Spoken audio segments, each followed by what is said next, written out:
Say it clear. Say it right. Say our name. This is what everybody's in. Give us credit, say our name. We have been under no black. You want us to fight. Every time it's time to vote for silence.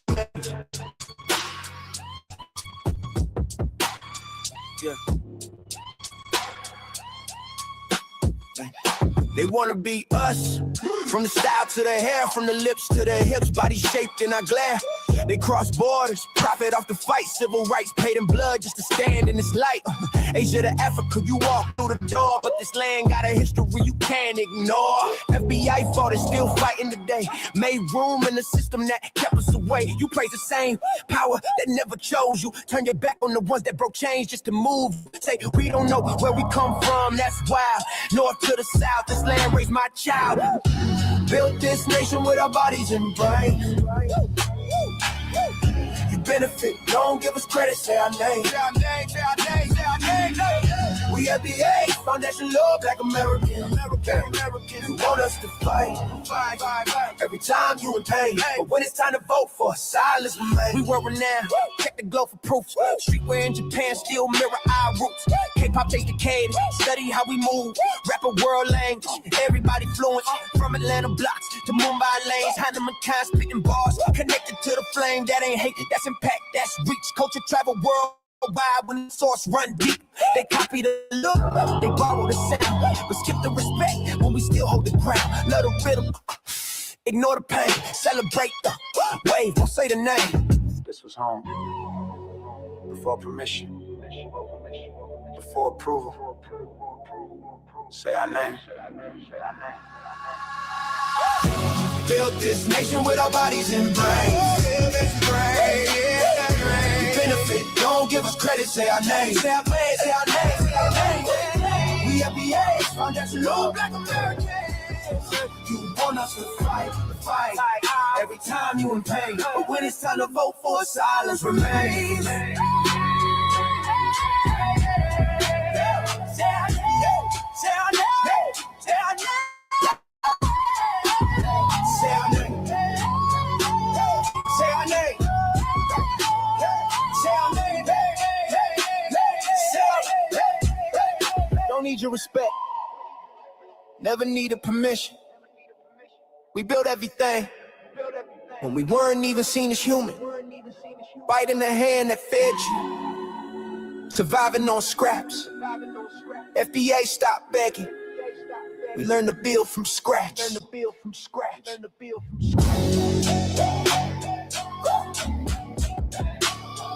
our name. Say our name.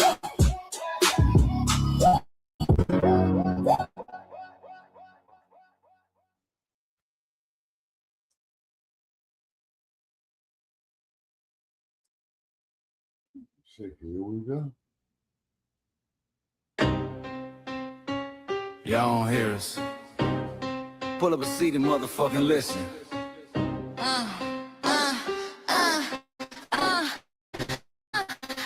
Pull up a seat and motherfucking listen.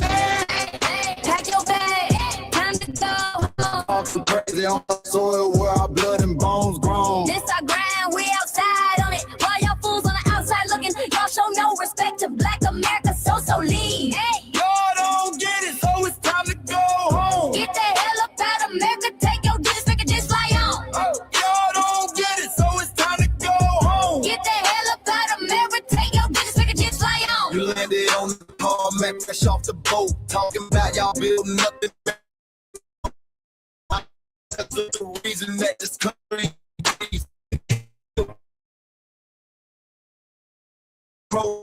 line the map. He was the target. You think struggle's a costume, man? You can't market. We fought the walls, we bled the blood, we tap our future stance, and you come here and give our legacy side eye while throwing shade on the guard. From doors we kick down without last breath. Now you spit on the architects who stared down death. Disrespect grateful. That's disrespectful, ungrateful, a slap in the face to only people who gave a fuck. So let me show your ungrateful ass to the right place. Ho, ho. Pack your bags, time to go home. Talking crazy on our soil where our blood and bones grown. This our grind and we outside on it. Why y'all fools on the outside looking? Y'all show no respect to Black America, so leave. Oh, God, don't get it. Get the hell up out of America. Take Go home. your duty. These are the grandma, them so disgusting.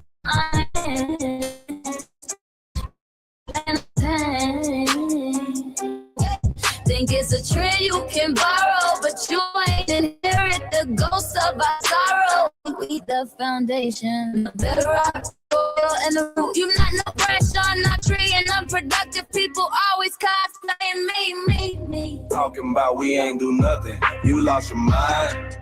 We built this from nothing, time after time. From the beginning to now, we've been pulling muscle. Why you look down on the struggle and cause a whole tussle? That energy style was discussing this whack. So let's make it clear, there's no turning back. This land is paid for in full. In blood, sweat, and tears, and dreams deferred. You don't get to come into a house we built from the dirt and telling Black America y'all ain't worth nothing. That's a violation. Facts. Pack your bags, time to go home. It's our soil on our soil where our blood and bones grown. Show respect, this our ground. Y'all just tenants on a leash. Oh, get the step. Show no respect to Black America, so leave. Oh, don't get it, so it's time to go home. Get the hell up out of America, taking your business like it just like home. Oh, don't get it, so it's time to go home. Get the hell out of America, taking your business like it just like home.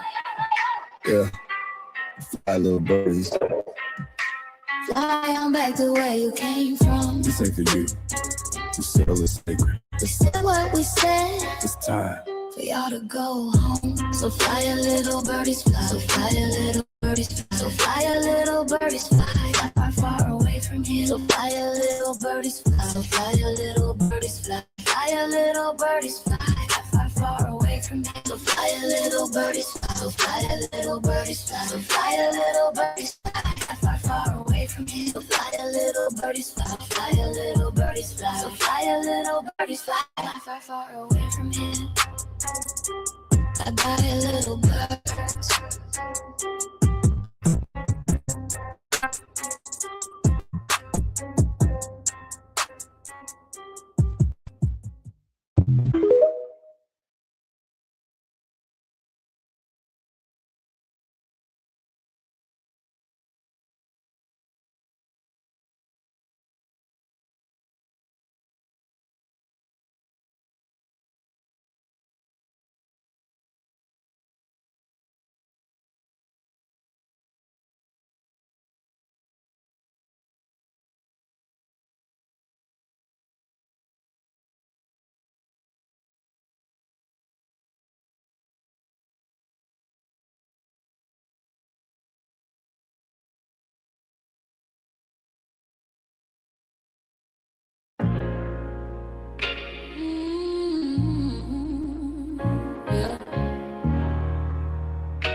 They thought we forgot, but we never forget. Once were rules. We built this land from dust and tears, 400 years, and we still here. They write new rules, but they don't see. Every freedom they got came off you and me. We planted seeds, they took the bloom. We lit the flame, they left the room. But we back now, no disguise. The spirits woke, we realize all we want is what we earn. That sweat and blood, yeah, that table turn. You can't buy culture, can't fake that fight. This is our day, this is our ride. We LPA. Say it loud, say it strong. We the heartbeat that's been here all along. Foundation of Black Americans, stand tall. We ain't begging for nothing, we built that all. Born from pain and grace, you can see the truth written in our face. We the soul, the sound, to fight the flame. Foundational Black Americans, say our name. They love our rhythm, but they dodge our blues. Use our voice when it fits their news. They take our sound, but not our scars. We the backbone, we the scars. Now the veil is gone, the mask is clear. We see the game, we know it's here. No more silence, no more lies. We lift that flag and watch it rise. Rise up. We the ones that made this nation breathe. Our roots and trees. We know and now we're reclaiming our rightful place. Ain't copy church, it's still play. You can't inherit soul by changing name. Our story ain't done, it's the revival. We guard the gate, it's about survival. We FBA, say it proud, say it loud. The world dances on, but we bow. Foundation of Black Americans, still we stand, still we fight, still we demand. Every block, every song, we've been right here all along. The soul of a people strong and free. Foundation of Black Americans.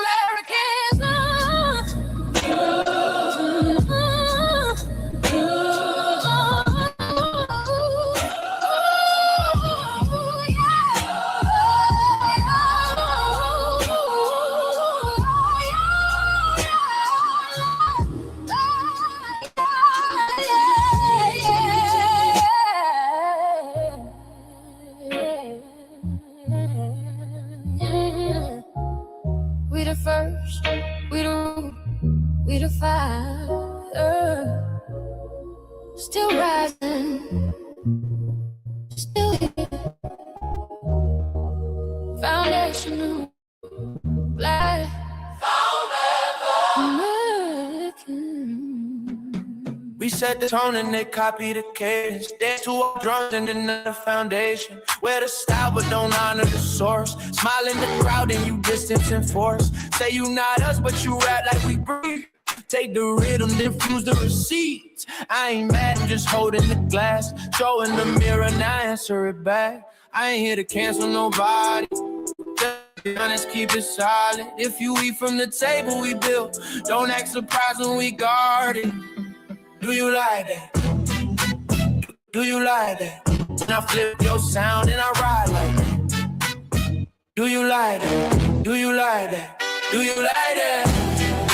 That's how it feel when you borrow my culture. Then act like we never matter. Hip-hop.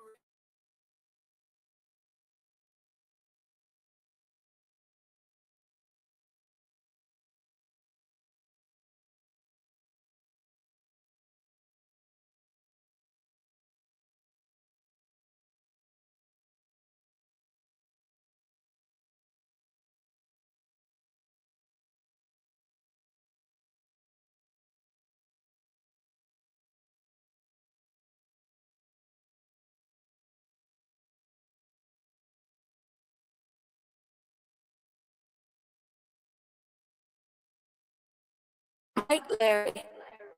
Now this shit here.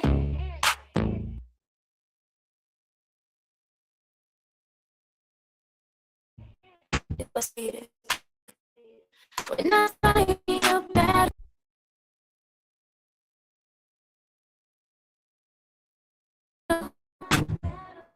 We're not carrying any fear.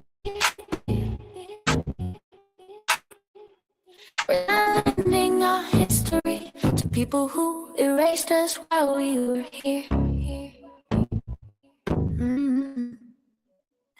Cause you born here, make you FDA. That makes you a citizen, learn the difference. This lineage, I look on the costume you borrow when it benefits you there. You use our culture, like an access, backstage, but never mirrors in your face. No, just cause ain't comfortable looking.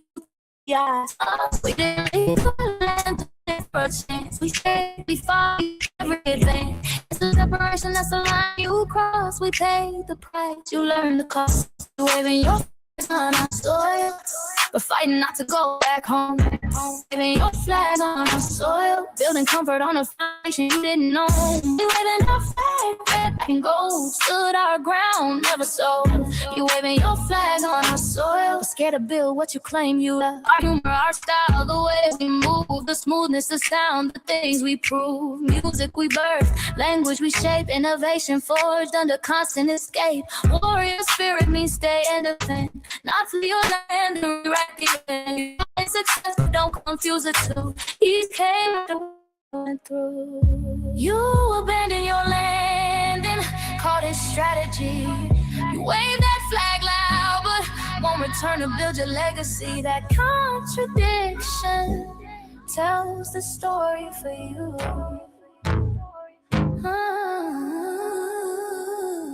You waving your flag on our soil, we're fighting not to go back home. We waving ours where we were forged, every inch earned, every brick known. We can't be deported, and that truth changes everything. We can't be deported, and that truth changes everything. We know who we are, and now we see who you are too. Just because y'all born here doesn't make you FBA at all. It makes you an American citizen. It's biologically impossible to be us, because it's a lineage, not some damn costume you can just put on to look cool. You immigrants and immigrant Americans has used our culture as an access card, a backstage pass to our culture. Now y'all have to look in the mirror. Our sense of humor, the aesthetics, mannerisms, the style of dress, the smoothness, the creativity, our genres of music, innovativeness, our slang, our warrior spirit by staying on our homeland and fighting and not fleeing to somebody else's land to beg for a better life and shit on the very people who fought to have us there. That's who we are. And we know who the hell y'all are waving your flag on our soil and fighting to make sure y'all don't go back.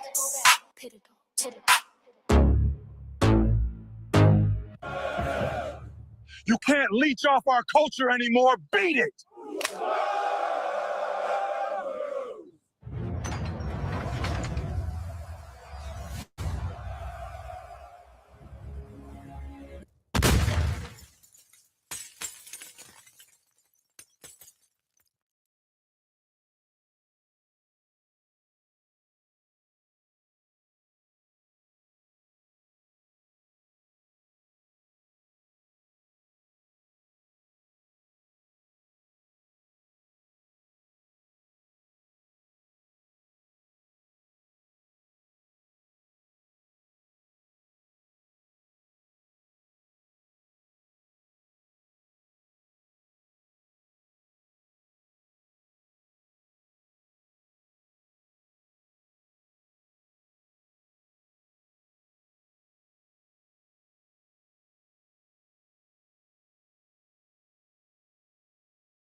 Mike Larry, man, you did it again.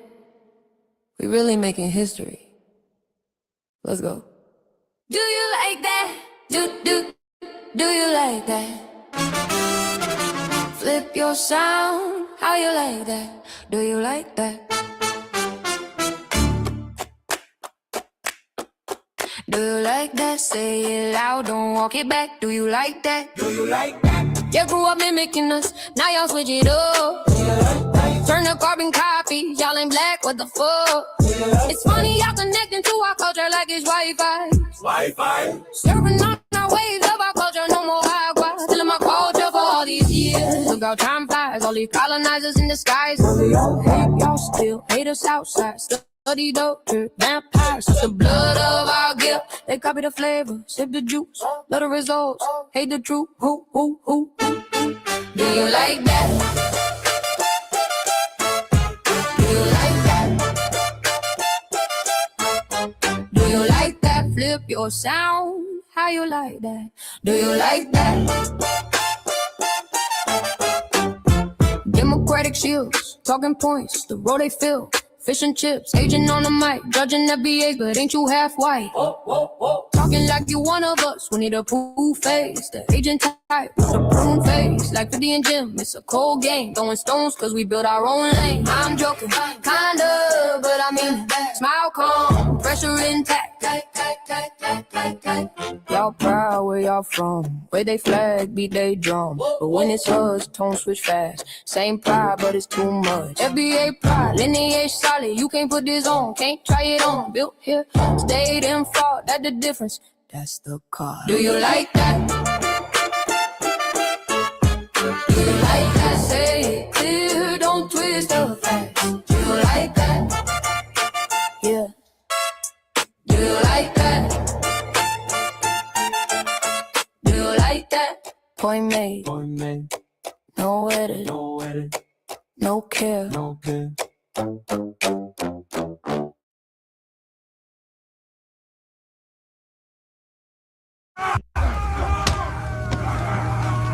You know, erasing history is something that you have to do when it comes to conquest, domination, and destroying a people. If people knew who they were, what they were, and what they were capable of in the past, they will understand what they have a possibility or a likelihood of doing in the future.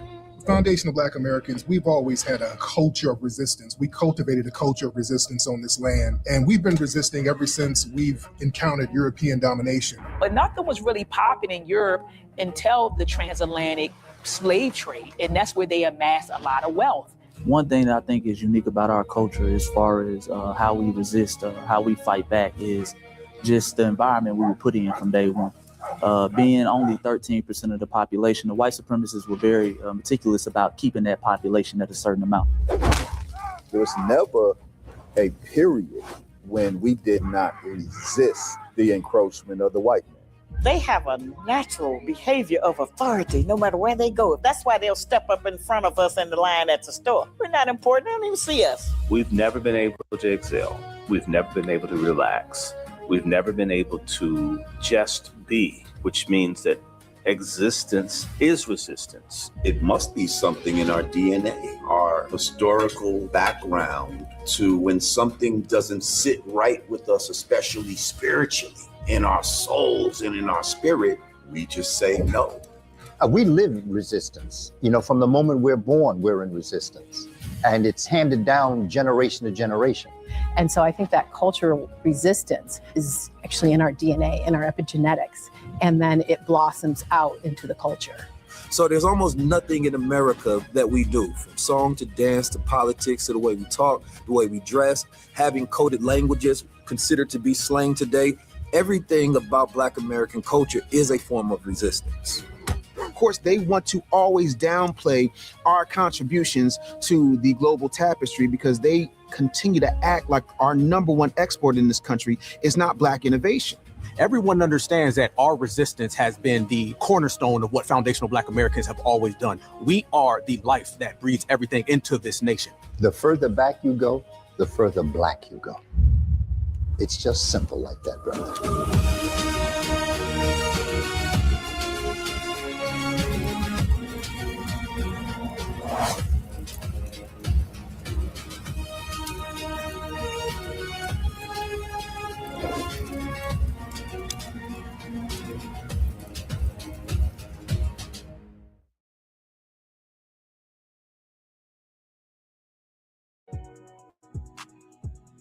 Introducing the B1 Rolodex, the easiest way to search for and support FBA and B1 businesses. Hundreds of entries from the Black Grassroots for the Black Grassroots. Free to use, free to download, constantly updated. Trouble navigating the document? Try using the map version. Notice a business missing? Use this simple Google form to submit an FBA or B1 business. Also submit anti-Black businesses, which are now being collected in that last tab. Find resources, contact numbers, and much more using the second tab. All the info you need to start practicing group economics today. Go to blacktruthunited.com. That's blacktruthunited.com.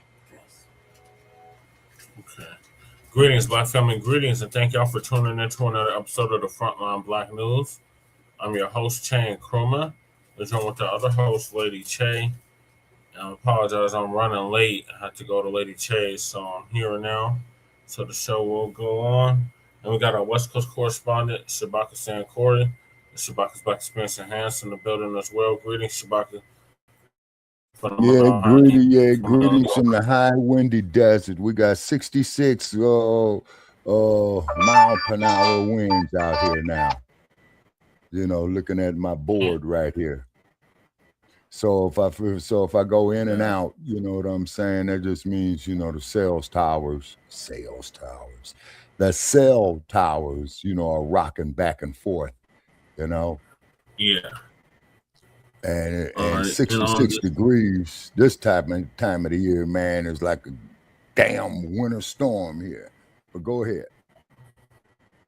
Yeah, that's a big storm hitting all of us right now. What's it called? On the season 6, episode 26, part 2 of the Frontline Black News, we'll be discussing several topics we didn't get to in part 1, and that is why FBA grassroots pressure has the DNC in attack mode, calls to remove Trump grow as speculation intensifies, MAGA Trump phone deposits taken, but no phone delivered, Florida Everglades on fire, massive wildfires spread rapidly, Tekashi snitch 9, disses Black people and says we're racist toward Latinos and rap. Hell to the no. Then we got Africa just dropped a Lego video about what was stolen from Black people. Watch this. Africa and Iran just sent America a Lego message, and every Black American needs to hear this. Part 2. Update. City official faces lawsuit over horrific Goon squad abuse of Black men. Byron Donalds launches Latinos for Byron with AIPAC money. MYRON Tether Gaines gets serious backlash after defending Chud the Bussy and disrespecting FBA Americans. And there's a new Claude the Builder clone is now in Nashville targeting Black people. And we are based out of East Denver, North Aurora, Colorado. We get a news from a Frontline and Black First perspective. We are a part of the New Black Media and also the signal boosters of the New Black Media. We have been around for 6 seasons now and counting, and we have several platforms that are part of the Frontline campaign. Frontline Black News being one of the first, which we started back in 2020, 2021. And Shabaka's Black Experience Enhanced is based on the founding of the original Black Panther Party, the 50th anniversary of the founding of the original Black Panther Party for Self-Defense. We started on Blog Talk Radio back in 2016 and have been around for 11 seasons now. Shabaka's Black Experience Enhanced covers Black experience from the beginning of time until 10 minutes ago. It is also a part of the Frontline campaign and has recently, within the last 2 to 3 years, moved from Blog Talk Radio to StreamYard. Please make sure you like and share the broadcast, family. Please join us on StreamYard, YouTube, Frontline Black News. The links to all of our channels are in the description, including Frontline Black News, Frontline Black News 2, our backup channel. Make sure y'all sub to that, just in case they try to take Frontline Black News down again. Then we got my personal page, Jesse Parrish, aka Che Nkrumah. That's where we stream all the city council meetings for Denver and Aurora, and the local Denver and Aurora Black events and community events. And then we got Lady Chase Seduction Doll channel. Make sure y'all sub to that so she can start going live on that channel. Then we got her main channel, the Revolutionary Agenda, the RBA. Make sure y'all sub to that. Let's help get her to 100 subscribers. She's at 80 now. And check her out. She should be dropping the RBA sometime this week. And then we got Shabaka's YouTube channel, Jeanette 1. Make sure y'all sub to that so Shabaki can start going live again on YouTube.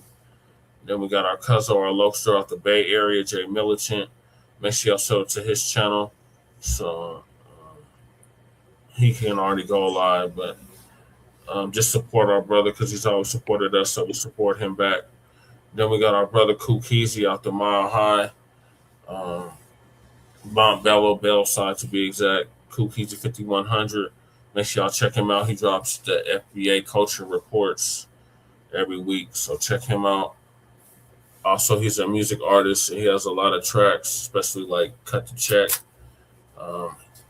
Talk Black to Me. He has a lot of hits, so check him out. Then we got our brother Breeze Omega, who is out of Virginia by way of New York, and he's an MC as well. Make sure y'all check him out. He's heavy as well, and he just passed 1,000 subscribers. He should be listening in right now. We got Kahari in the building. Salute to Kahari. Hey, Kahari, what's up with it? What's up with it? Okay. We're at 486. I think we're at 490 now. So let's make it 500 tonight. Okay. Then we got our brother Church of Black Power, who's out of Watts, California, who's now in Houston, Texas. And he just surpassed 3,000 subscribers. He was live earlier. He did a good stream. Make sure y'all check him out. Then we last started at least got our brother Torian Rain Reloaded, who's been around for a minute as well. He's been around for at least a decade. And he put Lisa Cabrera on. And he's sitting at like 77,000 subscribers. Let's help get him to 80. And then we got last turn at least our brother Black Truth United came up with the B1 Rolodex, which is a modern day green book for FBA and B1 businesses. And I just played the ad to start the show about the B1 Rolodex. So make sure y'all check that out. The link to that is in the description. The link to submit the business of your choosing, that's a B1 FBA business, is in the description as well. Then we got Council the Congressional Black Caucus, long overdue, and create a foundational Black American caucus. The petition for that is in the description. Then we got Sister Brooks' call to action out of New York. Submit those letters and them emails so they can get that Freedmen'sboro off the ground in New York State. And we can start getting those directly as cash payments to them Black New Yorkers, Freedmen New Yorkers. And then we got Lady Chase GoFundMe. Make sure y'all donate to that if y'all haven't already. And then we got the GoFundMe for Josh, the hero who put hands and feet all over that Nabisco Chud the Bussy. The link to his GoFundMe is in the description. Then we got me, who's running for office here in the state of Colorado. I'm on the ballot for House of Representative for House District 8. The link to my website is also in the description. And you can donate directly on the website. Then we got copyright disclaimer under Section 107 of the Copyright Act of 1976. Allows us to make for fair use for purposes such as criticism, comment, news reporting, teaching, scholarship, education, and research. And I do not own the rights to the music. And if you don't understand racism, white supremacy, what it is and how it works, everything else you think you understand will only confuse you. And all 9 or 10 areas of human and people activity. And that is economics, that is education, that is entertainment, that is labor, that is law, that is politics, that is religion, that's sex, and that is war. And some say health and nutrition. And all 9 or 10 areas in human and people activity. And that was by the late, great Mr. Neely Fuller Jr., who transitioned exactly a year ago, a little over a year ago at the age of 95, produced Justice.com. And when you, a Black person, are captured by any race soldier, you must never fuss, fight, or flee. Comply and defend yourself in court. Also by Mr. Neely Fuller Jr., produced Justice.com. And last but certainly not least, we got racism, white supremacy. It's conscious and subconscious behavior to maintain white genetic survival, to prevent white genetic annihilation. And that was by Dr. Francis Cress Wilson, our late, great master teacher, warrior, scholar, kicked in the door for Black psychology. Right. And she would have been 90 as of a month ago. She transitioned exactly 10 years ago at the age of Full 80. life. Full life. And shout out to our FBA brother Tariq Nasheed for paying for her funeral, along with several others. So those are the topics. Make sure you hit that like and subscribe button. All right, Shabaka. So the first topic is these Democrats. They're upset because we're not going to get our booties and souls to the polls. Exactly. And then keep in mind, though, too, and fuck the Democratic Party. Okay, they're the ones that brought us the Ku Klux Klan. I was looking at my sample ballot, Brother Che, that I told you about, man, I got for Nevada. I didn't see Scam Brown on there, so what I did with the ballot, man, I just shredded it. And I ain't wasting my time. Let's get Big Fresno. Let's get down to Then we'll get Taylor Made. Let me shout out who's here right now. We got Kahari in the building. We got Fresh Always. Shout out to Fresh. We got Twin Pyramid in the building, our hype man. All right, twin, what it do? Fresh Always, what it do? And whoever's peeking and not speaking, we got at least 10 people watching right now. Okay, and then we need all trolls to come up, and talk your shit, you know what I'm saying? Because as far as I'm concerned, when you trolls, come up there and peek and don't speak. We don't have all night for that. Yeah, we don't have all night today. We got things to do in the morning. Go ahead.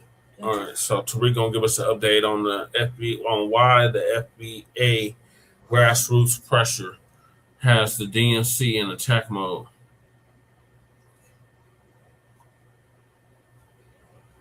Come on, mouse. I'm about to charge this mouse. What's charged? You just gotta find a better thing to rub it. It was working better. Let's get Big Fresno. Oh, what's up, brother? What's that sound, Fresno? I was just starting my shower up. Oh, okay. I was wondering what that was. I hope this brother ain't getting ready for a date. Okay. I'm gonna let the water heat up. But no, I was gonna be in LA on the 23rd. Oh, cool. You coming through? Yeah, I'm coming through, me and the wife. Oh, love that, man. I can't wait to see y'all come on down. Have you been to the museum before? No, first time. Oh, cool. All right, man. So I look forward to seeing y'all, man. Y'all gonna have a very good time, brother. Y'all gonna have a ball. All right, let me see who we got, ladies and gentlemen. I didn't know what that sound was. I'm like, oh, I hope he's not giving himself an enema. Let's see who else we got. All right. Let me see. Ishmael. Let's get Ishmael in here. Ishmael, what it ain't though? What's going on, Ishmael? How are you, man? I'm good, man. The other day I just made a new discovery. We always talk about the DNC. I was on your live the other day talking about, the nurses and how they got fake licenses over here, Cubans, Haitians.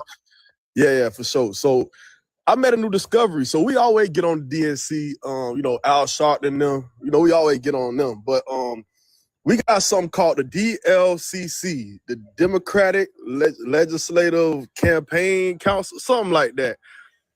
So this lady pretty much explained to me that I think she was like half Italian, half African, and she worked for the DLCC, and pretty much that's like state legislation, like state officials that get pushed by these individuals. And she said that's important because city and what's the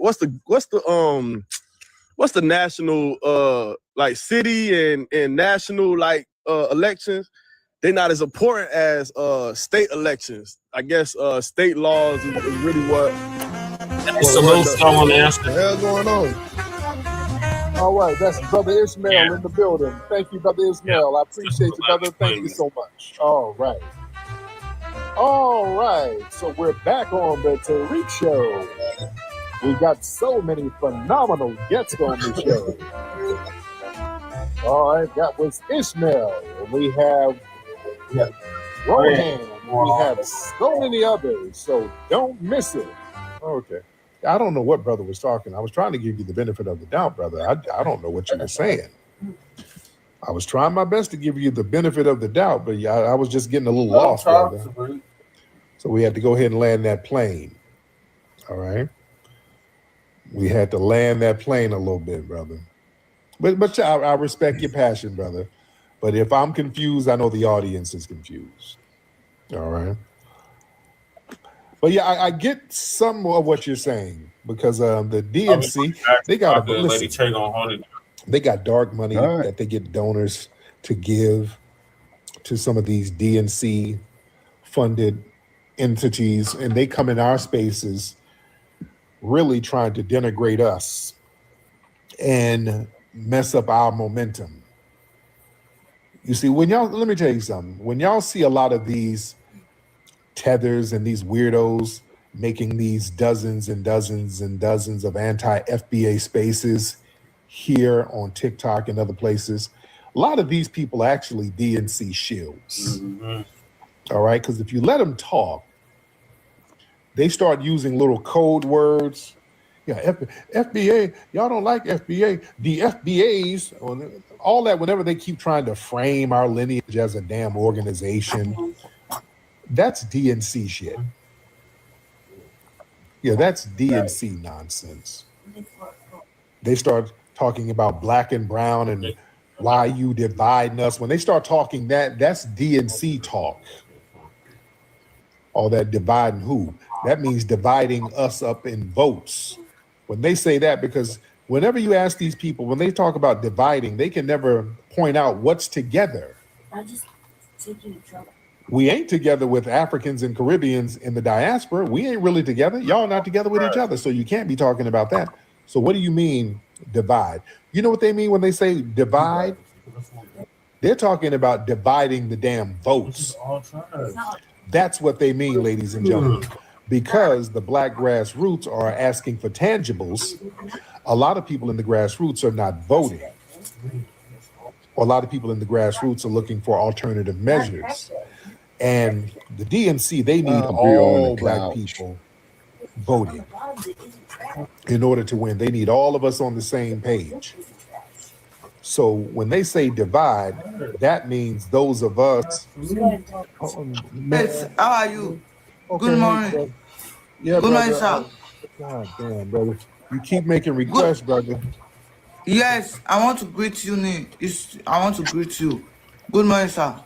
Okay, good morning, brother. Yeah, where are you from, sir?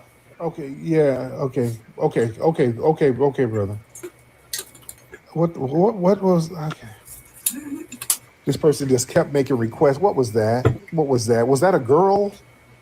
I can't even tell.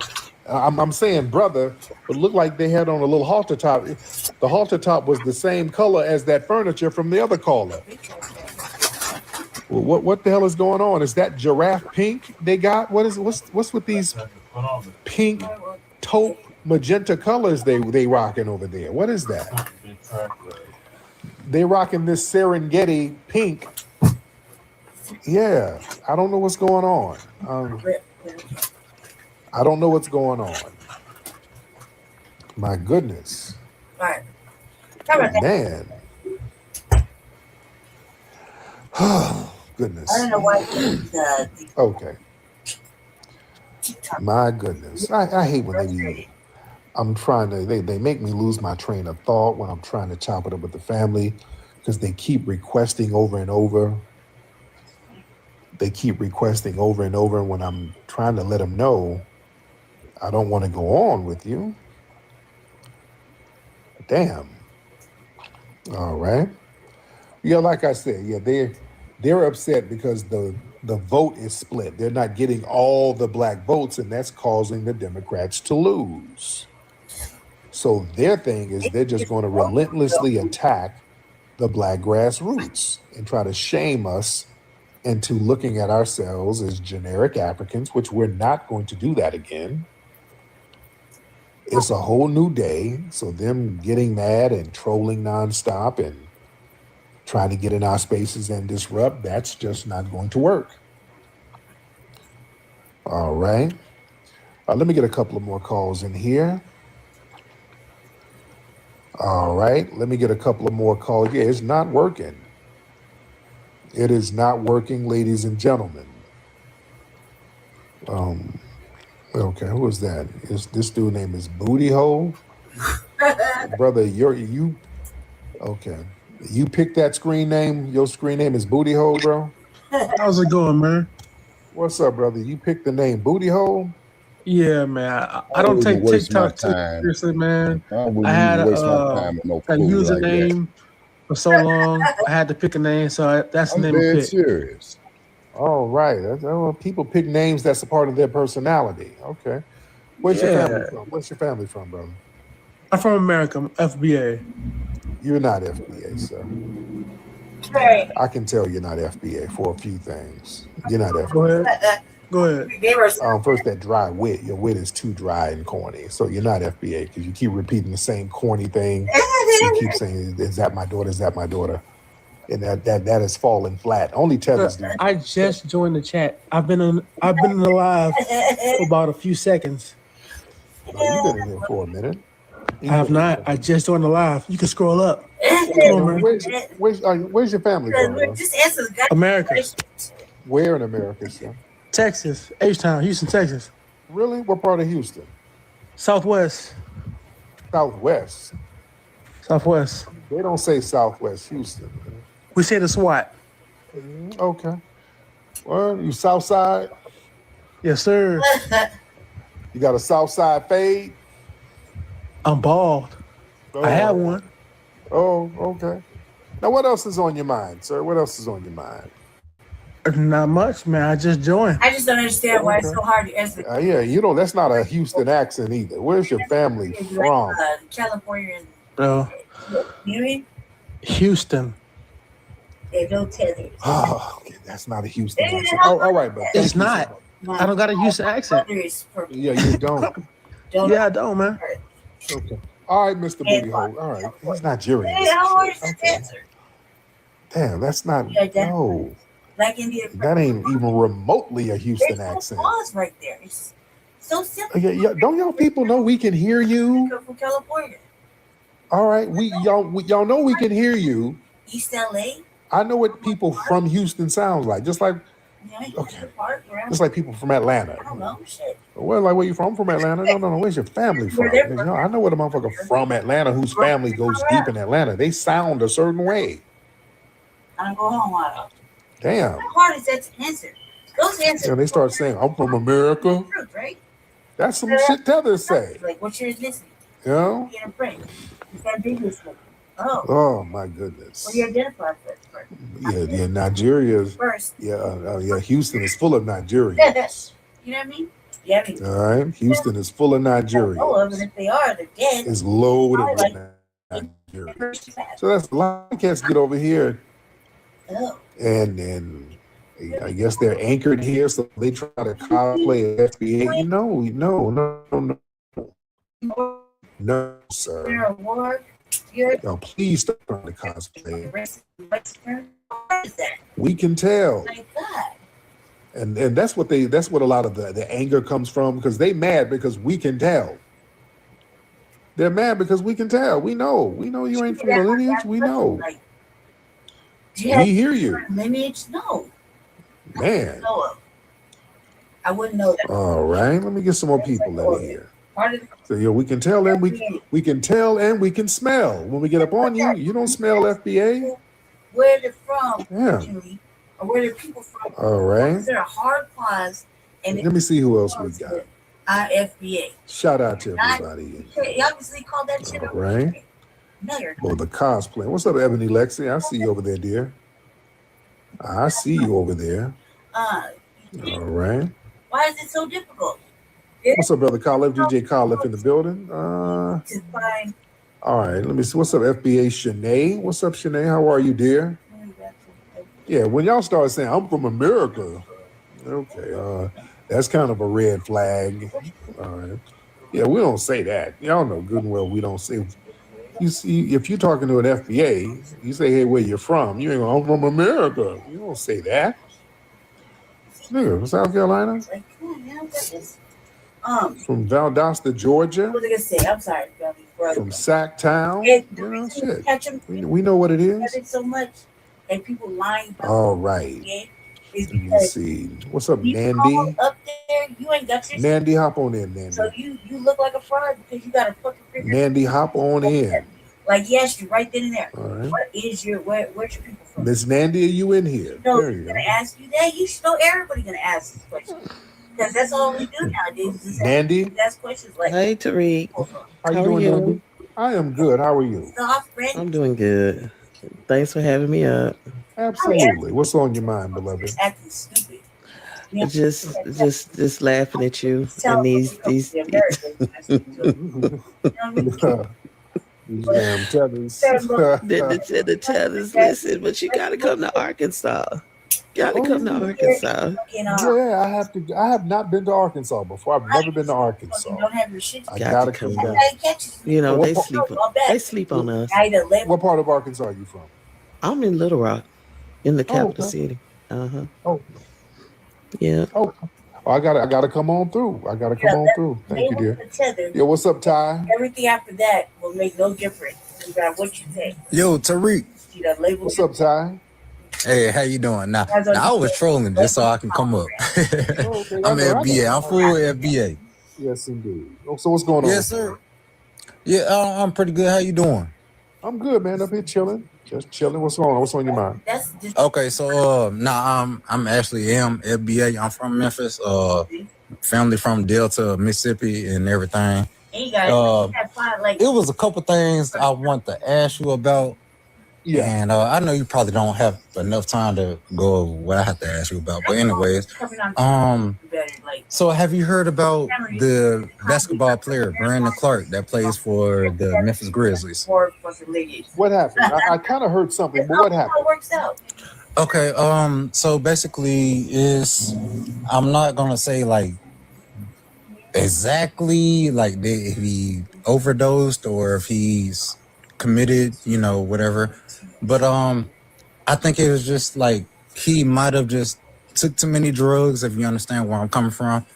And I think that is a topic in our community as FBA that we should bring up, like highlight, because it's a sad situation and that should be talked about more.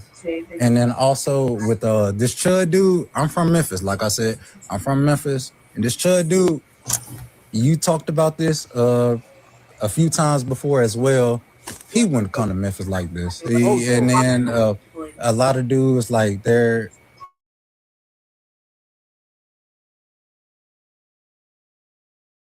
because we have a lot to lose. Even though Memphis is one of the lowest income like making cities in America, especially, and then you have like a majority of Black percentage of Americans in this city. So I'm from, like I said, I'm from Memphis. So like my whole family, like we're from here, and then we grew up here, and then we're just used to these laws, and it's just so messed up for Black Americans. Thank you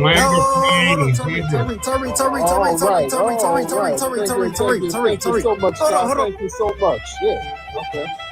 You can get it together. Fiddle your ass up out of here. Okay. Come on now. You up here, you were trolling to get on, and all right, then you want to ramble. Come on, get it together. Mr. Feel Good, hop on in.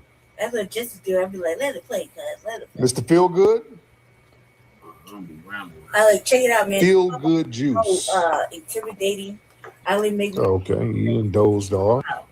Yeah. Come on, man. Y'all better get y'all shit together. Real quick. You gonna get the music if you don't get it together. Oh, what's up, sisters? What's good, my brother? What's up? Who is that? I can't see you, sir. That's not the place to do it. Oh, I can't. Somebody up there. I can't see him. How you doing, beloved? Okay. Okay. Where's the dude? I heard a dude. Where is he? I'm not gonna lie. I done felt mad intimidated. You didn't hear dude. Black Authority. Yeah, I swore. Okay. There you are. Yo, Grace. What's going on, bro? Yo. How y'all doing? I thought you was suspended. I was. Okay. Oh, this not your account. Okay, y'all dry as hell. Get your ass up out of here. Okay. Because I'm trying to. This dude with his do-rag all the way down to his eyebrows looking like a T-Move 50 Cent. She looking like a damn swap meet Summer Walker. Y'all doing the most. Y'all get y'all shit together. All right. I'm hearing dudes, hood rats. I don't know what's going on. This is too much. All right. And they want to have a little conversation among each other. Y'all take that shit somewhere else. No. All right. It might. Man. Y'all see how fresh I look right now. Lord. Okay. He must be trying to cover that hairline. When y'all see dudes rocking them damn do-rags like that, they're trying to cover hairlines. Man. Is that what you doing? No. Man. I was supposed to fix it last All week. right. Didn't do it. Let me see who else we got. Shit, I gotta fix it. All right. And y'all know, like, sisters got Good a Lord. hair somewhere, right? Or bag of hair. Bless their hearts. I just don't come in here loitering. Y'all just loitering. Y'all ain't talking about My nothing. bag of miscellaneous hair with. All right. And I was waiting. Let me see. They closed my hair. They closed the hair shop here. Okay. Because Let's we live see. in the desert. They don't want black people. Y'all raise the hands, family. Let's do it like No that. grocery store. All right. Walmart, no Family Dollar. Let's do it like that. Let me see. Let me look in the section here. Let's see. They don't got no hair. Let's see. Daryl Chin. Let's get Daryl Chin. I'm getting random people in here. I'm just getting random people. Daryl Chin. What's up, Daryl Chin? Target's not worth it. Right. Target wasn't worth it. You took the Bruh. y'all like they don't want black people on shit. Okay, he done fell asleep with the TV on. That's all the people. All right, what the hell are you watching, dude? What the hell is he watching? He's watching Temu. It just looks good. All right, let's see who else we got. Golly. All right, yeah, let's get it together. Let's get it together. All right, let's get it together. I don't want y'all wasting time here. Jeru, let's get up here, Jeru. That would be dope. Let's get Jeru Prince. Yeah. Jeru Prince, hop on Jeru Prince, hop on in. Or you tell Jesse, All right. get Jesse watch my list TV. I think Jeru is having some connection issues. Well, Brandy only watches. He's still on an iPhone 1.5. All right. All right. Let's get. See what they. You know what? All right. I'm trying to get y'all up here.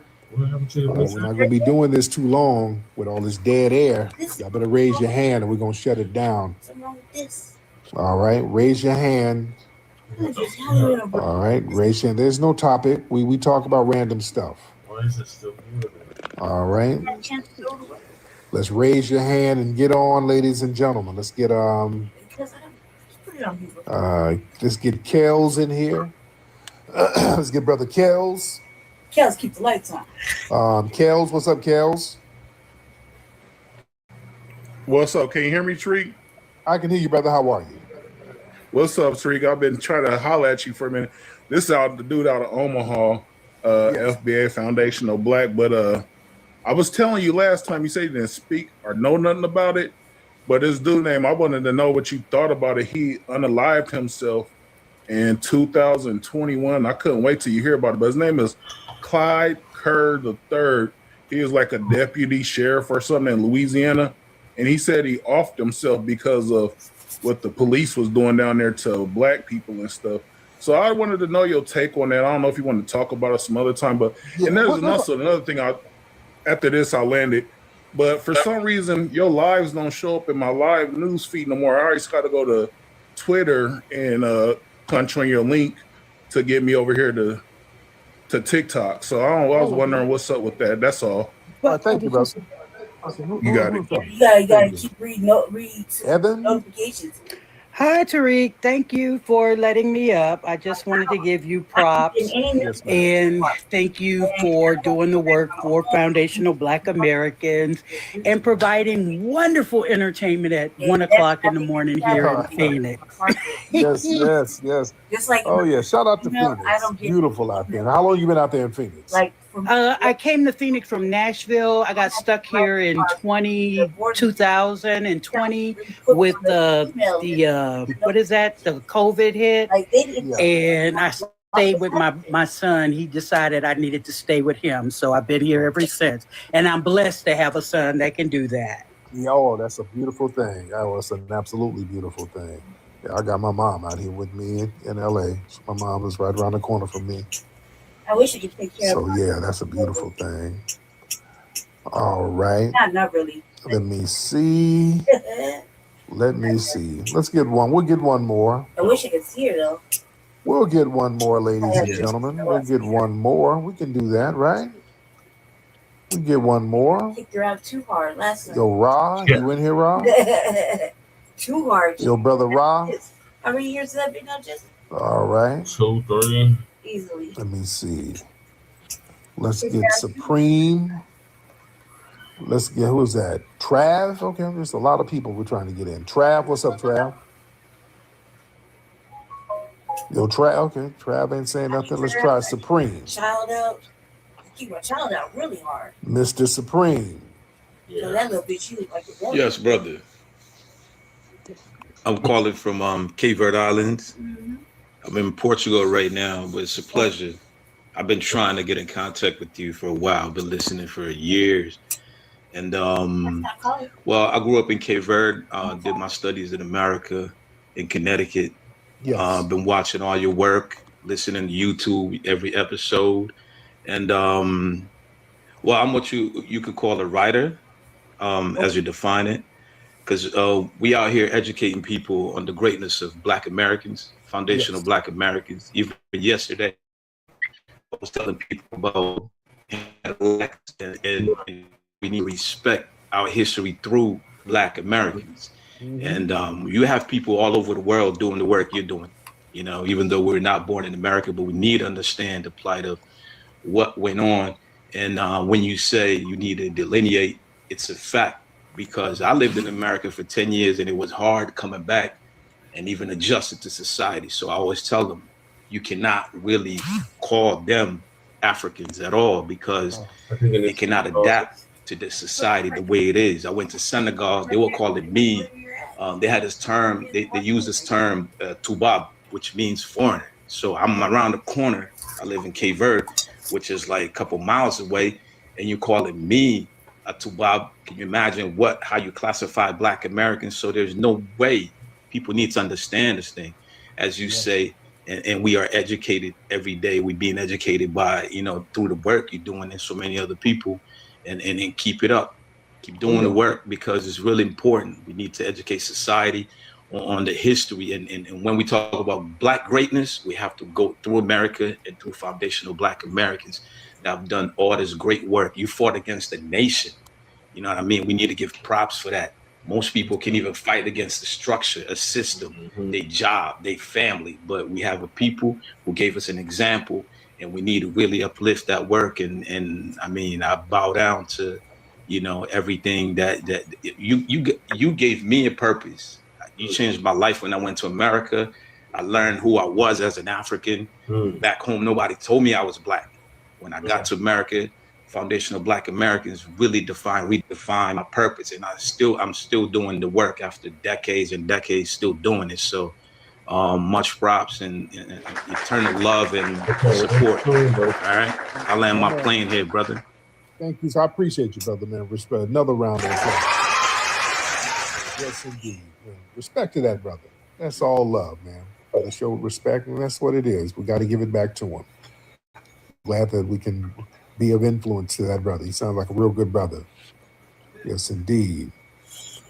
Am I shadow banned? Hope I'm not shadow banned, because there are people saying it's hard to find me, even though we still got a lot of people in here. I think you gotta That's my thing. We be having spaces popping even during shadow bans, and we still have it popping. Right. Yeah, we still have it popping. All right. Shit is My Lord. All right. But listen, everybody, go to hiddenhistorymuseum.com. Come on down to the Memorial Day weekend mic drop happening on May 23rd. Get your tickets at hiddenhistorymuseum.com. Also get your Rootwork deodorant at rootworkstyle.com. Ladies and gentlemen, let's get Kuya Ben Yajriel. Is there some more? Well, all right, Kuya got his ass up out of here. I guess there was some jerk chicken burning, so he had to leave. All right, I'm up out of here, guys. Puppy Akute, Lola Vuve to the family. Peace.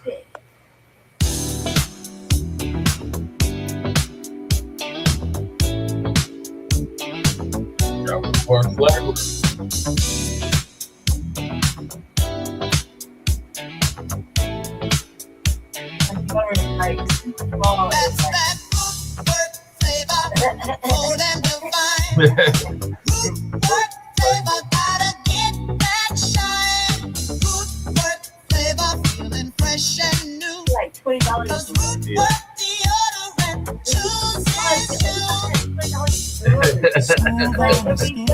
Like, I can spend some $40 shit. Come on, guys. That's not including shit. It's like the size of a small old place. Let me get you go. When you're in control, that's that root flavor, old and divine. When you wear that root your life is gonna shine. Root flavor, gotta go there and shine. Yeah, now. You don't get no motherfucking root work $20 motherfucking deodorant. You sit over and just cloud chase and do fucking podcasts. Like, come on. Anyway. $20, cuz that's a lot.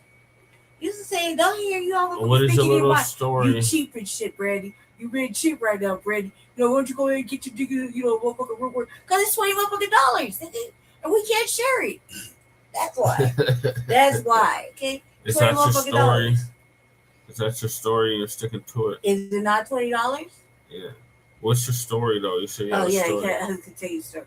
So I get ready. I was supposed to go to Jesse's house, right? But I take medicine to help me sleep, right? And it knocks me out for 2 days straight. I can't wake myself up. So I finally get up, right? Got in the shower, did everything I was supposed to do. It takes me like 2 hours to get ready, right? Just because I'm sick. So it takes me like 2 hours. So I finally got dressed, right? And I was like, looking fresh, right? Yeah. No, it's getting late. Tell him, call him. Right before I do that, I'm like, asked my brother where my motherfucking baby lotion was. I said, Jesse jacked me for the baby oil at the crib, and now I can't find my motherfucking baby lotion, right? I was like, so I started laughing, right? So as light as I am, I'm the ashiest motherfucker you'll probably ever meet, right? Because it's true. I put some baby lotion on, right? Like a lube, like pretty much. I don't even rub it in. Just ask Jesse. I don't rub it in. No. I just like lather it on or slather it on. So my arms are like white with lotion, right? And it just seeps in, okay? Just seeps in. Like 10 minutes later, it's already absorbed, right? I don't even be rubbing it in and doing all that extra shit because it don't even matter, right? So I put on I got a little coat, right? My little jacket. Put on my little jacket, right? Went over here, Jesse arguing on the phone to get his ass over here. Great. Right, so that's about like 45 minutes later. I take off my coat. I'm sitting right here on my shit, laughing and giggling, right? Trying to fix this thing. That's why I keep hearing this clicking, right? So I try to fix this thing, and then I look right now, and I'm like, God damn, why in the fuck am I so ashy? My arms is dry, literally dry. My knuckles is like, look, my hands are so ashy right now. The knuckles is white. My knuckles is white, like I've been punching fucking drywall. Right? And I'm sitting there looking at it like, God damn, man, I gotta put some more lotion on my foot. Like, Jesus, how did this happen? All I did was move from the computer chair to where I'm sitting at right now. And that's it. And that's all. I was like, that shit was funny. I was like, God, I gotta put some more lotion on. We had to find it first. He hid it. I had to find it. But yeah, that was funny as hell to me. So I was like, God damn, man, that's what led me to the deodorant thing. Like, it's $20 motherfucking dollars, and we can't share it. All right, Shabaka, what are your thoughts about the DNC on attack mode because the FBA grassroots? Man, fuck the DNC, fuck the Republican Party. You know what I'm saying? Fuck all these goddamn no good, crooked ass, lying ass, stinking ass politicians. If they ain't getting rid of the goddamn dump, man, I don't even want to talk about the motherfuckers, man. I much rather talk about Tom and Jerry on cartoons and Wile E. Coyote. Yeah. Okay. All right. So moving along, we got. I mean, man, I'm sorry, man, to put it that way, but however, those are essentially the facts. Yeah. All right. You can't lie about it. Disputed truth right there. All right. So moving along, we got calls to remove Trump grow as speculation and intensifies. Okay. All right. But the key is, like we said before, Brother Che, they can impeach him all they want. That just means he's got a notice to appear in court. Getting this bastard convicted, that is the key, sir. His beard grow oil. Okay, we having connection problems, man. I think it's from this wind out here. I think it's on my end. I'll try that. Forward.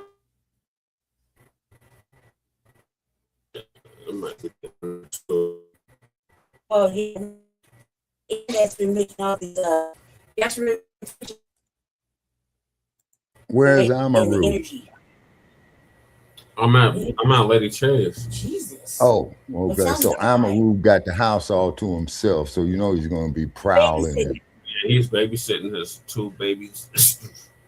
Yeah, well, you know, they probably gonna get their sparring in and shit. You know what I'm saying? I don't know if it's probably sleep right now because like they do. Damn, man, you all right? Yeah. Shalom, family. Good to see you all. Hope you're doing well. Well, there's more talk about Donald Trump getting removed from office, but you know what, y'all? I ain't gonna lie to you. I think it's a load of bullshit. Okay. I really think that Congress and Senate is gonna let Donald Trump continue to sit there through his entire term, mess up all over the place along the way, and he'll finish out the term if, of course, Most High permits. But as far as them taking measures to remove him, they have already demonstrated that nobody got a backbone. If you notice, when Donald Trump started the war, that would have been the time to step in and said, wait a minute, you didn't go through Congress. We're shutting this all down right now. You're not going to be able to continue this war. See, that would have been the time to do Jesse it. in a perfect now, world. Later, the damage is done.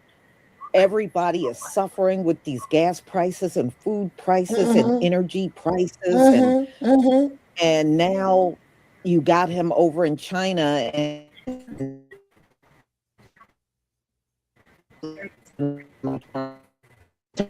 China is rising.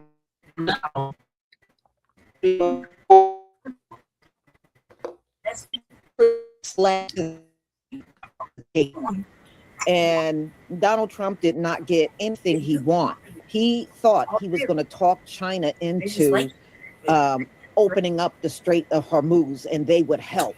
And China pretty much let Donald Trump know they ain't helping him do squat.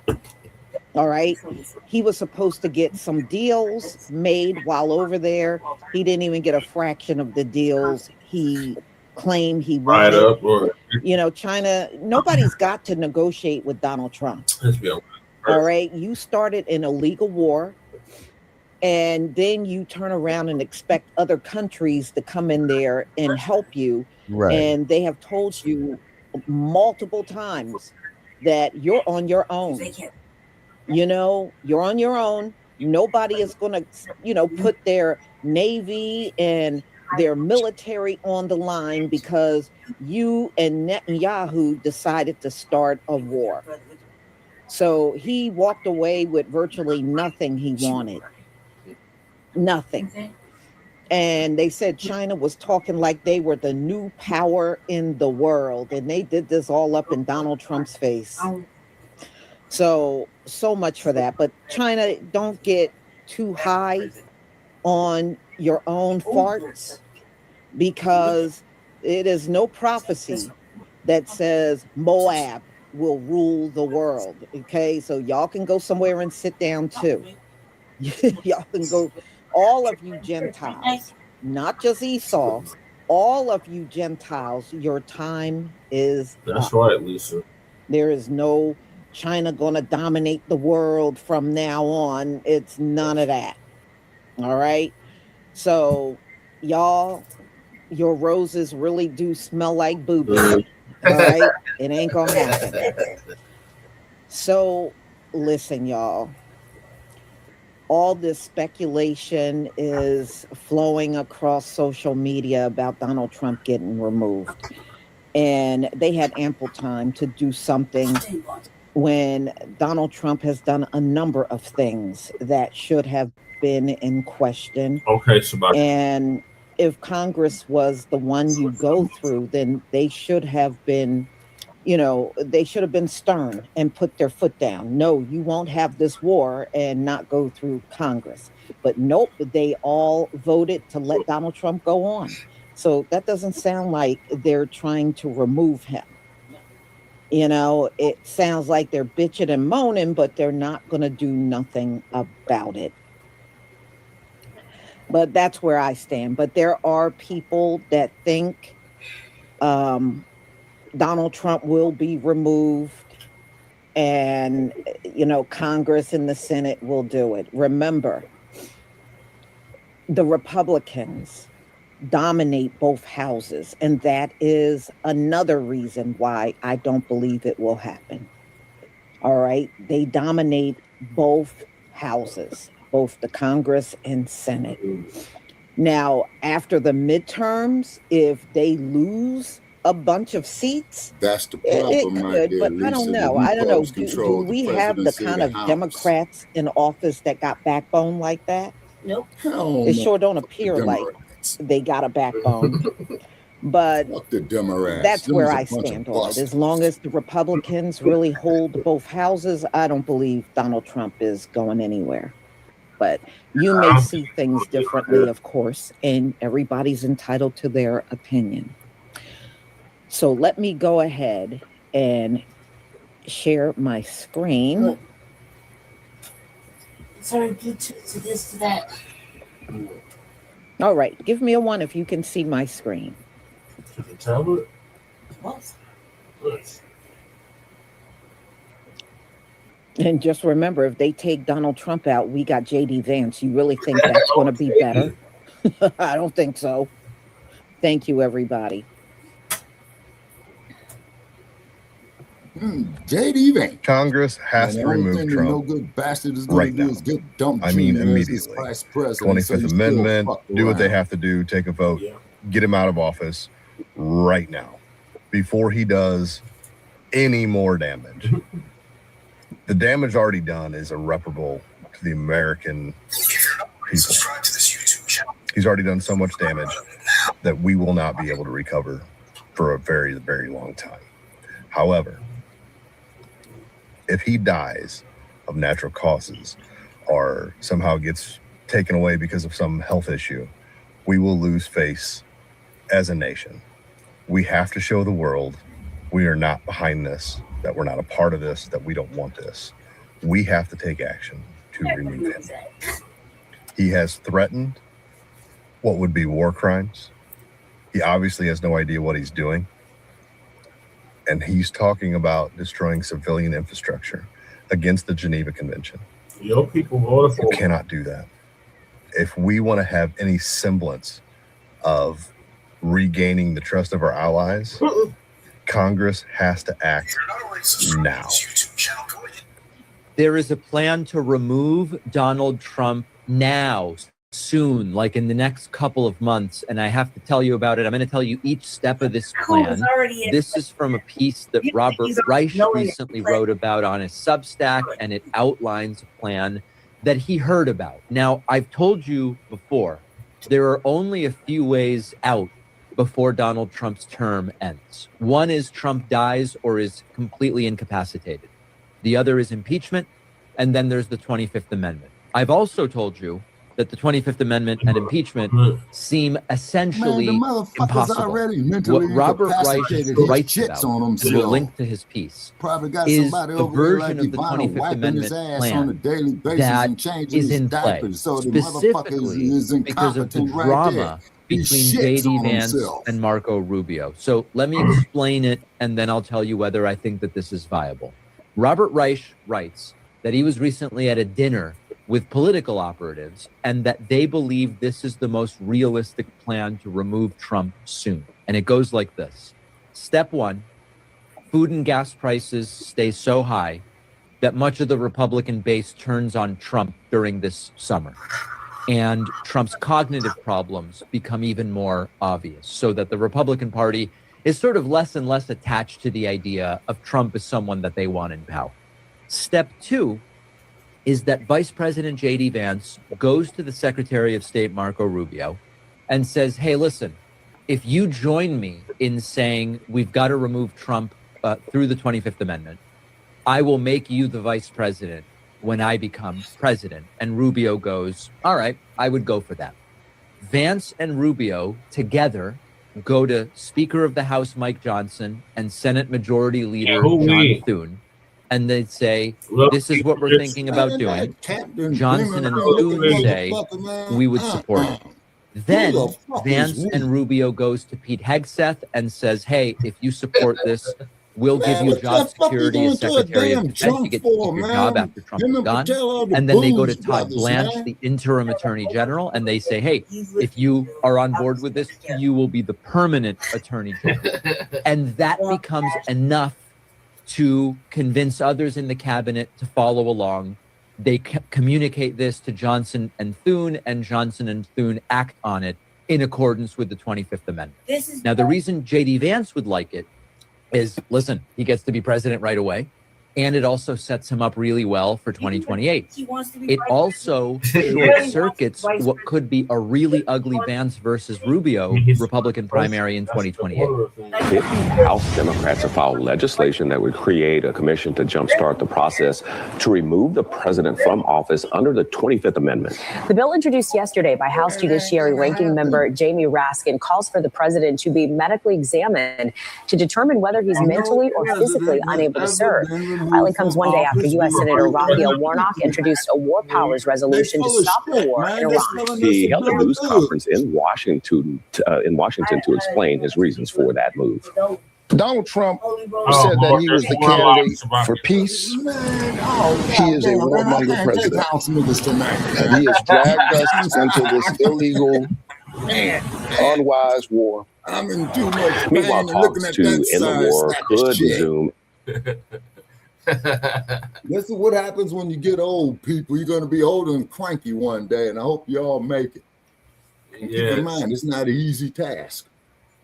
It's not easy to be a crotchety old man. Right now, Illinois Governor J.B. Pritzker is calling for Donald Trump to be removed from office via the 25th Amendment, marking the highest profile elected official to call on Donald Trump's removal from office. Pritzker says that Donald Trump's statements concerning using American cities, including the city of Chicago, as a training ground for the military completely undermines Trump's oath that he has to the American people and to the office of the president, essentially alluding, saying that there's something seriously wrong with Donald Trump. Pritzker compared to Trump to Vladimir Putin, accused him of showing signs of dementia, and warned that deploying troops to American cities were both dangerous and unconstitutional. The White House says that Trump is acting to protect Americans where Pritzker has failed. But folks, the 25th Amendment has been called essentially by the governor of Illinois, highest ranking official in the country to do so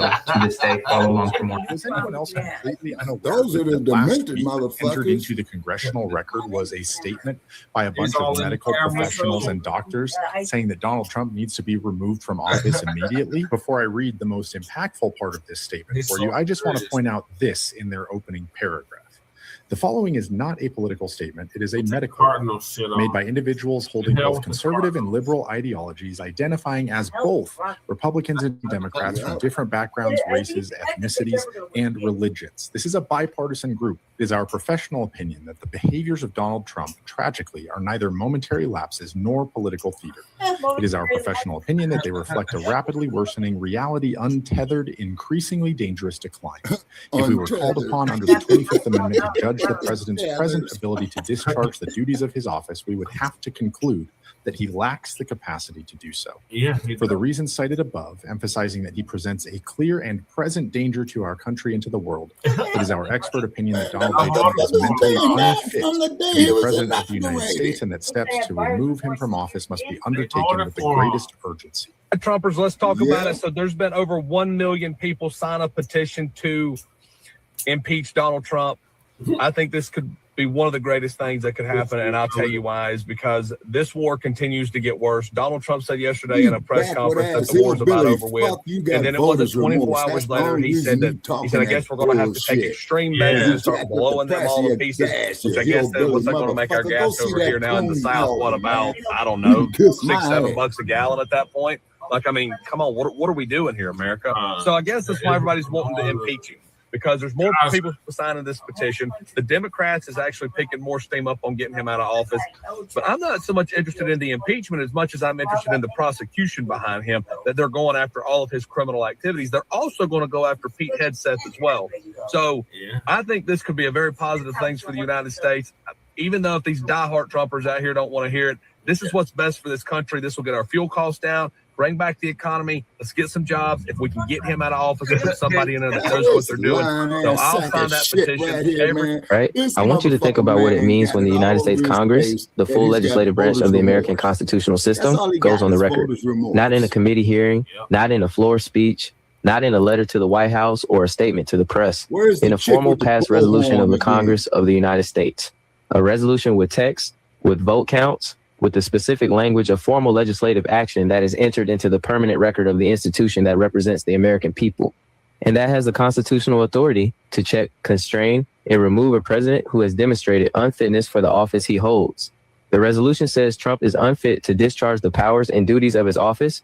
It uses that specific constitutional language, the language of the 25th Amendment, Section 4, the language that is the formal constitutional trigger for the most serious available mechanism for addressing presidential incapacity. It cites his erratic behavior and his repeated meltdowns and his efforts to subvert elections and his pattern of destabilizing decision-making. It draws on the prior impeachment articles and the 25th Amendment framework simultaneously, combining the constitutional tools for presidential removal in a single formal legislative statement that puts every member who voted for it permanently on the record. And it calls on the vice president, the cabinet, and any independent commission that Congress might create under Section 4 specific authorization. This is not a press conference. This is not a cable news segment.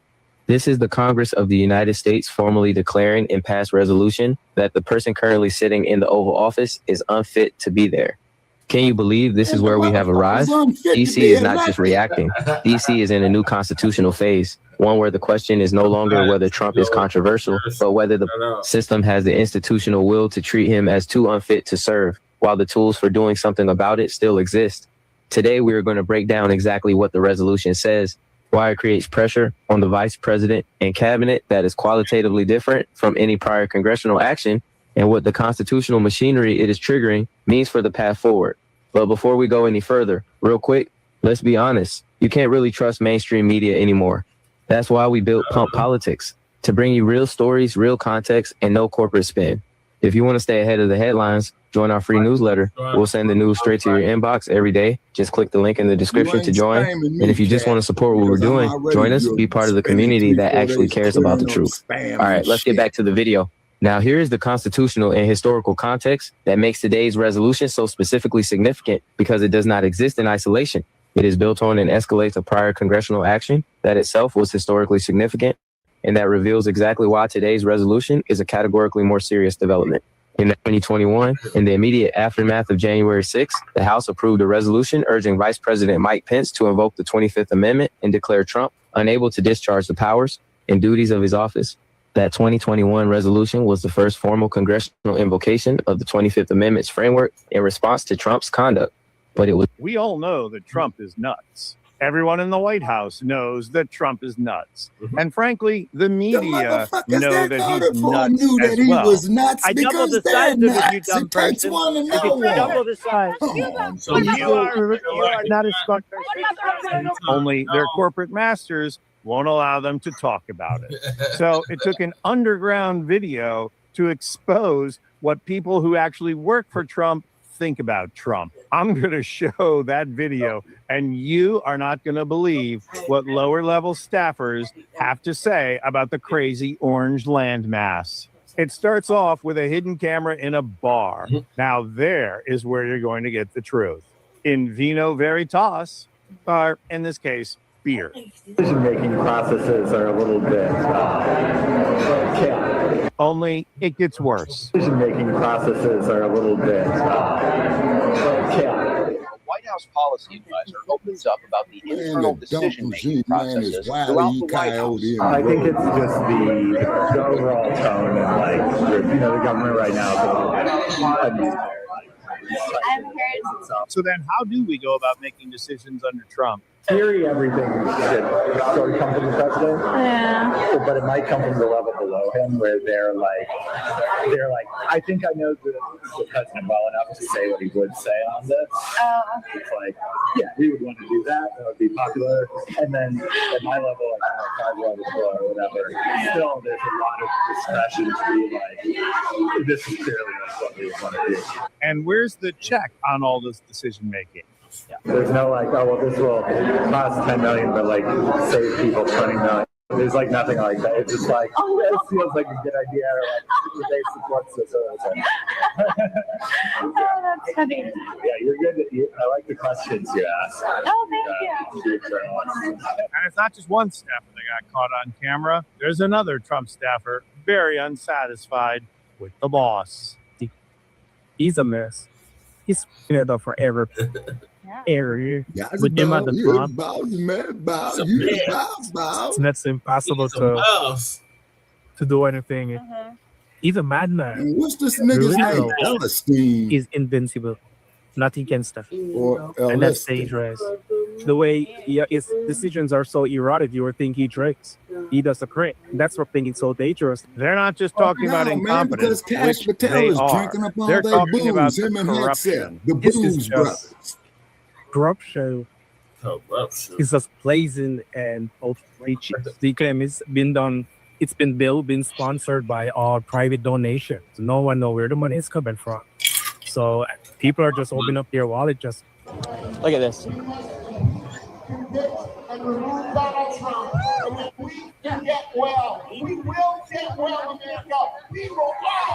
Wow, we got lots and lots of people. Let's go down into the madness. Let's go. Man, these mega maggots, man, are in severe need of psychological help. We got this lady with the TikTok motherfucker sign. Now everyone's yelling F Trump. We're gonna go down into the chaos and see what happens. Wow, that's a loud one, Froggy. What? Yeah, let's hear it. Come back. Can I ask though, legitimately, are you not worried about the Second Amendment? About the Second Amendment? About guns? So if an executive order can be written to overturn the First Amendment, the next Democratic president can write an executive order and restrict and limit your Second Amendment rights. And that's what I'm worried about. Unless it's stopped. So you want to keep your guns? I want the Constitution to be protected, and you know they're going to distort that, right? Wow. We're on the same side right here. We both are protecting the Constitution. Yeah, for me, there is a way that the Constitution is changed, and, it's always been the way. And I think, the burning flags is a very good example of something that's protected by the First Amendment, and then went through the Supreme Court, was backed up by the Supreme Court and reinforced to be a protected First Amendment, right? And an dumb bastards out here, man, I doubt it seriously, man, if they could graduate romper room. They've talked about taking guns away from trans people. They've talked about, registries and trying to get people to, write down and, acknowledge that they have them, and that's scary. I don't like any of that. I don't like, I don't like banking apps on my phone. I like nothing. So I'm just very, leave me alone. Yeah, you would your ideal world would be living in the woods and just staying away from everybody, not going to no protest and just enjoying life and not worrying about the government. So I used to work for the government, and then I quit in April of 2017 and went and hung out in the woods for about 4 years. How was life in the woods? Delightful. so delightful. Probably a lot more peaceful than this stuff. So much more peaceful. Yeah. Just probably realize like all this stuff. What are you? All this stuff like maybe doesn't matter as much as we think. No. So I'm honestly opposite. So I'm not going to be your person. And you know, it's so the hiking I did, Appalachian Trail, like, you know, there's the number of towns that you go through that are just like dying, and like the only thing that they have left is like a couple months in the summer. There's like hostels and like hikers come and like bring money to these towns, and like I just want, you know, I want everyone to be built up. I want everyone to be protected. I want everyone to be successful. And we're agreeing on. No, we're not agreeing. She's like a flagger. Yeah, because you know I can't see that far, so the way it looks right there. All right, y'all. Flag down. The bottom line is what I think. I think Donald Trump will be allowed to finish out his term. I do. I know there's a lot of people that want him gone and want Congress to act, Lisa, honey. but I'm just telling you, as long as it's majority Republican in both the House and Senate, it is zero chance It ain't of gonna that happening. happen. Don't you see how he put the fix in when the son of a bitch majority got elected the Democrats second ain't time? gonna do squat. Exactly. They ain't gonna do nothing but sit there and watch Donald Trump do whatever he wants, like they are now. Right. They You still know, sitting at a fucking lunch you would have counter to have begging for a a very goddamn different cup of set of people in there. You know, some with bow. a backbone that will do something about it, but you don't have that, and you got these elderly people, you know, like your Clyburns. They ain't about to lift a finger. Are you kidding me? They're not That's gonna do exactly nothing. what I was singing that song for, So, was y'all, Clyburn. Thank you for being here. Thank That's you. that was right for on your time, support. Lisa. And I'm going to go ahead and conclude. I got my next live at 1:45. So I will see you then. Shalom, family. Shalom, Lisa. All right, may peace be upon you, Lisa. You know, but people, anytime that I go take me a goddamn $100 bill and fill up my gas tank and the motherfucker only gives me, man, $20 change, something is very, very wrong. Right. And I pity you motherfuckers in California. Boy, I really do. You got Screwsome, you got the Dumponomics, you know what I'm saying? A bunch of other crooked ass motherfuckers out there, Screwsome, Newsome, who's horrible, you know what I'm saying? And keep in mind, let's say this old bastard makes it there, you know? Okay. Dump is gonna get elected again if he goes up against Screwsome, Newsome. Because if I was a voter in California, the motherfucker who I'm writing in is Charlie Brown and Snoopy and oh, definitely got to write Franklin, who told Charlie Brown, if I busted out all your motherfucking teeth, you wouldn't forget about that. You know what I'm saying? The only mug in California I'll vote for is our brother William Clayton, otherwise known, or William Campbell, otherwise known as Billion's godson. Okay. The brother out the Crenshaw district. Okay. All right, yeah, who at the state level is calling for reparations. And then also, too, I'm going to mention it for the sake of our listeners, Brother Shay. I told you this here in a private conversation. Yeah, MGM, Paramount, and Universal, they need to be held up for reparations, too, because they smeared our image with the Jigaboo movies and all that shit. That's up to California, though. That's California, though. That's a state thing. But well, hold on, people, though. But was not those movies distributed across the whole United States? Yeah, but the claim's gonna be with the state. Yeah, that there's gonna be one of them damn Supreme Court issues right there. Trying to go under the harms will go under the descendants of those exploited black actors and actresses. Right. So that kind of got a point. You'd have to be really specific with that language. You Okay, all righty. Because it would have to go to the, like Henrietta Lacks, right? Yeah. Like her descendants, and every single descendant she had, and their descendants, that shit she can go to them because they've been not only was she stolen from, but then all the advancements and everything that happened, every single thing that we taxed, right? Like, and the experimentation. You know, and then the finance needs to go to descendants and or thereof, or thereof. You know what I mean? Yeah. So, ladies, okay, and same with the Tuskegee experiment. Same thing. Same thing. The Tuskegee experiment, wherever it happened, and wherever their brothers lay, wherever their brothers are, all that money needs to go directly to their fucking descendants. Yeah. And they're and after there's no past go. Just keep going. Give them that money, because all the advancements from whatever fucking Dr. Jekyll, Mr. Hyde, Frankenstein experiments they were doing to them, they need to get something out of it, because that's wrong. You just can't use stealing and shit. Like they think that's the part. The eugenics, the thievery, all that shit is theft. It's theft. No matter how you look at it. They're taking a biopsy of anything. Like, they don't know. Like, for example, like I had to have a little procedure, right? Recently, and then they said they took a biopsy. Did I ask for the motherfucking biopsy to be done? No. Did I consent to it? No. But there was in there. Did they tell you the reason why for the biopsy, Lady Ch? Not cutting you off. Yes. Oh, okay. All righty. But it was after the fact. Did you have to sign something? I could have sworn you had to sign something. I did sign something. Was you there? Yeah, so then that's what you signed off on. I didn't sign up on the biopsy because I saw it to be seated, to be treated, and the consent was to be treated that day. That was part of the procedure, not the procedure. Is that to sign up for say you consent to the procedure, and the shit that goes with it. Like we see, so we taking a little piece of this, a little piece of that. And good luck. You didn't say that in the motherfucking consent form. That's the difference. Carry on, Jesse. Did you give your thoughts on the Trump being removed, calls to remove Trump? No.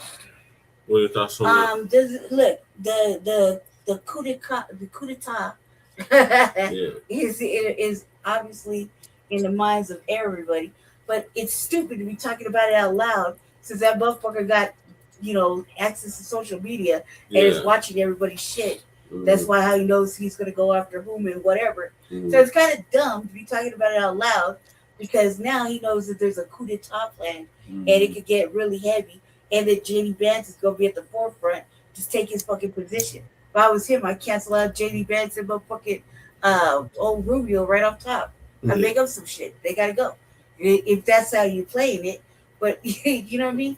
Who wants to fucking JD Vance? Who wants to fucking JD Vance? Of course it does. And you got to get rid of Mike Johnson too. He's kicked out since he started. He can't fire his vice president. Sure he can. Then how did he get everybody else out? No, he can't, Lady Ch. He cannot fire the vice president. He can't fire him, but I'm sure he can come up with some salacious shit to get him. What he could do. That's the only he could do. Is the only way he could remove Vance, wait. he would have to have him impeached. Wait. Hey, does Dondas, 7 points. Appreciate you chopping in if the he front does some line. atrocious, salacious shit, they can't ask him to resign. No, what they would have to do. The vice president? Yeah. No. Okay, let me ask you a question. Did anybody ever see the film called Air Force One with Harrison Ford and Glenn Close? I'm answer this question. Yes, somebody else seen it. Like, okay, well, fine. Then he gets impeached too. Fuck it. I mean, hey, the whole train's going down. The whole train's going. Like, if I was the old Trump people, I would sit there and listen. Like, oh, so you think so, huh? What are you doing? Stop typing in a Gemini. Like, don't do that. Why are you doing that? Because I'm looking at what you're talking Well, about. don't. You answer the question. The answer was no. I said no. If it was my world and I would have lived in a real world, I would find a salacious ass piece of article and then attach his name to it. He did it. He's not. And I would stand on it heavy and make him resign. Like he makes them do other shit. You see what I'm saying? Him and Rubio. Rubio's plotting against me. I'm having nightmares at night. He whispers in my ear talking about he's gonna take my position. I mean, whatever. We got Motown in the building. You know what I mean? Whatever it took. Right? You try to say that he's impervious, the fucking JD Vance of all people who has no real power, can't get canned. Come on, dog. It's not in the Please. Constitution. Please. Cause They don't even follow the Constitution now. So that's why it even makes it easier to do it. He following that Constitution. Constitution might as well be toilet paper at this point. He just wiped his ass with it since he came on. He don't give a fuck about Well, that's just it, though, Lady Che. You got a valid point because this motherfucker sleeping in meetings and shit. I'm sure he's wearing diapers. The Constitution is written in calligraphy. He doesn't know how to read. the Constitution exempts the vice president from being impeached. That motherfucker don't know how to read either. That's what fucking mascara on his face. Know how to fucking read. So look, it's written like that. They don't know how to read. They don't read. That's why they have people to read it. And they're not Well, going to even Lady go to Che, that. is an Uncle Sam misguided clown anyway. Listen, if I knew somebody was planning a coup d'etat, I would be all over that motherfucker in the middle of the night, plotting against them. While they plot against me. They almost got Calhoun. They almost got Calhoun back in 1826. Okay. And then they almost got Colfax in 1873. I was like, man, you Okay, and these are the Veeps, right? Midas touch. Everybody talking and, about and you. Spiro Agnew. Come on, cuz they just sitting there letting this happen. Spiro Agnew. Boy, you just brought back some memories on Spiro Agnew. Against the president, except for the motherfuckers that need to do the coup d'etat, and those are the dictators in other countries. But like, come on, cuz. Like, this is a so-called, it's a constitutional republic under the guise of a democracy. Every time they use democracy, I want to slap everybody. There is no democracy in a constitutional republic. You dumb fucks. I didn't know that, Lady Che. I guess I'm one of the dumb fucks then. I didn't know that. Listen. We don't have no democracy. It's do you ever hear your parents say this isn't a democracy? Yeah. That means you ain't got no vote in this shit. Yeah. Simmer the fuck down. Do what the fuck I say. That's what the fucking parents meant when they said it. Yeah. Right? This ain't no democracy. I said what I said. Yeah. All right. So what you do? Do what the fuck you was told, right? That's more like a monarchy. This is a constitutional republic. There is no such thing as a democracy in a constitutional republic. Whoever said there was a little bit of democracy is just being a little bit liberal. There's no such thing in a constitutional republic. Everybody's just on their liberal fucking white horse thinking they can have it both ways, but it can't have it both ways. Those saying I'm a Democrat, basically you're just saying I'm a liberal motherfucking very liberal fucking Republican. Okay, very liberal. Okay, it's wide open liberal. Liberties right here. That's all you're saying. You're not a Democrat. Damn, Lady Che, I need you up on my like page to help me argue with some of these dumb fucks. I didn't know that. I just learned something. Common sense would say there's no such thing as democracy in a constitutional republic. You just want to have it both motherfucking ways. You want to have your cake and eat it too. Soon you all will be eating cake. Let them eat cake. Let them eat cake. We're gonna let you eat cake. And you saw what they did to that woman who said let him eat cake, right? Yeah. Yeah, you saw what happened to her, right? Yeah. I think she, in the long end, I think she lost her mind, if you know what I mean. Yeah. Shit, eating that cake probably made it happen. I'm just saying. Yeah, you talking about Marie Antoinette. The people are starving. Let them eat cake. Wait, hold on. Look at all these motherfuckers right now. They're doing political theater. Talking about we losing our losing our rights. Oh God. Singing we are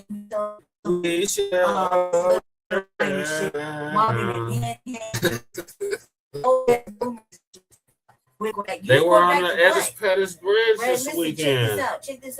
Check this out. You can't go back to shit. You're about to go out your seat. They did another. You gotta go back to what? You ain't gonna have no seat. They did another Selma. Go back to. They did another Selma this weekend. Yes, it did. Oh my God. Did the nightstick glide gracefully upside any motherfucker's head? No, it was all performance. Bless their old little hearts. Bless their old man. Can't wait. Nobody got hit with no nothing, so it don't matter. It would have been more symbolic if somebody got sprayed with some water. My rule. They didn't do none of that. So just saying, right? If I was president, I knew these motherfuckers plotting on me. Look, the Midas touch, everybody's over there. report this coup d'etat, what could possibly happen. It's all over the internet. You don't think that Fox News is somebody that got with Trump and told them, they're plotting on you, cuz. They're plotting on you, cuz. Plotting a coup d'etat, man. J.D. Vance trying to, getting where he fit in and shit, and squeeze his old ass up into that fucking seat. And everybody, him, the Speaker of the House, old Rubio. Like I said, anybody even ask them? They might not even want to stay in that position. It's just pressure, you know what I mean? About the pressure of opening up his booty hole and be taking it all the time. This is pressure, man. They don't want none of that. Damn. The coup d'etat, you know how much pressure goes into that? When they're doing it the wrong way. They need to call the dictators and have the dictators pull a coup d'etat. Right. That way it's on their hands, old dumbasses. Stupid. I would not plan it like this. I would not have anybody looking at me. I was involved. Me? That's how he's gonna play it, old fucking mascara lining ass, old bad JD. Yeah. Me? I was involved? And then old stupid Johnson. Huh? I wouldn't do no such thing. I love Trump. And old Rubio just looking all stupid because he don't know how to speak all of a sudden. Right? And then and then you'll have fucking old Netanyahu talk about, I didn't know they were plotting against him. I didn't hear that. It never came down the line. If I was there, somebody, I'd be calling up them. I'd be calling up they using the same playbook. China, Taiwan, anybody who don't want to hold his hand. They're all primed for the coup d'etat. Everybody don't like him. China don't like him. Africa don't like him. Right? I mean, Russia kind of, but Ukraine definitely don't like him. Any of the fucking Angola likes them. Greenland, Britain or London, Britain, whatever, all them motherfuckers over there, none of them like him. So they're primed to get it together. And just go ahead and kidnap him and his old bitch like they did with fucking Maduro. That's what somebody needs to come over here and do in the middle of the night. Go get his bitch ass and his don't take Melania, or you could take Melania, but I don't know. Just kidnap his ass out of his house like he did Maduro. You know what I mean? And then give it back. Which one? That shit was funny as hell. Which one they gonna kidnap him from? Who? Trump. We know where he's at. He's either in the ballroom or in Mar-a-Lago. Okay. He's somewhere. He's somewhere plotting on somebody with his shirt open. And you ever seen that? Check that out, man. When he's plotting war tactics, that motherfucker got no tie on, 2 buttons open, and all the chest meat showing and shit. And he over there in the black room in his house with the shades down with everybody talking about plotting on strategic war games and shit. Every time. So I don't know why, but it's every time. I would do that. That's how you get it done. He knows. America's how many coup d'etats did America participate in? Too many. So, they participated in quite a few of them in Africa. That's for damn sure. Yep. Lumumba was one of them. Haiti, South America, Haiti, Grenada, fucking the country, not Thomas Sankara. Well, that's Cuba. Africa. The French did that. Yeah, but we talking about the U.S. Yeah, it's kind of the Mexico. The U.S. plays both hands, right, with everybody else. So I don't know why if I was them, I would be putting it on the outside influences that was laughing at them. That way it'd be more believable. The whole BRICS alliance. I would just call up Iran. I call up Iran and just like, yo. That's part of the BRICS alliance. Like, the code about dunk, right? The whole reason this is going to happen is because he made himself untrustworthy. Okay, on purpose. So this is unintentional. So keeping the war going on in Iran is for him to keep depleting the funds for motherfucking America, and he made himself untrustworthy by continuously being a petty little fucking bitch. Like, instead of saying you gonna do something, as soon as somebody else says it, he just starts acting stupid.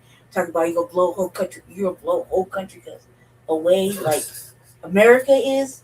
This is kind of like something we're not supposed to be doing. Usually they do that type of shit, allegedly. So now you're gonna do it, and then we're supposed to respect you because you're doing that. For what reason? Because they won't open the straight for your bitch ass. Yeah. That's it. That's prerogative. It's his prerogative. It's my prerogative. Did it? You can't force somebody to do something on their own prerogative. Hey, Cardina 7 points. Pointes, how did you hear about it? D-Town. What are you talking about? That's our brother from the D-Town, Shabaki. Oh, okay. All right. Okay. Detroit. What do you think? What up, though? Oh, yeah. Glad to see you in here. Carry on. Go ahead. All right, so okay, moving, but you see, we don't have time for it, Shabaki. Moving along, we got the dump again. That's a human shit. He got a phone now, and he wants you to deposit, make your deposits. He's gonna take your deposits, but there's no phone delivery. So Lisa gonna give us an update on that. Hell no. oh my God, man, that's fraud. Why? Like Al Pacino said in Justice for All, that motherfucker Shalom, deserves family. to go Good right to see you straight all here. fucking Hope you're jail. doing well. Oh boy, I tell you what, just before I came on, I saw Iran responded to Donald Trump, and you ain't gonna believe what they said. And Donald Trump is fuming It doesn't mad. matter what these. They said the only way they will negotiate with the U.S. Are you from the east side or They west side? want Barack Obama, not Donald That Trump, matter. to negotiate with. And Donald Trump is having a full meltdown. Thank you for coming and hanging out. They don't want no more negotiating with Donald Trump. They meant to say that. Now, I'll save that one for tomorrow. That one is pretty hilarious. What did they say? So anyway, we're going to talk about No, what did MAGA getting ripped off by Donald Trump yet again. No. These people don't learn a lesson. And they're like, well, Donald Trump is a businessman. Donald Trump is a crooked ass. Was at one point. He ain't a businessman. He really is a scammer. Yeah, he's a snake. Okay, Donald Trump is a scammer. Now, how much money do you want to give to a man after Trump University disaster? What Trump University? After crypto, y'all gave Donald Trump, y'all bought his crypto, and Donald Trump shut that shit down and took all the money, and everybody that invested in the Trump crypto lost every dime. And some of these people put their entire savings and checking into buying Donald Trump's crypto. That's and let's why they not call forget them them tricks. ugly ass golden sneakers. Donald Trump is a scoundrel. Yeah. He ain't hardly no good businessman. And he's wealthy because he was a trust fund baby. Yep. Not because he worked hard, you know, from the ground on up and built his wealth. He already had wealth when he was born into the world. He was a trust fund baby. All right. So y'all still sitting around trusting this man for real? You I know how never much trusted money the he crooked has made motherfucker. off with. You know why Donald Trump do this? He has not paid loans back to the point where he can't get a loan in the United States anymore, because every time he gets a million, you know, multi-million-dollar loan, you know, imagine that he can get a loan like that, but we can't. Donald Trump won't pay it back. And he's done that to several banks in this country. So they won't loan him one dime. That's why the last time he got a loan, he had to get it through Russia. It means that you're. And I don't blame them, because he don't believe in paying loans back. Paying your debts, you don't pay your debt. But if that was one of us, you would be dragging us right now. Oh, they don't pay their bills. You have everything to say, but Donald Trump does the same thing, and y'all don't do or say anything about it. So that being said, I am so glad he ripped you off once again.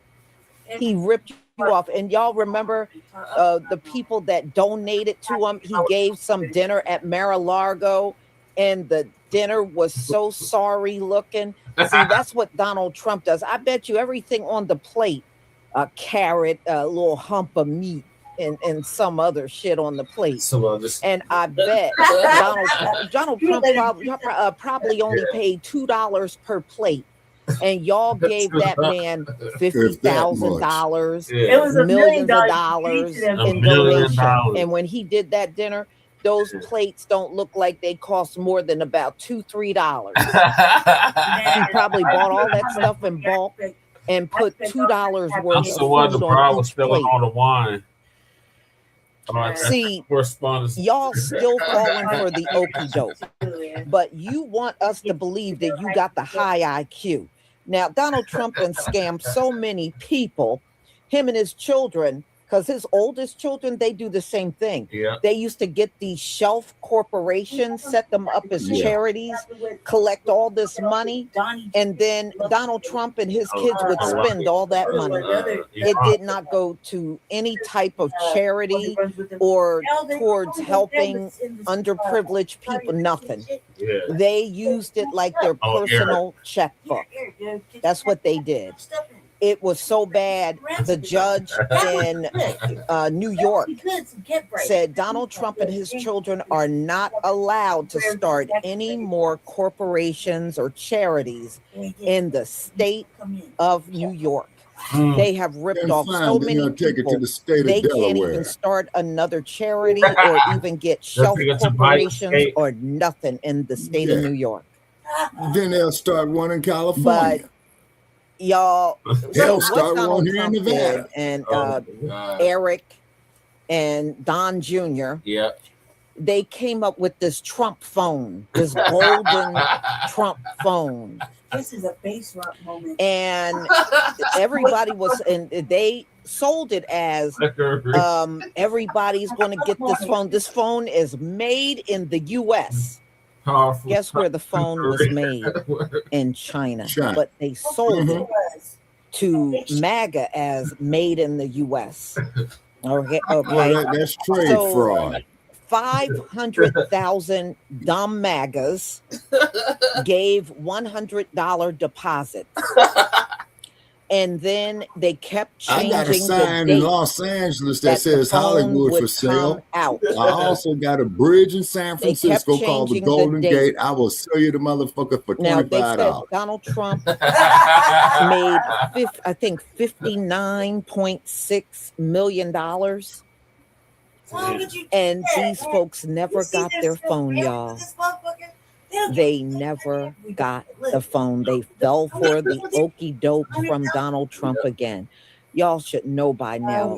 Donald Trump is doing business to rip people off. Yep. And this is the kind of person he is. This is what you get This ain't for news, giving Lisa, honey. I'm $100 to a sorry. 34 convicted felon. But again, Oh, you're welcome. you are the ones that run around claiming to have high IQs. I'm just saying. So now they're screaming and hollering about not getting the phone, and you know they're not going to get their money back. Donald Trump don't give money back. He ain't giving them nothing. Now he might do it if it's a court order and they force him to. He was forced to give money back for Trump University. That was a big old ripoff. He was supposed to be giving all these classes, and that turned out to be a bunch of nothing. Why are you doing that? So y'all haven't learned a lesson yet. Damn, you dummies ain't learned a lesson yet. And I'm just sitting back laughing at you because you got to be stupid at this point to give Donald Trump any money. And y'all, they said these phones are cheap, and they're charging a $100 deposit, and the phone costs $499, made in China. $499. Made up. Sounds like it. And over 500,000 stupid MAGAs gave deposits You live in a of $100. That's not true. And y'all, that was back in 2025. And every time they inquire about the phone, the date keeps changing on when they're going to get the phone. He said outbreak of Ebola in the So now here it is, 2026. And they still don't have the phone. Still don't have it. And some of these idiots are like, I ordered one from my family. I ordered one for everybody in my family. you're just dumb. You're dumb. Sure. Okay. That's the way it goes. That's the way the cookie crumbles. So let me go ahead and share my screen. I think this is funny. I hope he keeps ripping your dumb ass off. Make America great again. Make America great again. Woo. Make America great again. Curly Locks, thank you so much for the super chat. Shalom, y'all. And Miss Lisa and Bless Family still here. Thank you so much for your support from my channel. I deeply appreciate it. I say, Donald Trump, you keep ripping these idiots off. Keep taking their money and offering them nothing, because you've been doing that the whole time and they still don't get it. They still don't get it. Why would you do that though? Why would you put so much down? And thank you for the ones. Like, you just get you a phone. Like, why do you need that phone? Like, that don't make no goddamn sense. Why would you put a deposit? Yo, I could not research this video without falling out laughing. Let's talk about Bonespur's phone scam. So on June 16th, 2025, Bonespurs Jr., and Airhead Eric announced the Bonespurs mobile plan. It was a T1 Gold smartphone made in America. And they said that it was going to be out in August or September of 2025.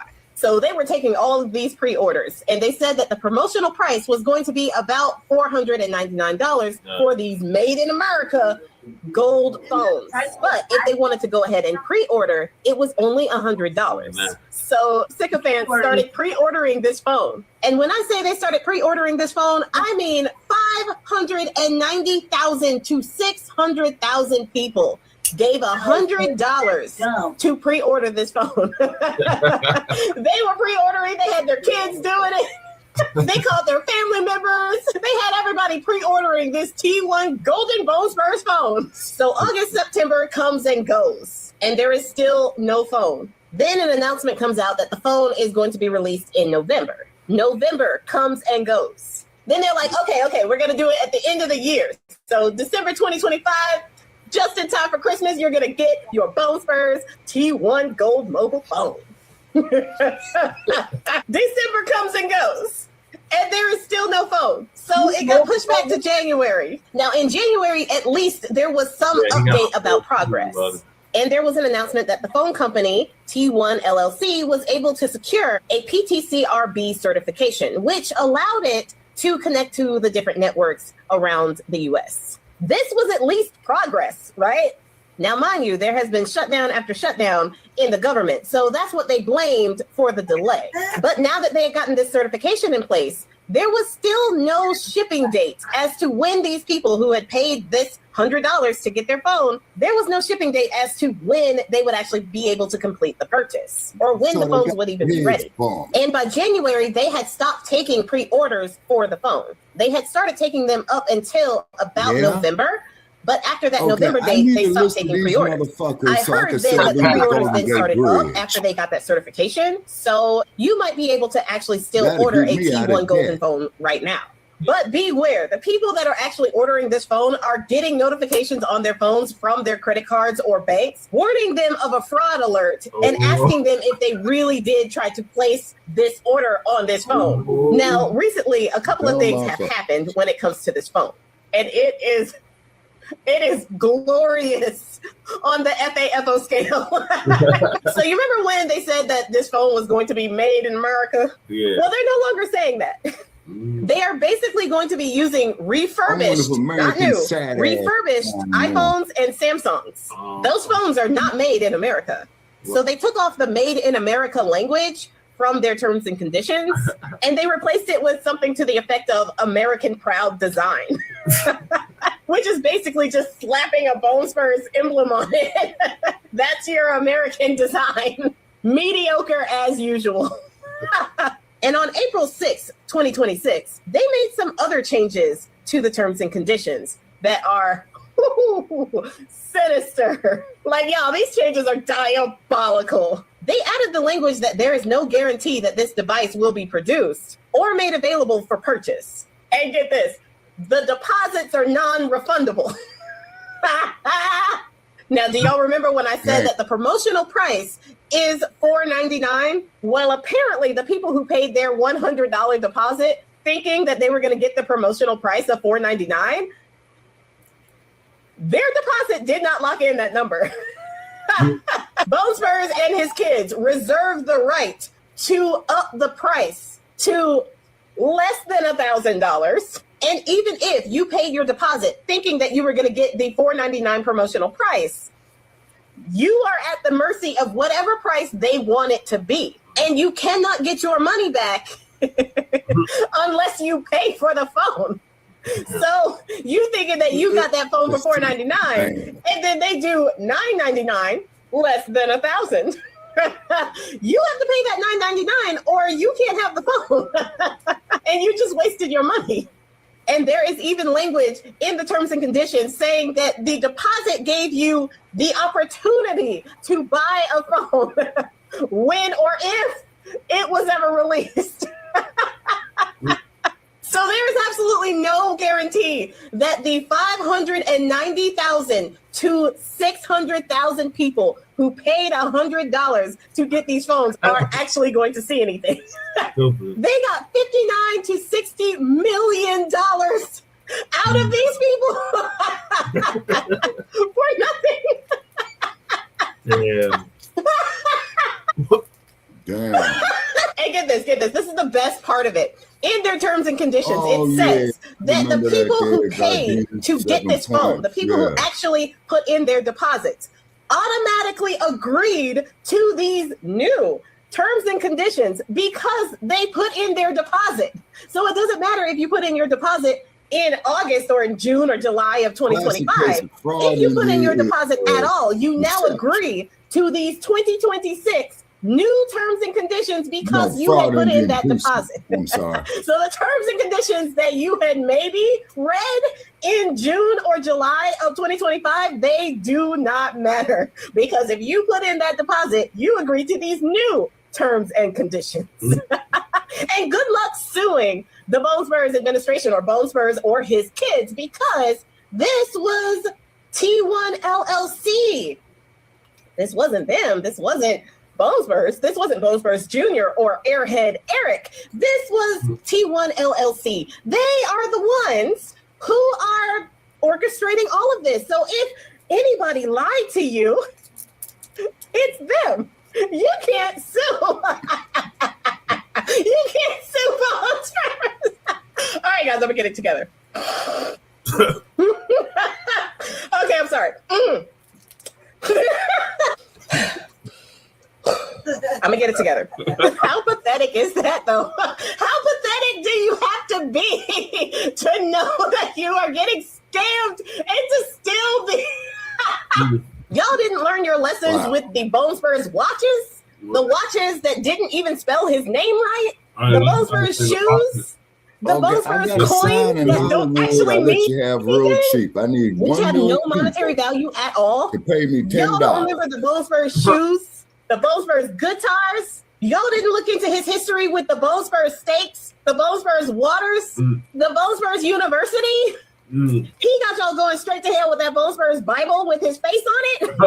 Everything he does is a scam. And y'all just keep falling for it over and over and over again. Just so that trans athlete doesn't play that game. That trans person can't use the bathroom that they identify with. So that Black people can't vote or can't thrive, can't be represented in this country. Also that women cannot have autonomy of their own bodies and their own life and their own finances. Also that person down the street can't love the person that they want to love. Y'all vote for hate and bigotry and racism. Meanwhile, while you're looking at us, saying that we're the enemies of the country, looking at immigrants who want to come here for a better life for themselves and their children and have less of a criminal record on average than y'all do. You looking over here while they are picking your pockets over there. And you are willingly giving them money to the tune of millions of dollars while they play in your face and they literally say that they do not care about your finances. As the gas prices go up, as your energy goes up, as your mortgage rates and your rent goes up, as your grocery prices, which is a word he literally just discovered because he does not care or know anything about normal life. That goes up. As inflation goes up, Bone Spurs don't give a crap about American finances, as he so eloquently put it. He doesn't even think about the Americans' financial state. And y'all keep giving this so-called billionaire all your freaking money, as he gives you absolutely nothing for it. So yes, people are laughing at you, not with you, at you, because you look like a bunch of idiots sitting there with egg in your face as you put your foot in your mouth, because he doesn't care anything about you. And it is clear as disaster after disaster happens in the Midwest, in the eastern southern states, and in the South. Natural disasters all over the place. And there is no FEMA to be found because they gutted FEMA and they put it back on the states. And when they do that, your rates go up. Your taxes go up. But he doesn't care about American finances, though. Right. While y'all worried about everybody else trying to make it and trying to thrive in here, talking about everybody else is on government assistance. You guys are the biggest beneficiaries of government assistance that there is. There is just no stigma attached to you. Y'all en masse are struggling worse than anybody else in this country, and yet you still give your hard-earned cash to a freaking con man, well-known con man. So I will for sure be laughing at your ass when you get conned. Baby, more reports have come out about them folks and them trying to get that Trump phone. 590,000 people tried to get that phone and paid over $59 million in deposit money to get that phone. And baby, not one phone has shipped. And them refunds is looking unlikely. They were. It's called getting. Maybe when I say I love this for them, because again, as I stated in another video, who in their right mind would pay anything to get a Trump anything? Right. Baby, them people been waiting for that phone since last year, as in 2025. 590,000 folks. Baby, y'all ought to feel like a fool. Right. But yet y'all probably still don't support him. Because, baby, it's giving scam once again. But yeah, I love that for y'all. Love it. Good morning. Take a look at this. This is the Trump phone rolled out by Donald Trump Jr. and his brother Eric Trump in 2025. 590,000 people put down a $100 deposit for a total of $59 million. The phone was supposed to be made in America using American components, which is impossible to do. I reiterate. No one has received their phone. Surprise, surprise. Guys, this stuff runs in their family. It also runs in the Republican Party. Oh, Lord. When are you guys going to wake up and realize these people, they don't care about you? $59 million, okay? Where is that money? The report in Yahoo Finance also says not one person has received the phone yet. All right, guys, call Eric and Donald Trump and say, hey, man, where is my phone? Call me. What? Guys, my name is Greg Perkins. This is the Egg Report. Everybody have an awesome day. So I hope you didn't pay for one of those Trump gold phones he promoted last year or his kids promoted, because if you did, you got scammed. Check it out. Remember, Man, I'd much rather sit down and watch summer, when Trump rolled out a new phone service called Trump Mobile, featuring this $499 gold Trump branded phone, handsomely styled to look like a skin tag that fell off C-3PO.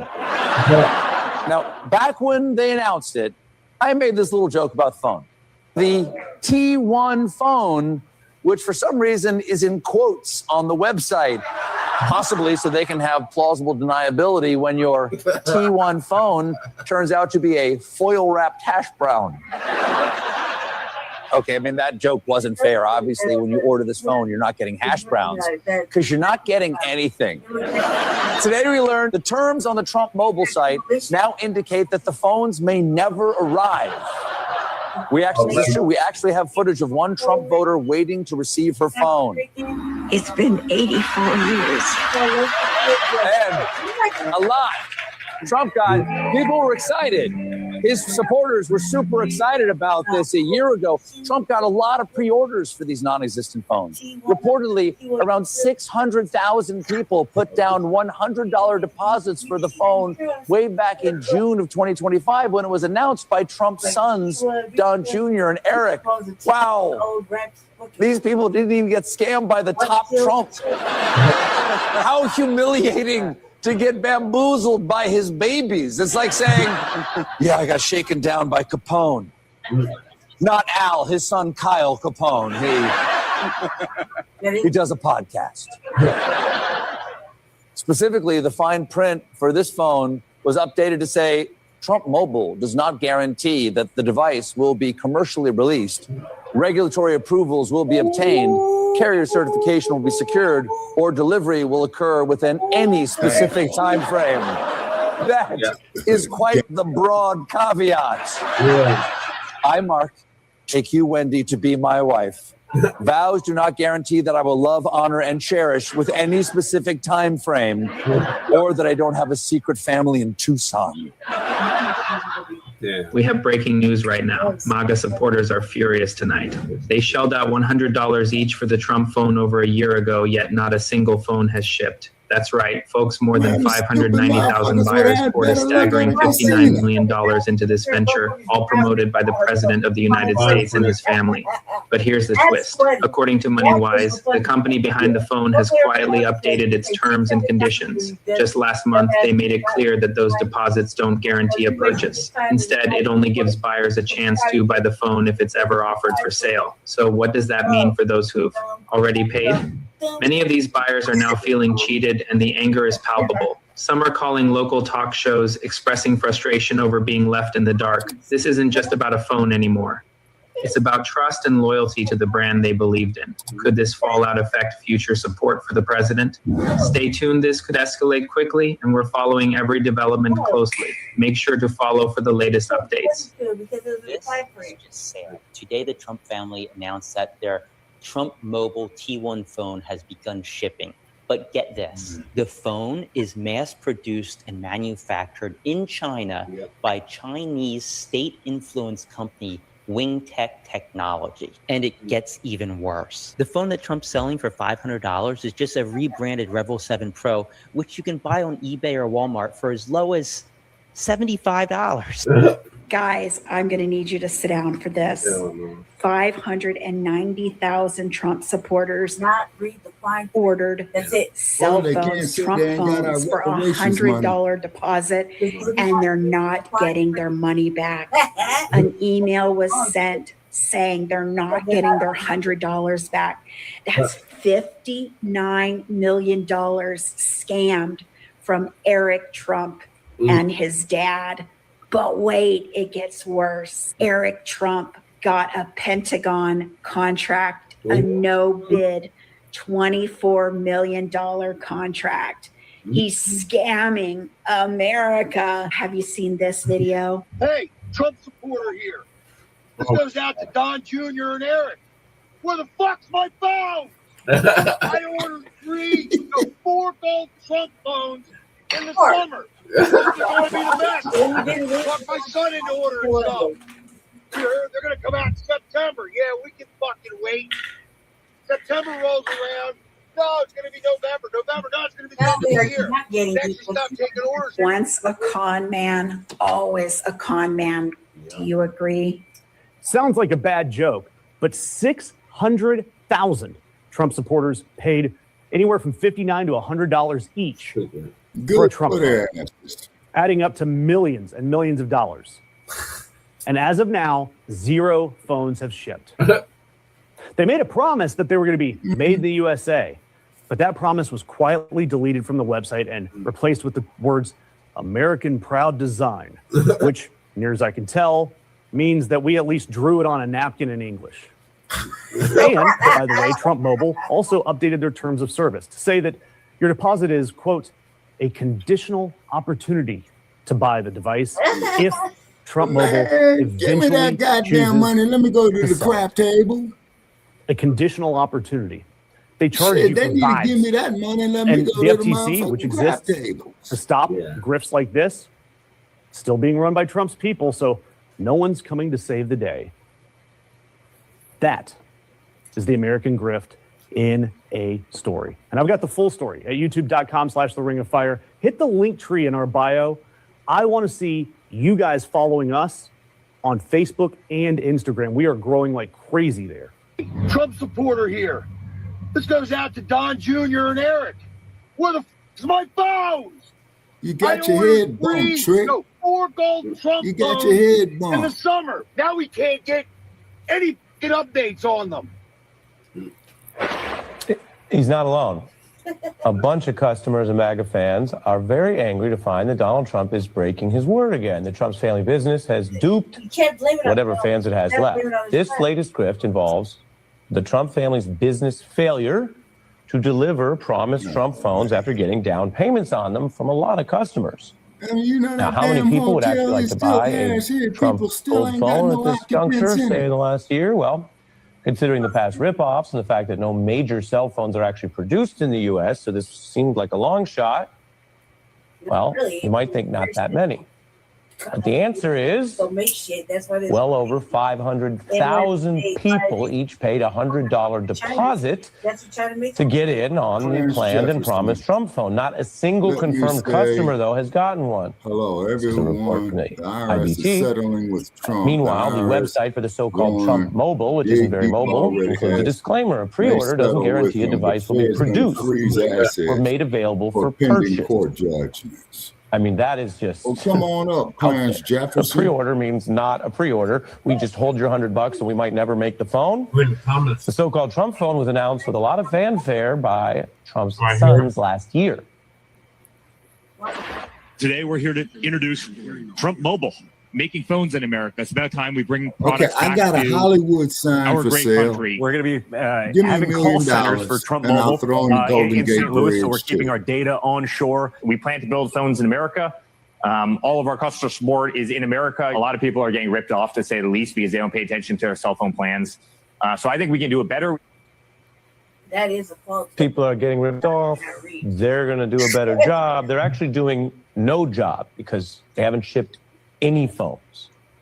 The company's selling point was that this somewhat gilded device would be made in America. You heard that in some of those clips. Now they say it will be proudly American. I guess that's kind of how the phone identifies. It will be designed with American values in mind. Sure. Whatever. But that's not how country of origin labeling works. If you're going to make something here or have it abroad, the mother of all tariffs president ought to know that. The phone reportedly now predominantly made in China. But again, that's if it's made. So far, the company now says, don't assume if you buy one or part of one that it'll ever be produced. So we don't know if it's ever going to be made or where. Meanwhile, Donald Trump Jr. and Eric Trump took $59 million in deposits for a gold Trump phone last year. Did you get yours? You didn't. And they're now telling consumers in the fine print that they may never actually get a phone, or they may not even get their money back. In June 2025, Don Jr. and Eric Trump stood on stage at Trump Tower and announced Trump Mobile, a new wireless company built around a gold-colored smartphone called the T1. Eric made the media rounds, selling the MAGA faithful on what they'd get for their money. You can build these phones in the United States. Our customer service is in the United States. It's in St. Louis, Missouri. We can add more functionality. We can do it cheaper. We can do it better. And eventually all the phones can be built in the United States of America. We have to bring manufacturing back here. Then the Made in the USA language quietly disappeared from the Trump Mobile website shortly after launch, replaced with vague phrases like designed with American values. Oh, that's awesome. By February, company executives confirmed the phone would actually be manufactured overseas, with only the final assembly of about 10 components happening in Miami. Industry analysts have since identified the likely manufacturer as WingTech. Guess what? A Chinese company owned by Luxshare. Yes, a Chinese company. Then last month, Trump Mobile quietly updated the fine print on its pre-order page to say that the $100 deposit doesn't guarantee that a device will be produced or made available for purchase. I'm sorry, what?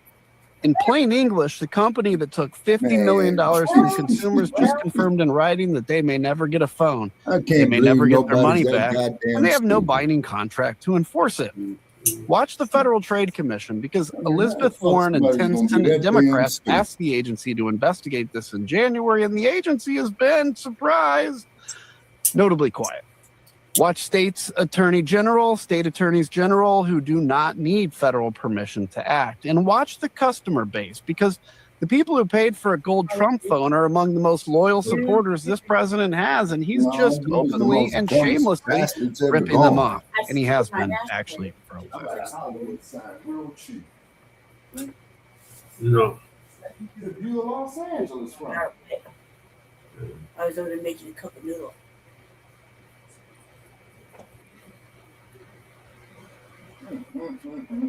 I know. It's hilarious. Is that really? It is hilarious. They didn't read the fine print. That part is funny as hell. That's the funniest part of the whole thing. But it just shows that there are 600,000 motherfuckers that still believe in them. Yeah. That's all that shows me, that they don't know how to read and that they still believe. Yeah. That's all I took from this whole thing. What are your thoughts about it? Oh, that when we man, I've got some thoughts for you. Okay, I got a bridge in San Francisco called the Golden Gate. I let a motherfucker have it say, man, cash at me $1,000. Right then there. I got a Hollywood sign that I will sell you in Los Angeles for half price of the $1,000. So send me $1,500, okay, and you will get the Golden Gate Bridge and the Hollywood sign. Only if we're playing on Monopoly board did that go down. That go down. That's not a reality. You told somebody right now, say the Hollywood sign right there for the hills for $500 and your watch. We're gonna be like, I was like, now hold on, Lady J. Now I cannot guarantee that the next rainstorm that comes through LA won't tear the motherfucker down again. Crack. It got everybody sprung. You spoken that type of crack. Yeah. Because that's the only way that could somebody would ever donate to that shit. It's like, cause you don't even own that. Like, how could you? No. Okay, now Mr. Cardenas says right here. Or read anything. There was like, you want a gold, y'all. Bucket. Did you shit shield? I don't mean to laugh, but when that guy was yelling, I was laughing to myself. I was like, you're the idiot. Listen, y'all, Donald Trump has been a disaster in business for many decades now. If you go back and read the things that Donald Trump got himself into, you would understand he was never a good businessman. Never. Yeah. Donald Trump's father, when he was alive, he had to get Donald Trump out of so many bad deals that he made. That man spent millions of dollars getting Donald Trump out of trouble and out of bad deals that he would make. That's what his father did the whole time, with Donald Trump running all over the place, calling himself doing business deals, and he would just mess up so bad. He would have to spend all of this money and legal fees and attorneys to get his ass out of everything. Now, you really think that kind of person is going to be on the up and up when it comes down to business? Donald Trump has been a business disaster for decades. Decades. Okay, and remember, he bankrupt casinos. You don't get nothing but money in casinos. People are always coming in there, digging in their wallet to throw money around.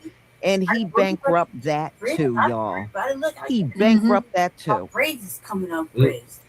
So, at this point, I can't even feel bad for y'all. I can't feel bad for nobody that lost their money. You know what kind of track record this man has. Yeah. And you're still throwing your money at him. Wow. Wow. You know, only if they had a brain, y'all. And these are the people that want to sit their ass up. The MAGAs got the nerve to sit your ass up trying to call us stupid. Oh no, honey, you really supersede us. You supersede us in leaps and bounds. One thing about us, if Donald Trump came trying to hawk that phone to us, we would probably laugh at him. Yeah. And he would get very few in our group to buy it. But y'all dive in head first to buy any crap he throws out there. Y'all right there in line to buy whatever he hawking. What? Ladders? And you're more than happy to buy it too. Y'all sure know how to throw money away. Yeah. That's all I got to say. Y'all know how to throw it away. So those of you that gave your $100 deposits and got nothing in return, pull yourself up by the bootstraps. Right. Isn't that what you say? This is why okay, well, that's what I'm saying to you. Pull yourself up by the bootstraps. And what do y'all say to us all the time about slavery? Oh, and get over it. Get over it. You lost $100. Get over it. Okay. Oh, and forget about all of that. Forget about the $100. Yeah, just forget about all of that. Yeah. You know, it's because of people like you, you know, we don't get to move on. See, all that crap you say to us, you see how easy it is for us to say it to you when you F up? There you go. There you go. I love it. And you know what, y'all? You know what? On a more serious note, you see how Donald Trump ain't got no problem ripping off his own people? He ain't got no problem ripping off the people that look just like him. On this one, oh, and he doesn't care. I don't know. Maybe they peeking at So that should say it all right there. And that's who most of the people that bought that phone are, people that look just like him. And he had no problem stealing their money.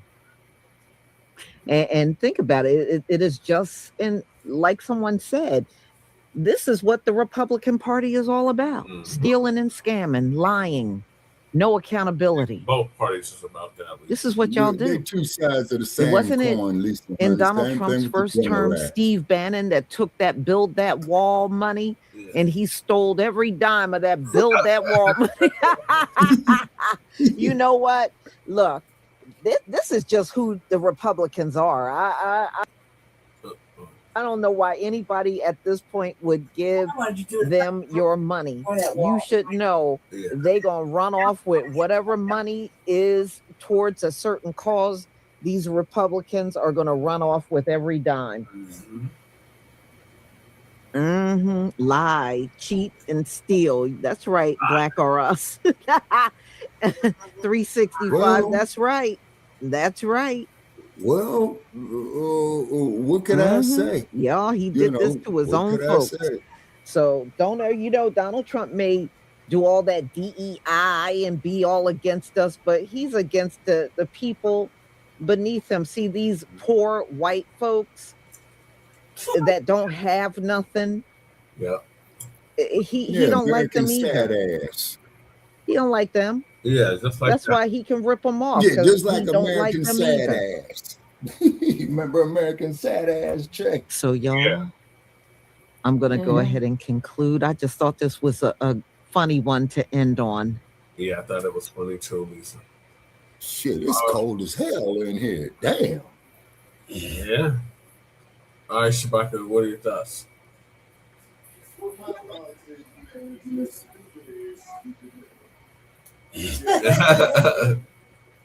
Kid ride, you know what I'm saying, and what have you. Okay, Ebola outbreak in the Congo and Uganda. Okay, so over here in the United States, say within less than 2 weeks. Okay, just got mainstream media news. Okay, but Donald Duck, okay, is a joke. You know what I'm saying? And I'm laughing at these stupid bastards. Okay, I really am. I really am. I mean, what was to be expected? The motherfucker is a convicted felon on 34 counts. Okay. I mean, what does that tell you? Right. What I mean, really, tax evasion, tax fraud. What dumpster pleads? Fifth Amendment. 34 times. I'll plead the fifth. 34 times he pleads the Fifth Amendment. Do not then- buy 12 tribes Oh, on limit Earth. on because you can do it, I guess. And then, but the main motherfuckers who I want to clown is the black MAGA rats. You stupid, slave-minded, ignorant ass bastards. Uncle Tim Scott, Warlock. I'm speechless. I mean, I'm totally speechless. I knew this motherfucker was no good, man, the first time he got selected. You see what I'm saying? And Kid Rock, fuck you, American sad ass, go back to your bottle, go join the Bruise Brothers. Except now, let me tell you some American sad ass. When you get drunk, you buying rot gut. That's it. And Cash Patel, they drinking some good shit. You know what I'm saying? And you out there drinking rot gut. Okay, Clarence Jefferson shuffling, converting, and toughing billions of dollars because he will not be president so he's gonna try to crash America on his way out. Real spill though, you sure right, Black New. Okay.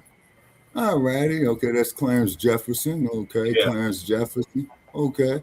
Appreciate you, for following us. But like I said, I do not have no sympathy for none of these stupid bastards that went out there, that voted for his ass, that got beat, that got their heads bumped. Okay, there's an old saying, people. You get what you pay for. What they were doing. We can't give them no breaks. They knew exactly what they were doing when they went to the fucking Lady Che, I ain't giving these stupid motherfuckers no breaks. I'm laughing at their asses. Individuals, they put their shit in and they voted alongside with all the motherfucking Cubans, Puerto Ricans who voted for his motherfucking ass too. Okay, so they did it too. All the whites, you can't have no buyer's remorse now. Yes. Fuck didn't want no Democrat, so you can't have buyer's remorse now. And wish I would have, could have, should have sat your motherfucking ass at home and not play like we do. Just sit at home. And then, Lady Che, they're gonna come up to us. They're gonna come up to us again in the next scam election. You know what I'm saying? And I'm on the couch. My sample ballot that I got right here the other day, you know what I did with that motherfucker? Put it in the trash. I shredded it. Okay, the reason why I shredded it, now y'all gonna love the reason why I shredded it. Because I didn't see my man Scam Brown up there. Okay? You ain't hip to Scam Brown? Who are you talking? Who did you want to be on the ballot? Were you gonna vote for him? Yeah. I thought you don't like that fool. He already voted for him. I voted for Scam Brown because I know I ain't gonna get shit from Scam Brown. Why would you vote? Scam Brown is full of shit. Okay. This is like so I went there and exercised my constitutional right to go vote for a crook. Okay, in the presidential box. I put in Snoopy. You just wanted to fill in some space, man. That's all you wanted. Just say that. Why would you vote for somebody you don't even like? Okay, but don't I have a right to vote the way I feel? So I voted that shit right in the damn shredder, right into the fucking trash can. See how confusing you are? I thought you weren't gonna vote, and then you're gonna vote, and then you vote for the person you hate the most. Good Lord. Okay, but Lady Chase, Scam Brown is a crook. Scam Brown will tell you he's a crook. At least Scam Brown is an honest crook. Because he's telling you he ain't gonna do shit for you. I don't mean to get a vote. Because honestly, he's a fucking dirtbag. Jesus Christ. Well, they gotta be the voting process. It's like it's like why even vote? Like at this point, it's not just you, but I'm just saying in general. Except for like the fact that Justice run for office, that's the only reason over here we got a right to vote. Right. But aside from that, there is really nothing fucking tangible. If anything, that fucking ballot that's going to go out here is a fucking is somebody just wrote all kinds of mess on it. It's like, look, you ain't gonna give us this, you ain't gonna give us that, you ain't gonna fix this. Everything's on a 20-year fucking credit of being paid for, and you're building up shit, but you ain't fixed the first shit you're supposed to build. You create a what lady tell you? Okay. They just spread on the ballot, just turn around, we're gonna take your taxes, more taxes, and get fucked. That's it. That's all. That's all you get. We don't. Why even ask us? You don't consort with the community for real. Like, so why even ask us what the fuck we want on the ballot? You're gonna make the same choice. You're gonna make their decision for you. So what do I? Okay, but lady check. What? Lady check. Is that not wrong? Am I wrong? Okay, no, Lady J. What I did is that I went and exercised my so-called right, okay. You did great. To shred this paper, okay. And I felt real bad for the tree that died to make this paper. I got more sympathy for the tree that they took the paper from. Making it sound this is the last time black people ever voted life. That's the way the okay, but Lady J, guys like Trump, Warlock, Kamala Harris, these are prostitutes. Politicians are prostitutes. Yep. Straight up. But Brother Che ain't that, because Brother Che is doing the right thing. But the rest of these motherfuckers might as well bend over, spread their ass, and let who's the dominatrix that was beating Chud's ass? Yeah, let him go up in. Hey, you know what I'm saying? She said she was pegging. That's the word, pegging. You know that. Well, from what I understand, she goes both ways. From what I understand. What was that game that had you had to push the pegs in? God, man. Okay. That shit we use. Okay. Now, Clarence Jefferson says, give the land back to the government, gave to the European Confederate Army. Yeah. Okay. What is it? But Lady Che, my point is give this, the land back. The government gave to the European Confederate Army. Oh man. Yeah. Now keep in mind, Lady Che. Something happened before they give us anything back. What? Okay, Lady Che. If I was to sell you this vehicle I got, right? I would not buy it because no, it's not electric. No. I said I will tell you. Lemon, cuz a lemon. Oh, the motherfucker is a lemon. That's why I ain't driving that some bitch out of Las Vegas. You know what I'm saying? It's a lemon. I mean, but that motherfucker made it to Frisco to Las Vegas back twice, and it made it from here to Denver. If you wanted to. That's the whole reason I said no, because it'd be like, you're trying to pull the old woozy, pull the rules over my eyes. I can't do that. You can't pull the wool over my eyes because I'm already ahead of the game.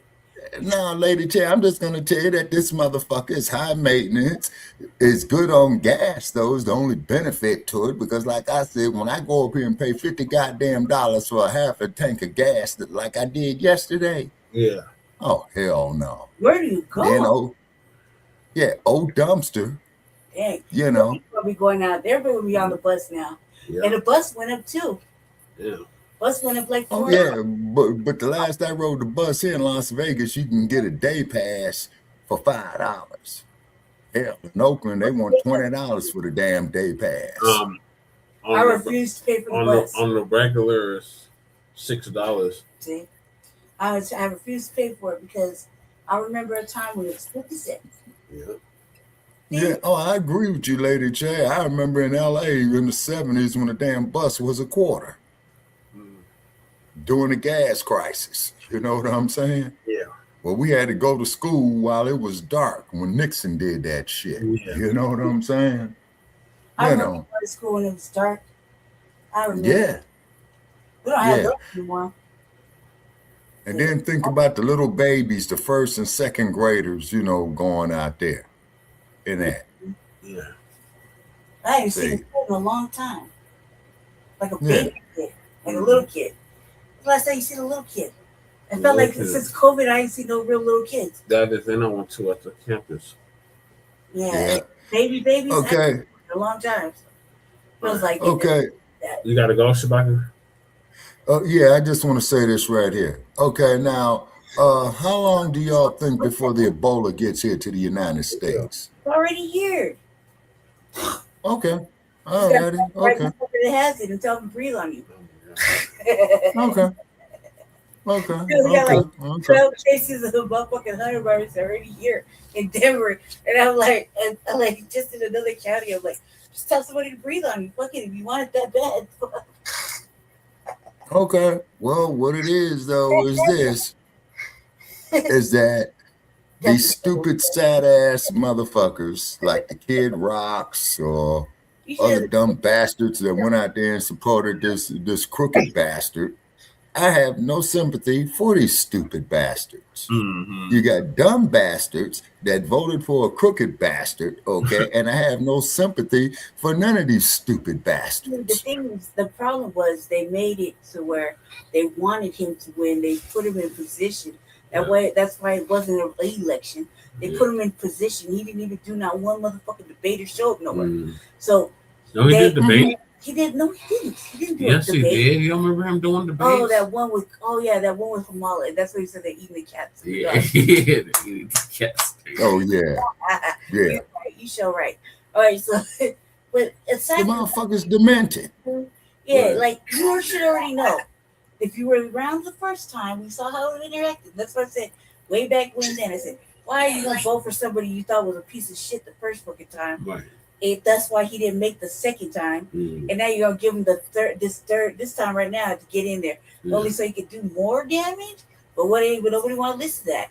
So now we can't be like affected or feel sorry or like want to hold their hand through it. And they did this to yourselves. You, excuse me, I'm sorry. You white people and Latinos, you did this to yourself. Like you was there voting for Trump. You said we'll go with. I said, I will vote for Trump, right? Right? Yeah. So if it's like that, then you can't have no buyer's remorse. Eat it. However you got to get your sustenance in for the orange man, but get it in. Because if he don't know there's a coup d'etat being plotted against him already, I mean, then he really is slow.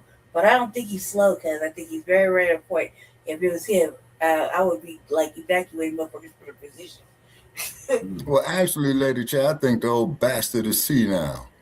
Yeah, you think so, but you don't think he knows the motherfuckers plotting against him in America for a coup d'etat? That would be like not using your brain. That's not true. We know there's no cognitive dissonance right here. Right. It's all over the internet. That motherfucker stayed glued to the internet. Yeah, well, that's why we created the hashtag resurrection of the mental dead. You know what I'm saying? Because because you got a bunch of brain dead motherfuckers out here that support this orange orangutan. Yeah, they did. And then Cardenas says, that's why when I hear these dumb supporters about their king scammer, I feel nothing for them. I agree with you, Mr. Cardenas. Exactly. Nothing to feel because you can't feel something for a motherfucking group of a big group with just off that phone shit. That's a lot of people, right? That's 600,000 motherfuckers do not know how to read and did not read and got fucked. Didn't ask the right questions because the right question is I would wait and see somebody got one, like somebody got them gold ass shoes, you know? So you would wait to see, right? But who's gonna be the service? It'll be like Metro, Cricket, Timu. Who's gonna run that service for all them fools? Like you gotta turn that fucking phone on somehow. You know what I mean? Like it's already. First of all, isn't that the same price of a motherfucking iPhone? I don't know. I'm like, no, Lady J. Yeah, it is. So you know this damn peanut whistle I got. You know what I'm saying? You get like Apple services.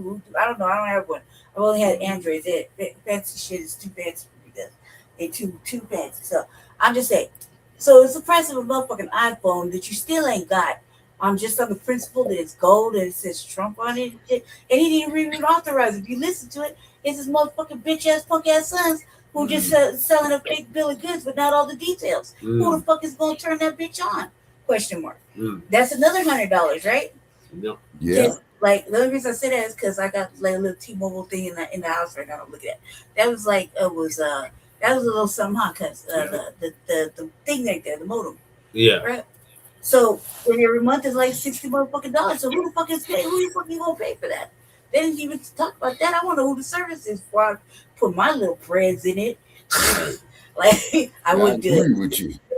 It's Okay, dumb. going on mute. It's dumb. Yeah, Okay. like if I tell Jesse right now, say, "Oh, because he go to T-Mobile and give me here. This is what it look like. Who here's break? Go do it, right? He gonna know that you get a phone from T-Mobile. The service gonna be through T-Mobile, and it's gonna be an account that has to be billed every motherfucking month, and a receipt. These are the 5 most important things, right? So they ain't got no receipt. They didn't read the fine print. They didn't opt out of anything, and they lost $100 and all the fucking 5 months of time. If you thought they were gonna get it, and no, they would have to connect the service to it too. What a waste! You need a phone that bad. You utilize your age. Sometimes elders, sometimes seniors get shit for free. Sometimes older middle motherfuckers get shit for free. You know, just utilize the other resources if you need one that bad.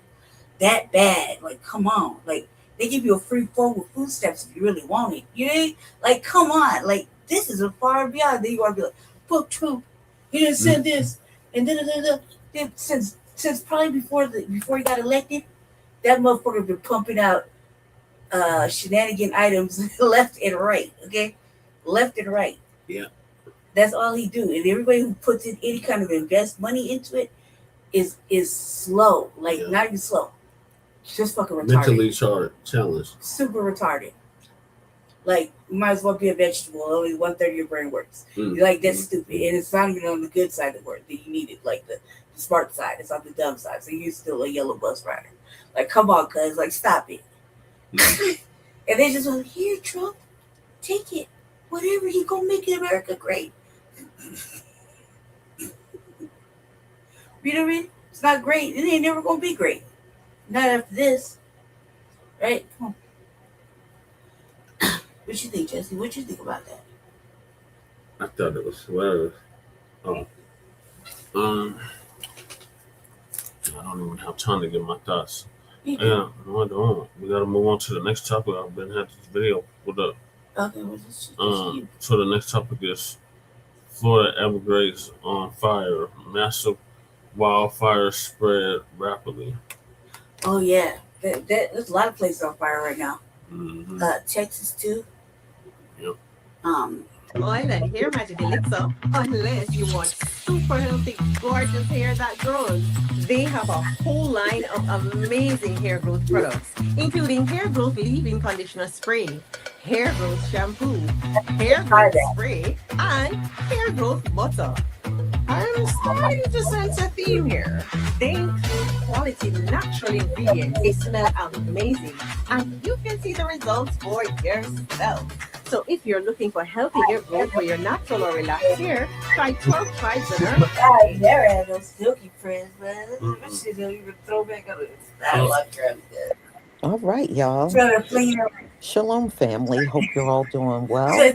Listen, I was just looking at something before coming on here, and they are saying that if this whole thing goes on My shit long as hell. Look. to July with the gas situation, that we could be at a critical point in this country. So, in other words, by the time July comes, if this whole thing in the Middle East is not resolved, America's going to be screwed.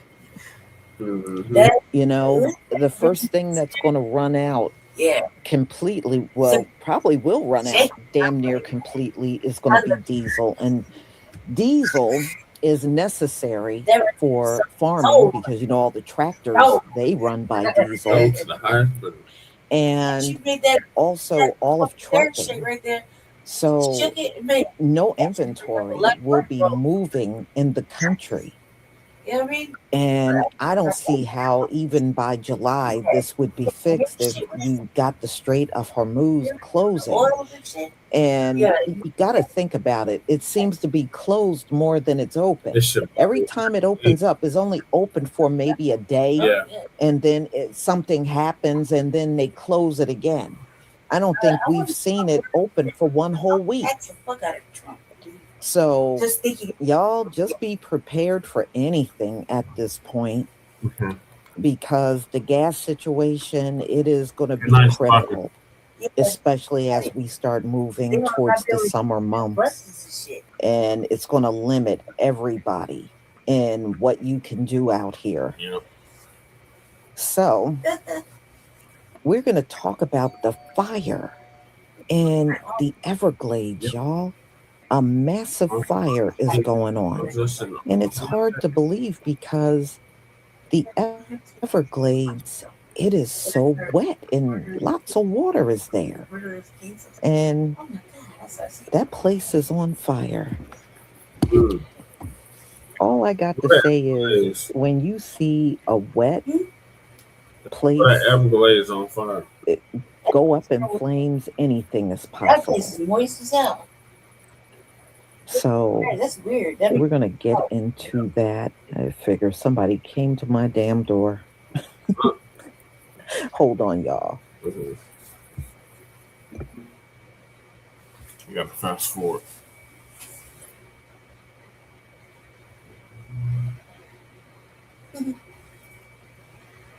You have noticed, like over the last few months, there's been a lot of fires in New Jersey. And I think about a week ago, there was another warehouse fire here in my state. But in this country, it has been a lot of fires in 2026. A lot. And just imagine what it's going to be like by the end of the year. It just seems like everything is going up in flames in the U.S. these days. For real. So let's go ahead and take a look at the fire. Now, they said this fire in the Everglades started Sunday, and it's spreading rapidly. They did this tonight. All right. Please give me a 1 if you can see my screen. Yes. See your screen. Yes, please. Thank you. You're welcome.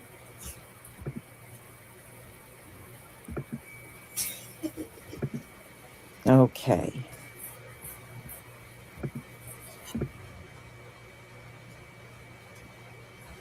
America has had a lot of wildfires recently, but I've never seen a wildfire like this in the Everglades.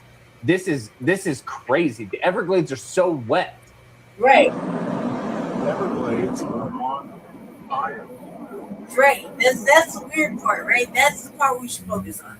That is some weird shit right there. I mean, are we sure it's even on fire and not no deep fake?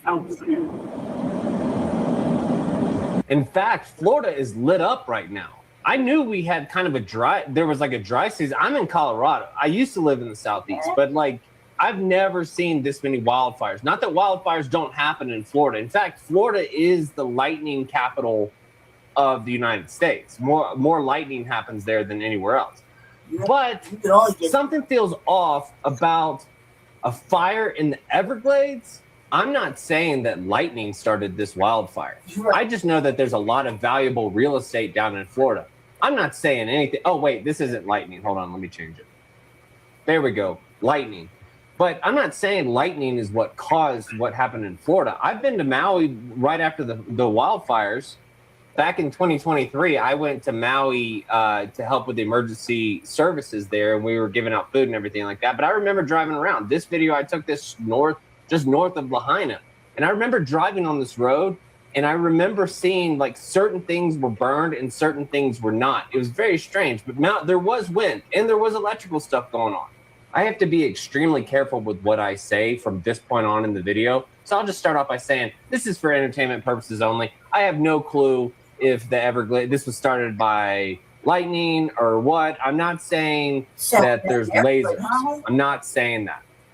All I'm saying is there's a lot of valuable real estate in Florida. That's it. This is for entertainment purposes only. Have a nice day. It's fire. Everglades were on fire.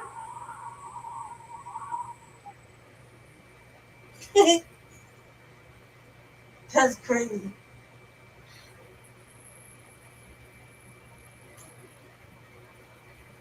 Altitude.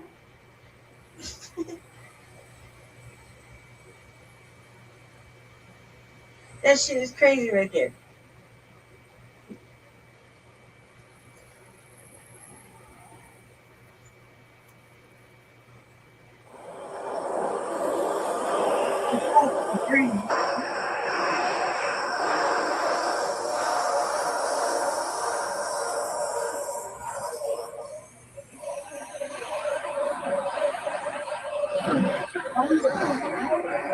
Like, I really want to know that. Who the fuck is filming this like that? You see what I'm saying?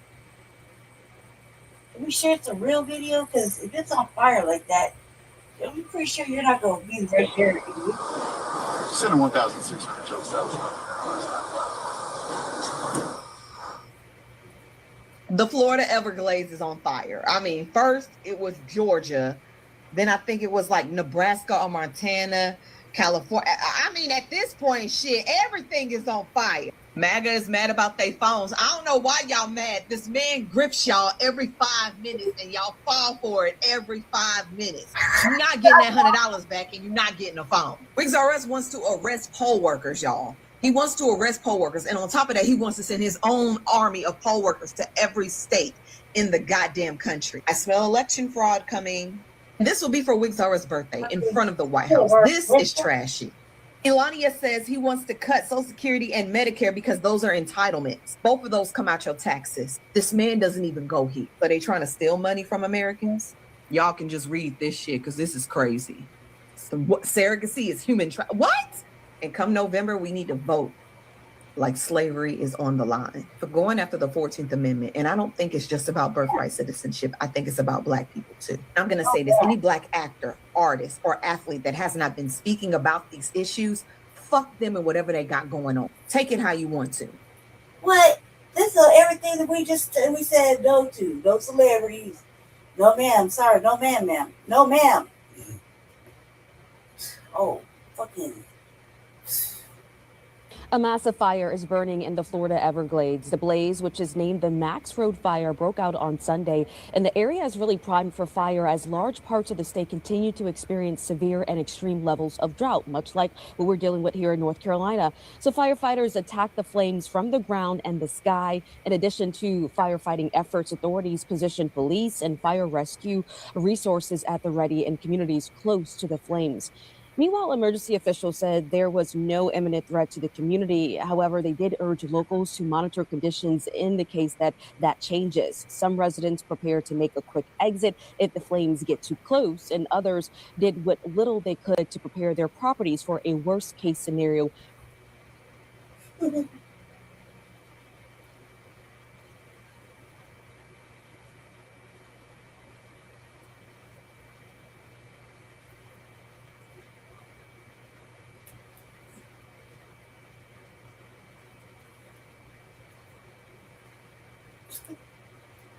Jesus.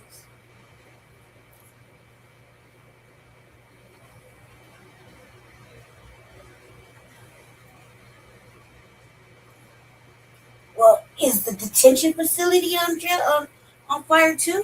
Incredible image from space. This from NOAA. A wildfire in the Florida Everglades west of Pembroke Pines. The police department there releasing these images of some of the smoke and the flames threatening neighborhoods in the area. The fire burning almost 5,000 acres and just 20% contained. This wildfire exploding outside Miami, already burning more than 11,000 acres. Firefighters airdropping water over towering plumes of smoke that can be seen for miles. This is the fire, and this is in the direction of my house. The blaze fueled by dry grass in Florida's lush Everglades. The flames even visible from outer space. The brush fire broke out Sunday with the wind blowing mostly northwest away from population centers. So far, no injuries have been reported, but the wildfire has threatened some homes, including Roxanne Gills. She says the fire was blocking the road. The only way to leave was to take an airboat.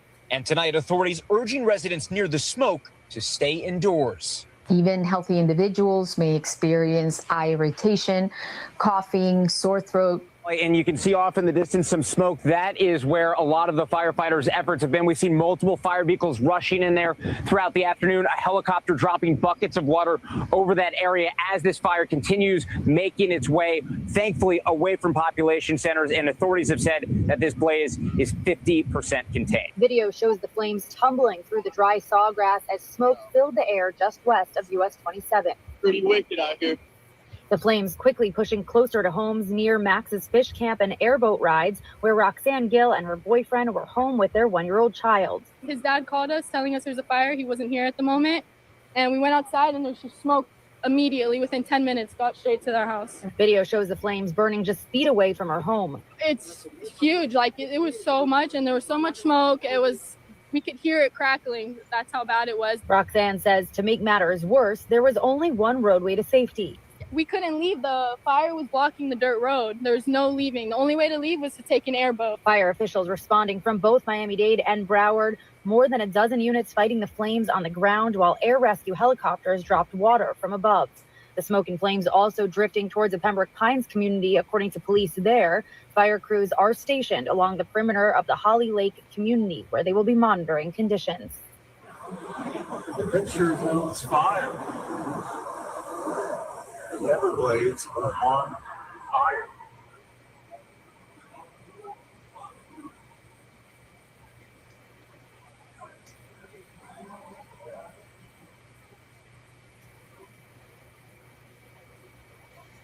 Altitude.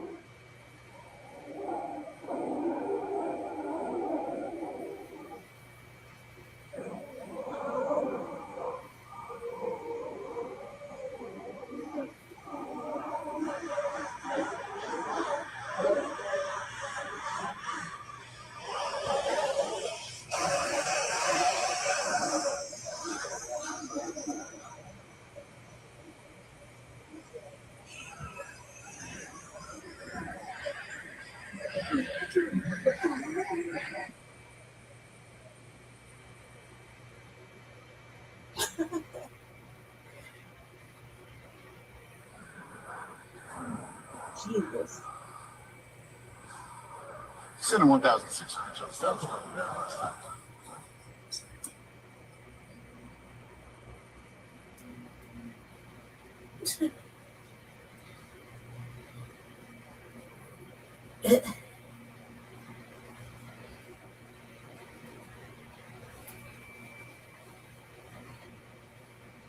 All right, so that's what's been burning since Sunday. So I'm sure there's probably now, when I woke up this morning, I heard it was over 1,000 acres, but it could be way bigger than that now, because you know how fast fires will spread. So yeah, it's like in straight lines. It is very unusual, but you know, it is around a lot of water. So, Which is even I mean, can you imagine a fire around all that water and you can't use that water to put it out? But it is kind of dangerous in the Everglades. You know, that's where your gators and pythons and all that stuff, you know. So it really wouldn't be that safe to go in there and even try to use the water. But it's just like the Most High showing you, no matter what the conditions or landscape is, he can put a fire there. So y'all, I'm going to go ahead and conclude. My final live will be at 3:45, where I'll be talking about Donald Trump. Made an announcement on Truth Social that he wants to arrest poll workers. I mean, this dude will do anything to win. This is why y'all are not viewed as the smartest people, because if you really truly were smart, you wouldn't have to sabotage anything to win. Only a loser gotta sabotage stuff. You know, it tells me even you don't believe in yourself. That's why you have to rig everything up and sabotage it to be in your favor, because naturally it would never be in your favor. And deep down inside, many of you that cheat, you know that. You know that even the people are not in your favor technically. You know, a lot of times they just halfway put up with you because you have the purse strings. But other than that, if they didn't have to deal with you at all, they wouldn't. But the fact that you have to arrest poll workers and then redistrict maps, that says a lot about these folks, y'all. It says it all. So I will see you at 3:45. Have a wonderful afternoon, ladies and gentlemen. Okay, what's the next one?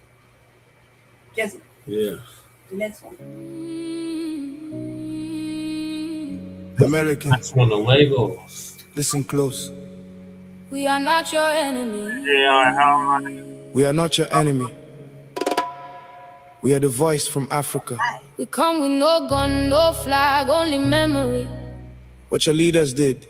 So, Africa released their first Lego video about what was stolen from black people. They did not tell you. We are here to tell you now. Sit down and listen well. We're here to tell you now. They built the banks on our backs. They built the labs on our blood. They built the bombs from our soil. They built the empires from our bones. And they never told you a word. What was stolen from black people? The land, the gold, the bodies, the names, the hands of Congolese children cut for rubber, the cells of Henrietta Lacks taken in Baltimore, uranium from Shinkolobo in Hiroshima, the bronzes of Benin in London. The truth, the truth. They stole the truth from you too. In 1441, the Portuguese came. 10 Africans taken to Prince Henry. In 1660, King James of England built the Royal African Company. He burned his initials on African children with hot iron. The DeWolf family of Rhode Island moved 10,000 of us. Senator James DeWolf built his fortune on it. JP Morgan Chase, Bank of America, New York Life, Aetna Insurance. They wrote the policies on our bodies. They have admitted this Brown University is named for slave traders. Yale, Harvard, Princeton, built on the same trade. 12 million Africans put on a ship. 1.8 million died in the water. 388,000 brought to your country, American. Your banks still hold a mortgage on the bones of my ancestors. This is on the record. Read it yourself. They built the banks on our backs. Yeah. They built the labs on our blood. Yeah. They built the bombs from our soil. They built the empires from our bones, and they never told you a word. What was stolen from black people? The land, the gold, the bodies, the names, the hands of Congolese children cut for rubber. The cells of Henrietta Lacks taken in Baltimore. The uranium from Shinkolobo in Hiroshima. The bronzes of Benin in London. The truth, the truth, the truth. They stole the truth. They stole the truth from you too. King Leopold of Belgium killed 10 million in the Congo for rubber. They cut the hands off children. The Casement report proved it in 1904. Germany, they committed genocide on the heroin. Nama from 1904. 80% died. Eugene Fisher trained Joseph Mengele. Their Britain ran concentration camps in Kenya. Castration, rape, the pipeline hidden at Hanslow Park for 50 years. In 1961, the CIA killed Patrice Lumumba. His body was dissolved in acid. The church committee confirmed it in 1975. Ronald Reagan vetoed sanctions on apartheid. In 1986, Nelson Mandela stayed on your terror list until 2008 in Tulsa. 1921, a white mob burned Greenwood. Planes dropped bombs from the sky. In Philadelphia, 1985, your city dropped a bomb on the Wu family.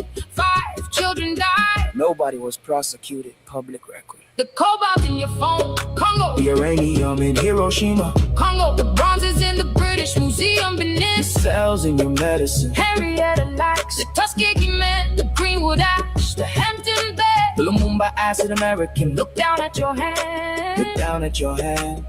You see it now. You see us now. We are not your enemy. We did not write the laws. We did not vote the budgets. We did not give the orders. Your leaders did. In your name with your tax dollars. They never told you. Now you know. Tell your neighbor. Tell your child Tell the next American. the truth. Stolen too. Pass it on.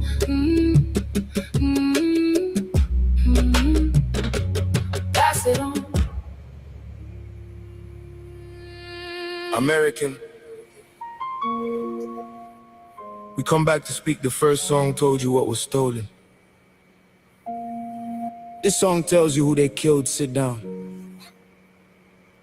We are not here to shout. We are here to read you the names. Listen close. They killed the ones who spoke. They killed the ones who built. They killed the ones who freed us. They killed the ones who tried to lead, and then they wrote your history books themselves. Say their names: Patrice Lumumba of the Congo, Martin Luther King, Malcolm X, Fred Hampton, Steve Biko, Thomas Sankara, Maurice Bishop. The bullets were not random, the orders were written down, the files are now open. The church committee printed them, read page after page. American. Your government signed the papers. Say their names again. January 1961.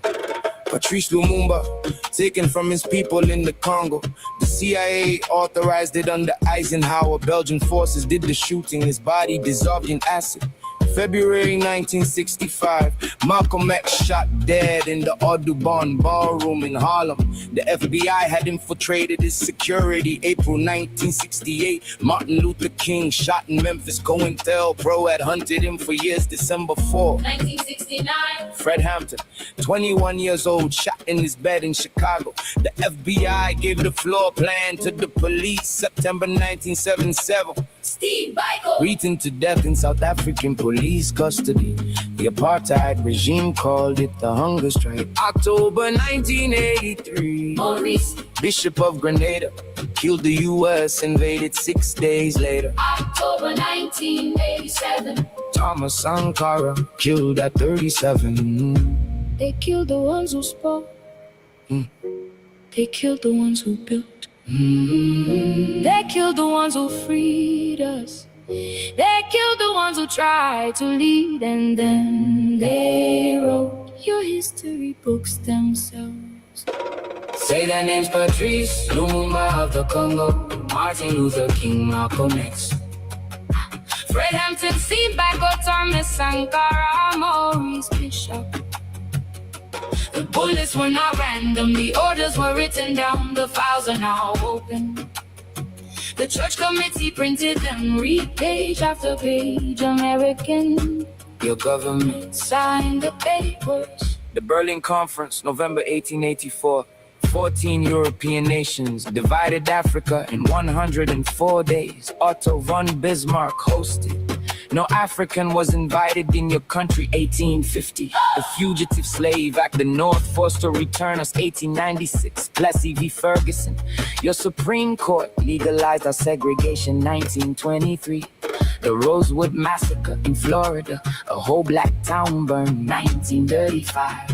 Mussolini's army used mustard gas on Ethiopian civilians. The League of Nations did nothing. 1986. The Anti-Drug Abuse Act. 100 to 1 sentencing on crack. A generation of black men. Taken 1994. 800,000 killed in no wonder Bill Clinton would not say genocide. He apologized in 1998. 2019. Dope versus Apple. In U.S. federal court, the Cobalt children, Apple, Tesla, Google, Microsoft, Dell named defendant. The church committee report. 1975. The casement report. 1904. The Hanslow Park Fire. 50 years buried. The Move Commission. 1986. The Tuskegee Disclosure. 1972. The Henrietta Lacks Settlement. 2020. Go versus Apple. 2019. Where receipts are public. The receipts are signed by your own leaders. American, your library has them. Your university has them. Go and read them. This song is not against you. This song is against the lie. The lie that you were never told. The lie that they buried. We name the dead so they live. We name the documents so they breathe. America, the work is yours now. Reteach, remember. Tell the next one. Do not let them bury us again. The world is watching now.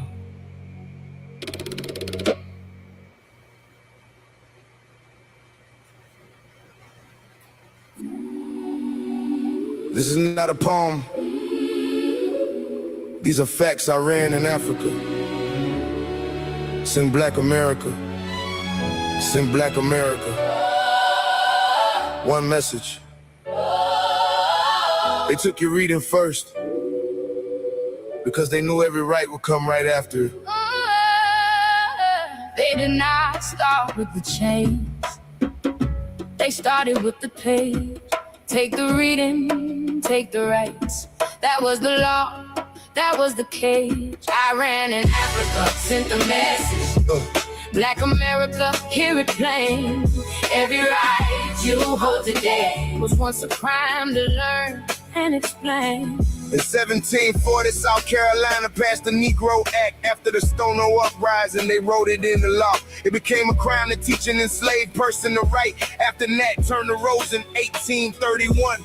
Virginia, Alabama, Georgia, and North Carolina followed. Reading was banned by statute, not by accident. But Africa was already reading before the ships arrived in Mali and Timbuktu. In the school of St. Corée, scholars copied and studied manuscripts for hundreds of years. Omar Ibn said was born in Futatoro around 1770. He studied for about 25 years before he was taken in 807. Enslaved in the Carolinas, he wrote his own life in Arabic in 1831. He could read and write before America forbade it by law. Frederick Douglass learned his letters in Baltimore. Sophia all taught him until you all stopped him. Douglass said reading was the road from slavery to freedom. That is the exact reason the law made the road illegal. They did not start with the chains. They started with the page. Take the reading, take the rights. That was the law, that was the cage. I read in Africa, sent the message. Black America, hear it plain. Every right you hold today was once a crime to learn and explain.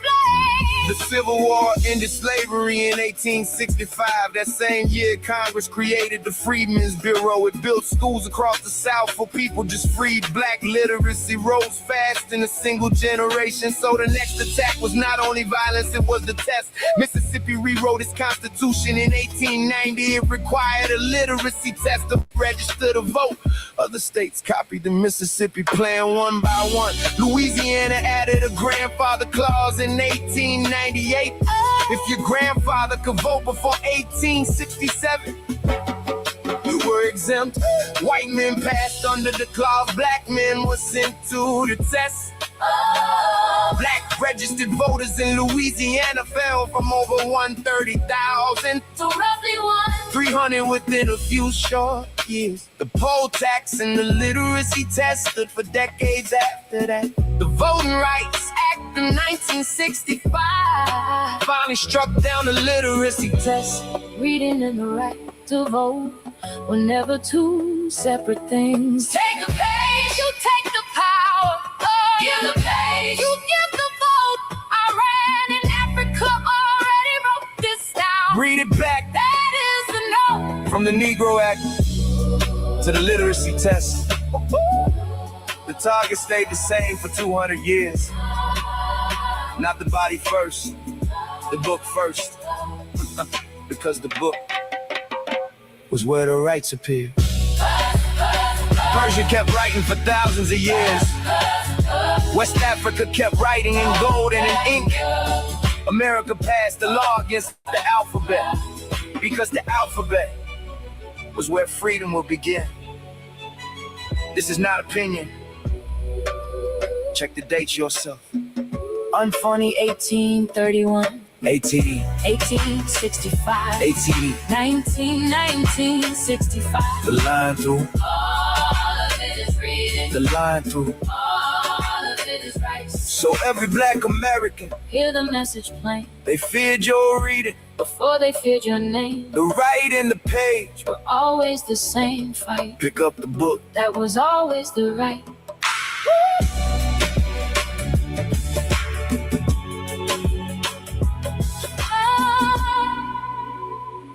They told the world we were enemies.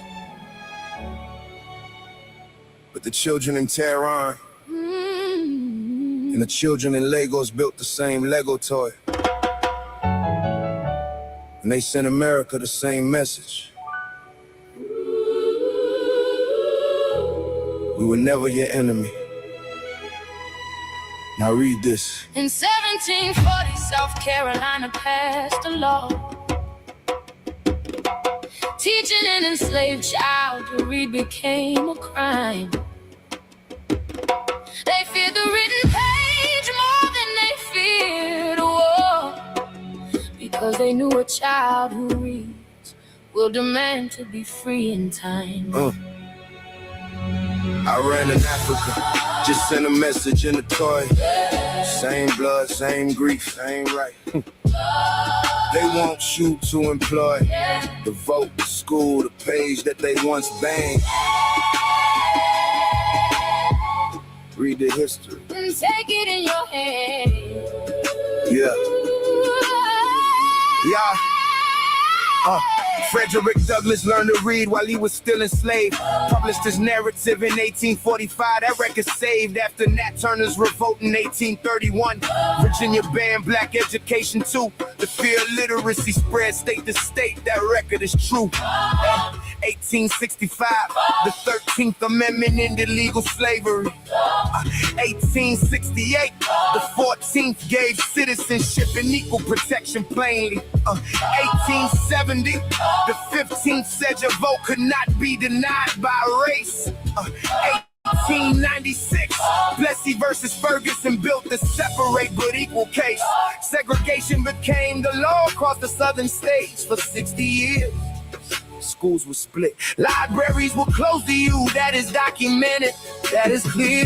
1954, Brown versus Board of Education overturned that lie. The Supreme Court ruled segregated schools unequal, that you cannot deny. In 1740, South Carolina passed a law teaching an enslaved child to read became a crime.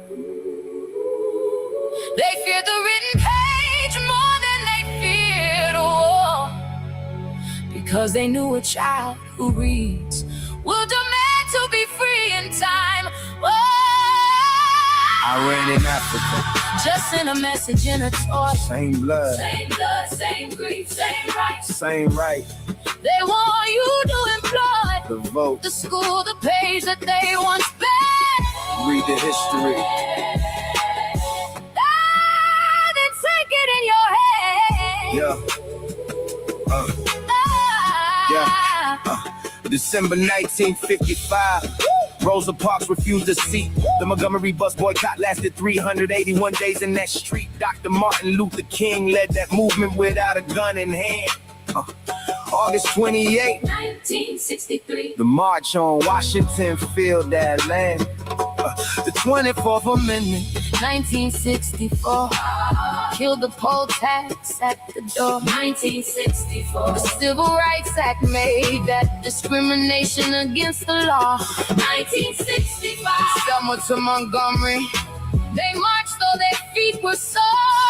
1965. The Voting Rights Act removed the test that blocked the message in a toy from Tehran and from Accra. The people are not their governments. That gap is real, not far. Ordinary Iranians did not vote for war. They want their children fed. Ordinary Africans, share your bloodline from the ships. That history is red. Same blood, Same page, same boat, same plan. Iran and Africa. Oh. Put the message in your head. The law that banned you reading is the proof of how they feared you. The amendments and the acts are the proof of how you steered through. They want you to forget that learning to read was once a crime. They want you to skip the vote that cost so many lives and time. But a toy from across the ocean is reminding you tonight. The people of the world are watching how you use your right. We were never your enemy. We share your history. Read it for yourself. Read it for yourself. Then the choice is clearer to see.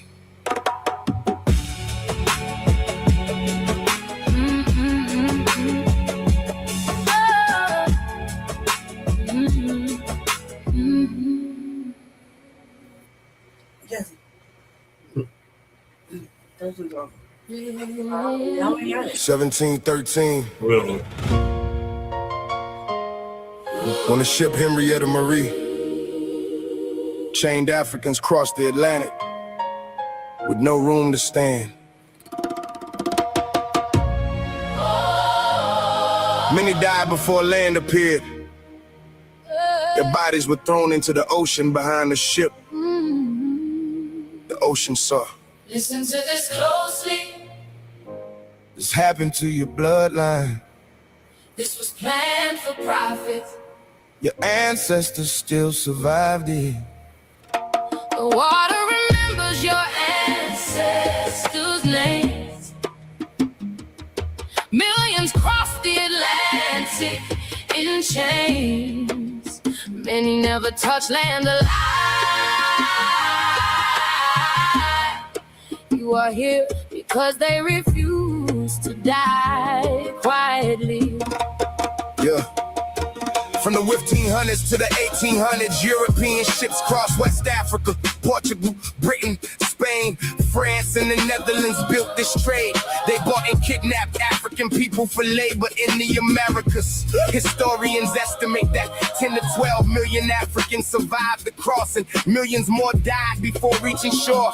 People were taken from Angola, Senegal, Ghana, Nigeria, and Congo. Many were marched hundreds of miles to slave ports and chains. At ports like Elman, the Castle, and Bonnie, families were separated forever. The crossing became known as the Middle Passage. Ships packed human beings below deck like cargo.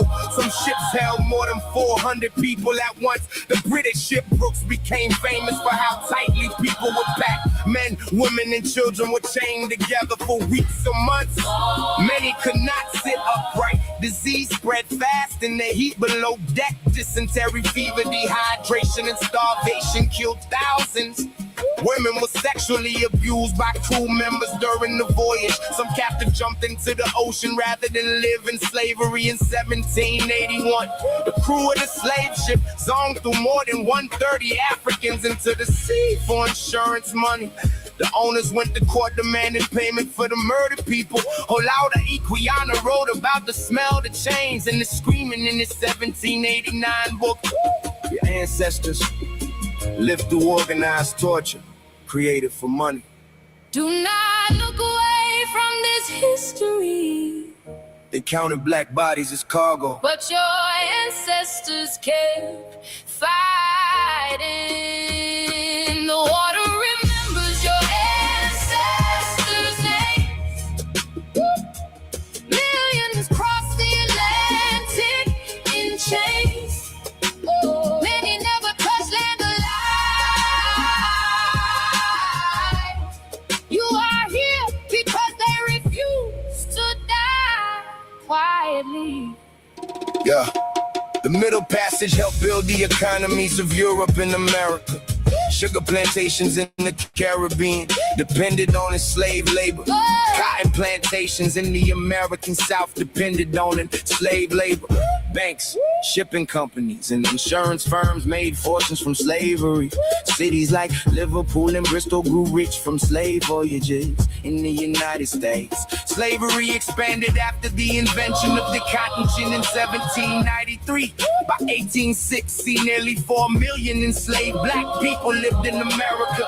Congress banned the importation of enslaved Africans in 1808. But slavery continued inside the country. Children were still sold away from parents at auctions. Black families were still whipped, branded, and controlled by force. The Civil War ended legal slavery in 1865 with the 13th Amendment. With black Americans then faced black codes, lynching, segregation, and voter suppression. In 1896, Plessy v. Ferguson legalized segregation across America.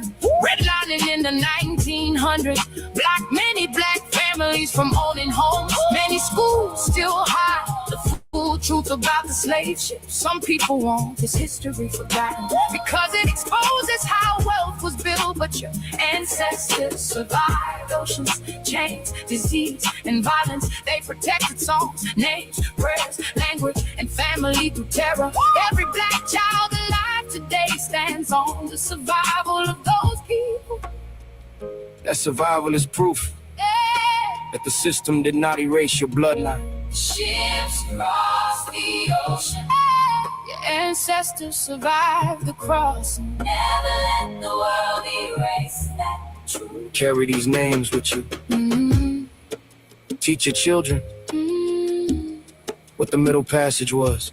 Do not let anybody turn this history into silence. Your ancestors survived one of the cruelest systems ever created. Stand tall when you remember them.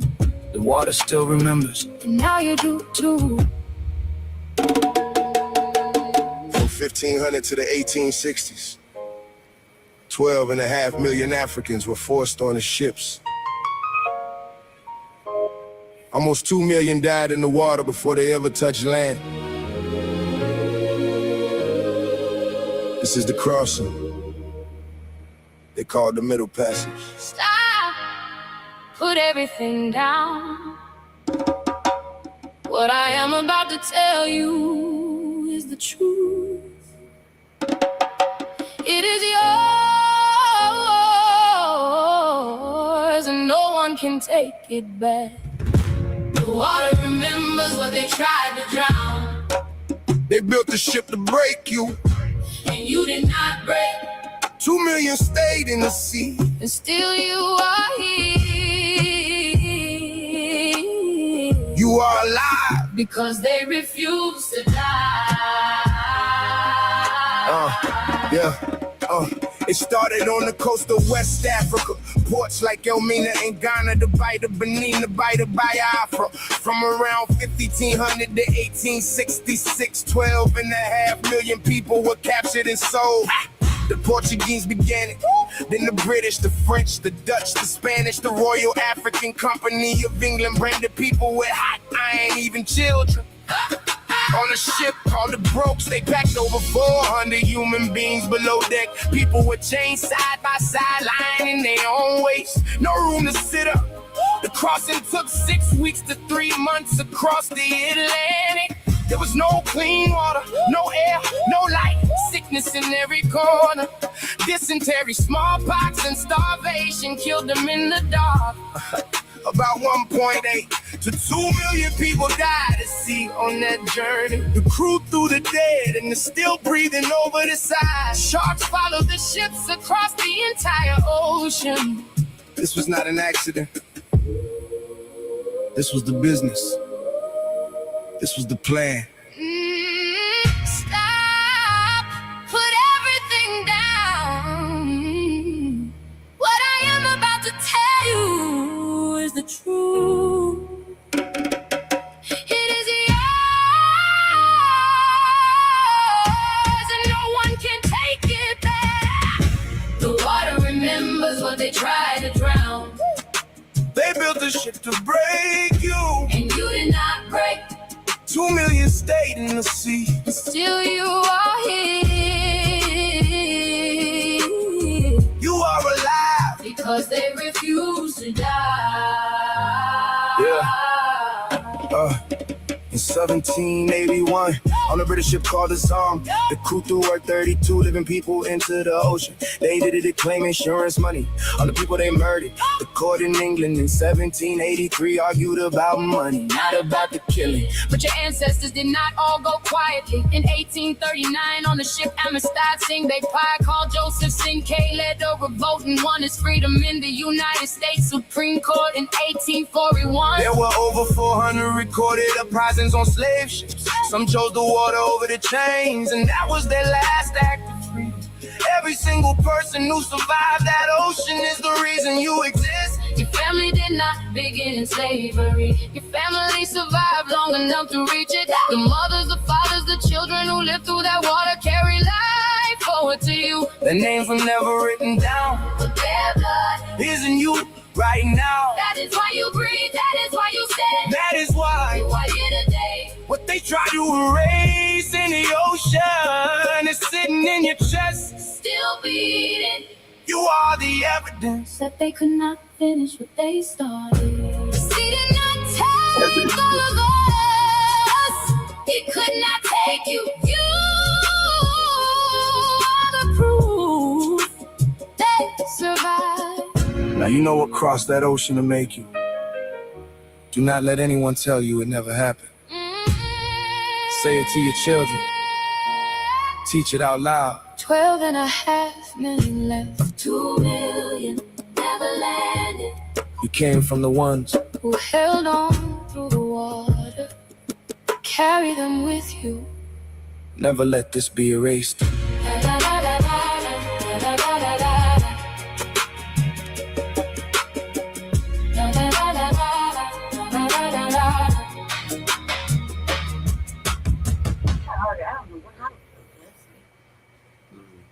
You know what I mean? Like, kind of like upset, but I'm not really. I don't really know how to do right there.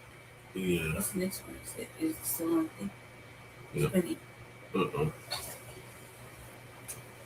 Yeah. So facts are out and the findings are out, even though many people know about this, but they choose not to care about Yeah, the last one. it. But we are here pointing out every single fact and trying to break down every historical finding so that you understand it properly. And this is evidently why and how the Bible was used during the slave trade. In 1807, in London,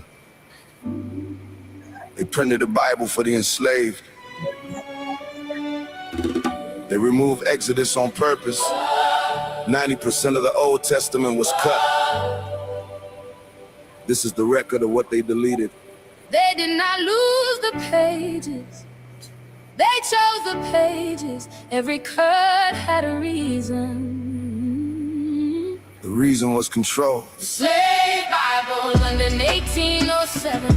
1,200 chapters cut down to 232.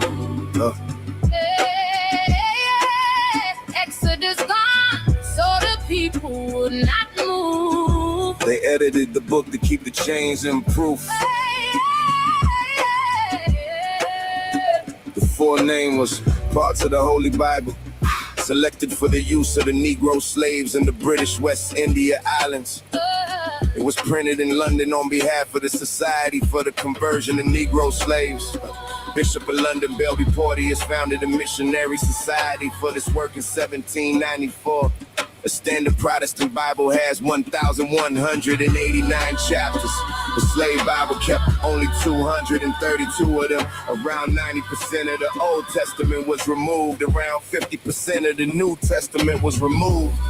It was sent to the British West Indies, Jamaica, Barbados, and Antigua. Missionaries needed permission from plantation owners before they could teach the planter class feared revolt. 3 years before, enslaved people in Haiti had defeated their masters and formed a nation. So the editors handed slaves a book with the door to freedom torn out. I lose the pages. They chose the pages. Every cut had a reason. The reason was control. Slave Bible, London 1807. 1,200 chapters cut down to 230. Exodus gone, so the people would not move. They edited the book to keep the chains in proof. The first chapters of Exodus were cut. God leading the Israelites out of slavery in Egypt.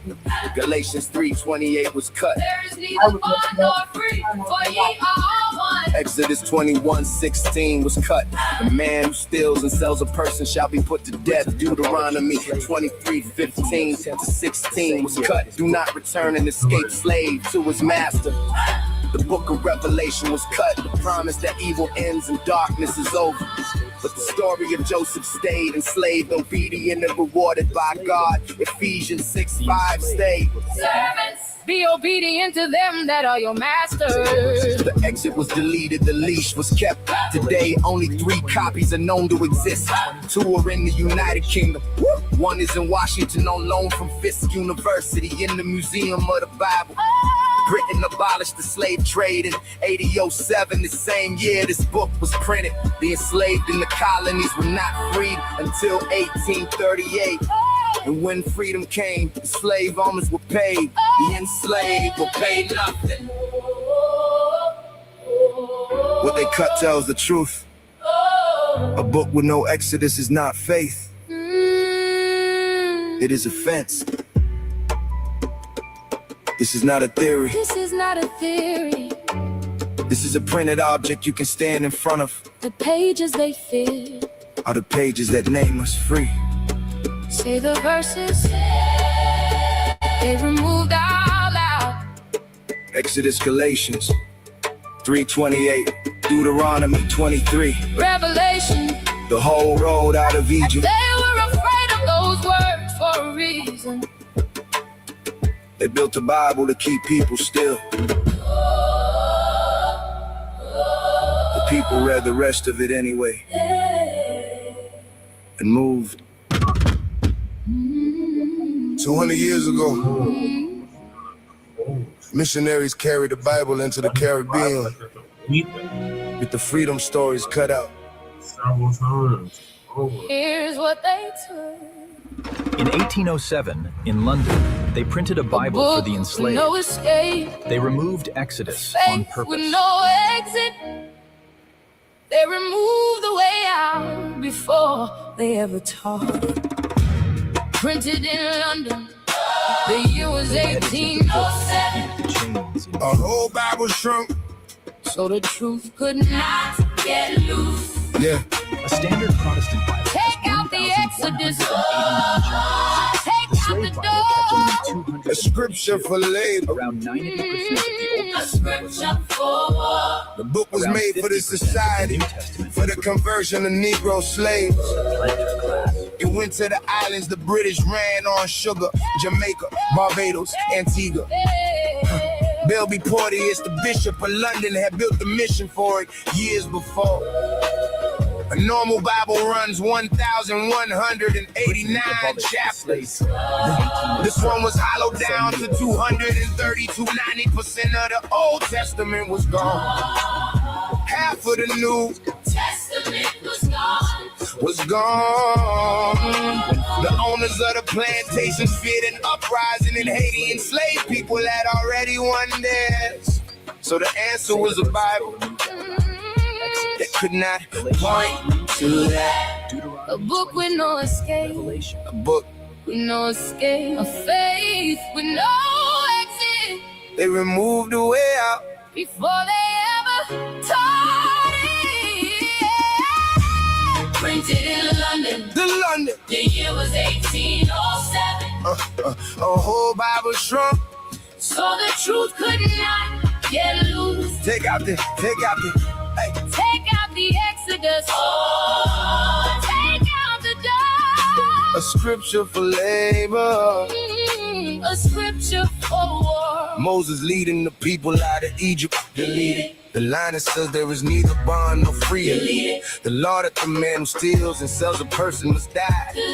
The rule not to hand back a runaway. Revelation where suffering finally ends. But Joseph, the obedient slave, stayed in. Servants, obey your master. Stayed in. Three of these Bibles still survive. 2 sit in Britain, 1 sits in Washington, kept by Fisk University. The trade was outlawed the same year. The people stayed enslaved until 1838. Look at what they cut, and you see what they fear. This is not opinion. The object exists. You can read the gaps. Exodus, Galatians, Deuteronomy, Revelation. Every road home was the road they raced. In 1807, in London, they printed a Bible silence. enslaved. They removed Exodus on purpose. Called it the Word. The people heard the rest of it anyway. Anyway. They edited the book to keep the chains in proof.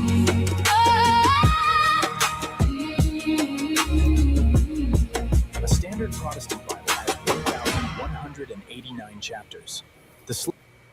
Wow. Where did the hate come from? I don't know, bro, because you told on some brothers. You told on some black men, and you're a Mexican. Right. Salacious like what? Yeah. All right. So what are your thoughts on this Lego videos? I don't really know how to feel. Like I feel like a combination of things. Like is this like I feel kind of angry, and I don't know why. Is it because Africa tried to tell us about ourselves? Like they had a piece to contribute to all the shit that we've been through over here. Is that what they're trying to? Is that the underlying seek this part of it, or is that the part like, you know what I mean? I don't know anything about the Bible, so I can't really tell you about that. But I imagine that you was like, you don't know anything. I imagine you know. So is that true or not? I don't know. You know what I mean? That part. The other part is like, are you saying that you try to take credit for Henrietta Lacks over there? And because you try to say that that's like genetic lineage to Africa, like what is they really saying right there? And why are they saying it to us? Like we don't know. The way the whole thing laid out is like, here, you don't know this. Like was that the white point? people. Like why would you do that? They addressed it to us, right? That's what it's supposed to be. One of them was addressed to us. The other ones were not all of them were addressed to us. It was mainly addressed to the troglodyte. But I didn't see that part. I don't get that from that. Like they were addressing it to the troglodytes. They could address their business to them. They're telling us about our shit over here and over there. And I mean, aren't those numbers kind of inflated too, based on what we've learned? The Middle Passage numbers and the motherfucking who got here, when, and where. Those kind of numbers seem a little large for the truth. Am I wrong? Like, that's some big ass numbers. To just, just die in the Middle Passage. That number's a lot. Like, that was a lot of numbers. So it's like, is it inflated numbers? And how do they know? Like, you see what I'm saying? So I don't know how to feel. Graphics are cool. I don't know how to feel right now. I don't know what I'm supposed to be feeling. Am I supposed to be feeling like they were low key, high key, sneak dissing? But they try to say we're simple. This is educational shit that another country is giving to us about shit happening over here. You know what I mean? Like this kind of like I feel confused. I don't know how to feel, and I think it's just maybe my mushrooms kicked in. Maybe that's what it is. I don't know how to feel. How do you feel, Jesse? Tell me tell me what you thought. What did I think? I thought it was very well done. I thought it was well done too. Yeah, whenever you look at that, yeah, that's pretty nice. Yeah, the whole thing was good looking, visually. I was listening to the words. I'm like, God damn, man! Like back to back lecture. Like I was in school and I fucking head hurts. Like Jesus. I don't know how to feel though. I don't know. I think I did watch him again like that. What was the consensus on? I mean, What everybody and their mama say about him? I didn't read the comments. Oh, okay. Oh, that's cool. I like them the cartoons. I like these little messages and Legos.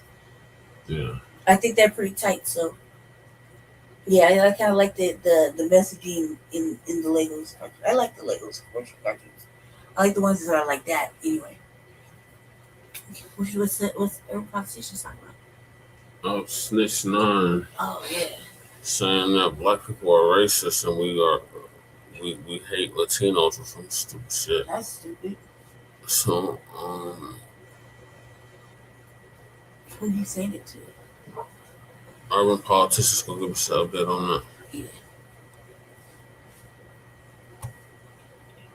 Last man. Thank you. Where did the hate come from?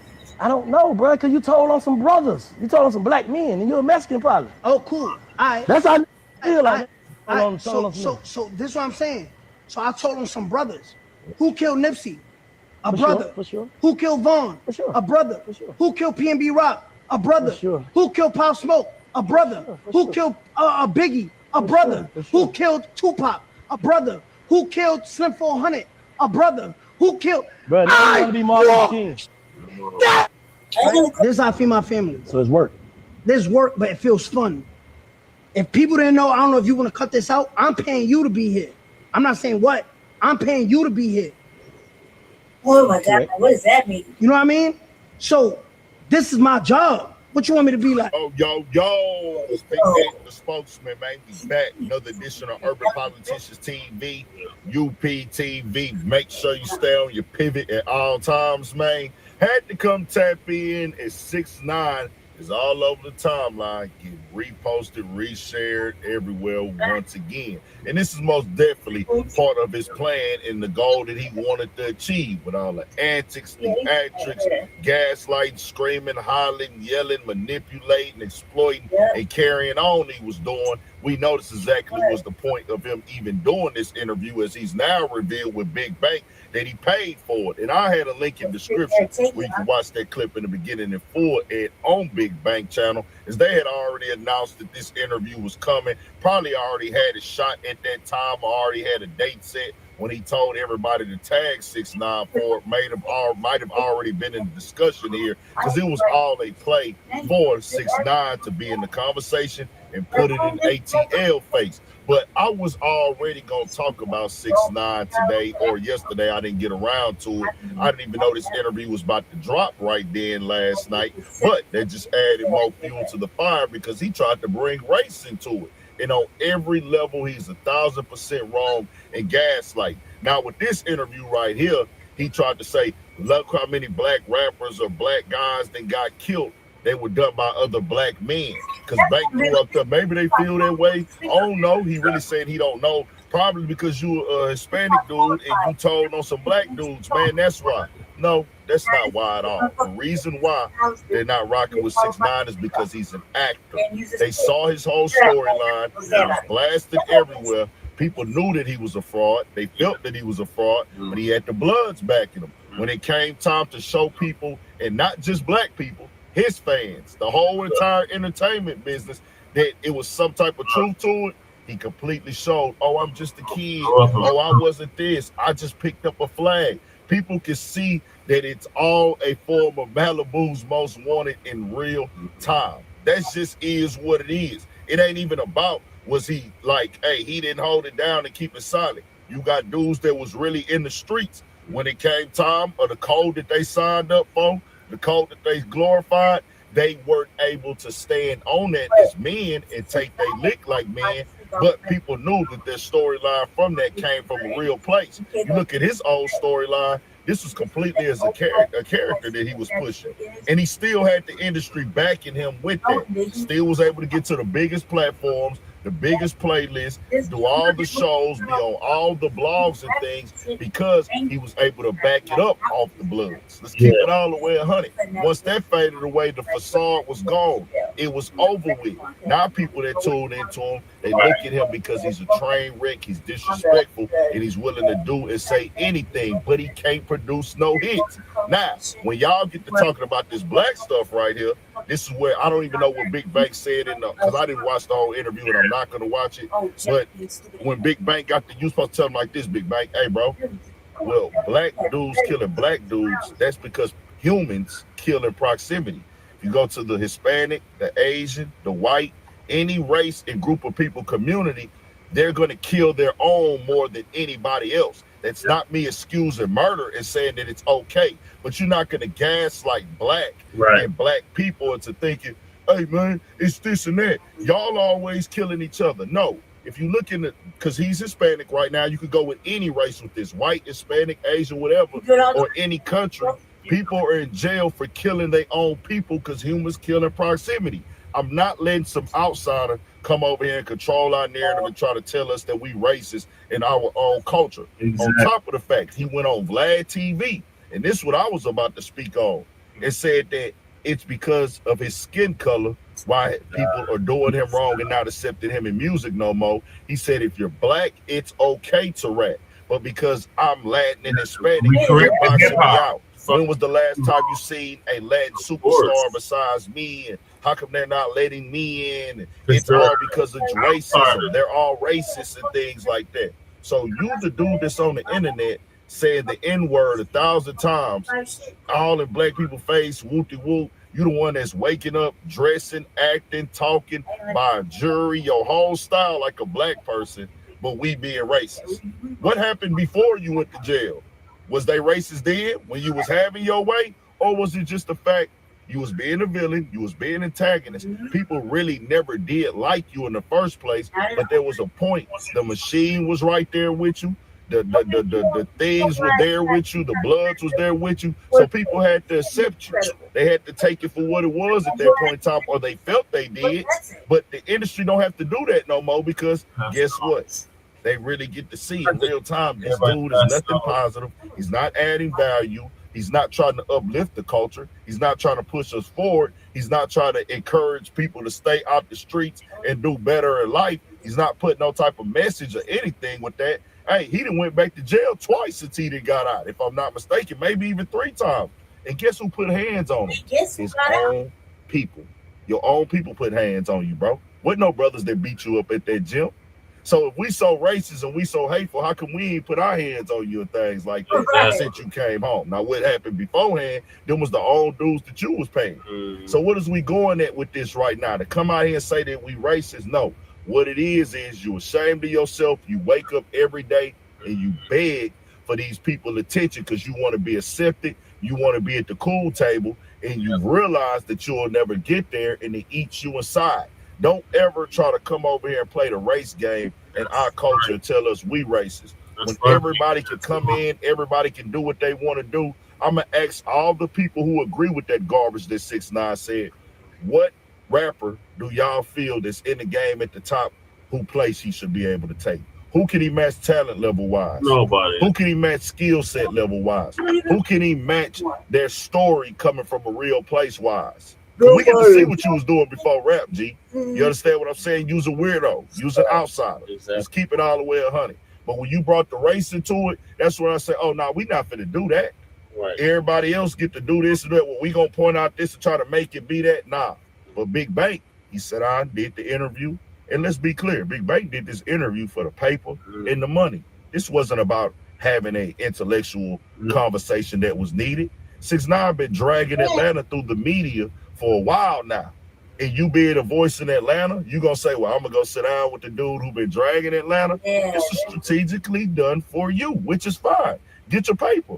And I'm cool with that. Hey, if you just want to say, hey, man, I want to get my paper. But don't try to come tell us this was about growth. This was about being better. This is about us understanding things. He's not trying to make no understanding with us, bro. He's trying to antagonize. And to see when he sat down with Vlad and they talked about this race conversation, like black people is blocking Latino people from being in hip hop and things. Who work at all the radio stations?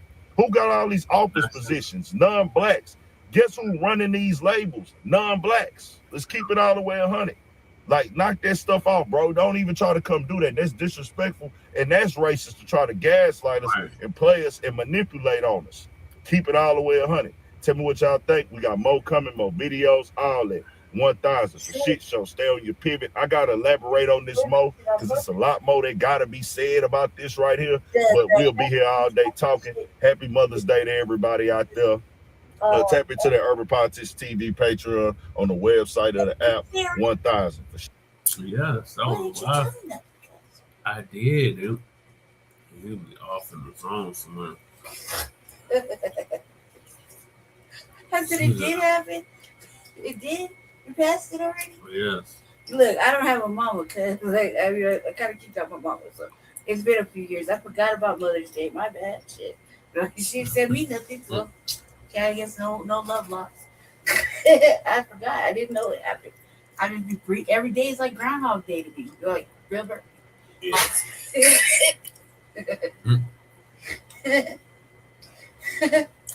Dang. You didn't tell me that. No, yes, I did. I did tell you. Where was that? At my house. It was at your house on Mother's Day? Yeah. Did you even call your mama? Yep. See, I don't even remember that happening. Was I there? Yep. Nah, I don't remember that happening. Let me check you picking and choosing what you want to remember. And you would think it's funny, right? You would think he'd laugh, but you don't laugh at shit I say. That shit is hilarious to me right now. I like the motherfucking giggles for the last hour or two. This is silly shit. Okay, go ahead. What's the next one? What's the next one right after that? I think 698 qualified to speak on Black FBA issues whatsoever. Right. And I think that old boy was stupid for sitting there letting him say all that shit in his face. Yeah. And I think that if you go on these programs now, you know that you're going on there for the bag. You can't ask for grace and feel some kind of way because you brought your ass up there to a Culture Vulture fucking podcast. Yep. Because that's what he is. Yep. He stole from the culture. He snitched on the culture. Yep. He shouldn't be allowed to speak for. He should not be allowed at all, given their current state of things, to speak on any FBA issues, especially to another brother, and throw him in our face like, who killed who? Like that shit right there. By the time you got the third person, he should have kind of made it clear, like, nah, we ain't gonna do that, or shit. Like, where's the autonomy to stop some shit? Right. You know, like, why you gotta let it proceed if somebody can stand on that? Like, before a motherfucker gets ahead of themselves and, you know, their britches get too big.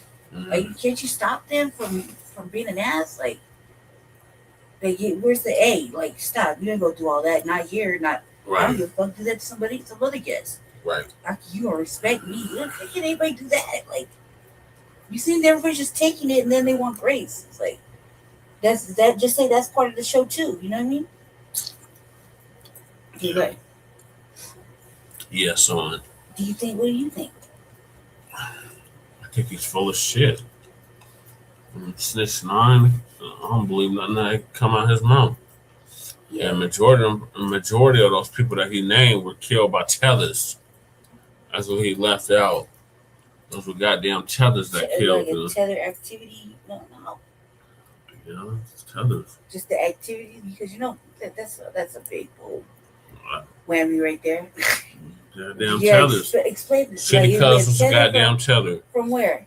What do you mean from where? He's from Belize. Okay, like we've already broke all that down. Just name whoever the hell he named. Jesus. Everybody's tellers. All of them were for it, yes. Vast majority, yes. All right. All right. I definitely believe the activities tellers. Go ahead. You're right. Go ahead. All right. So in other news, we got city officials face this lawsuit over horrific Goon squad abuse of Black men. This happened a few years ago. But not relevant. I know it is. This is the update on it. Oh, fine. Okay.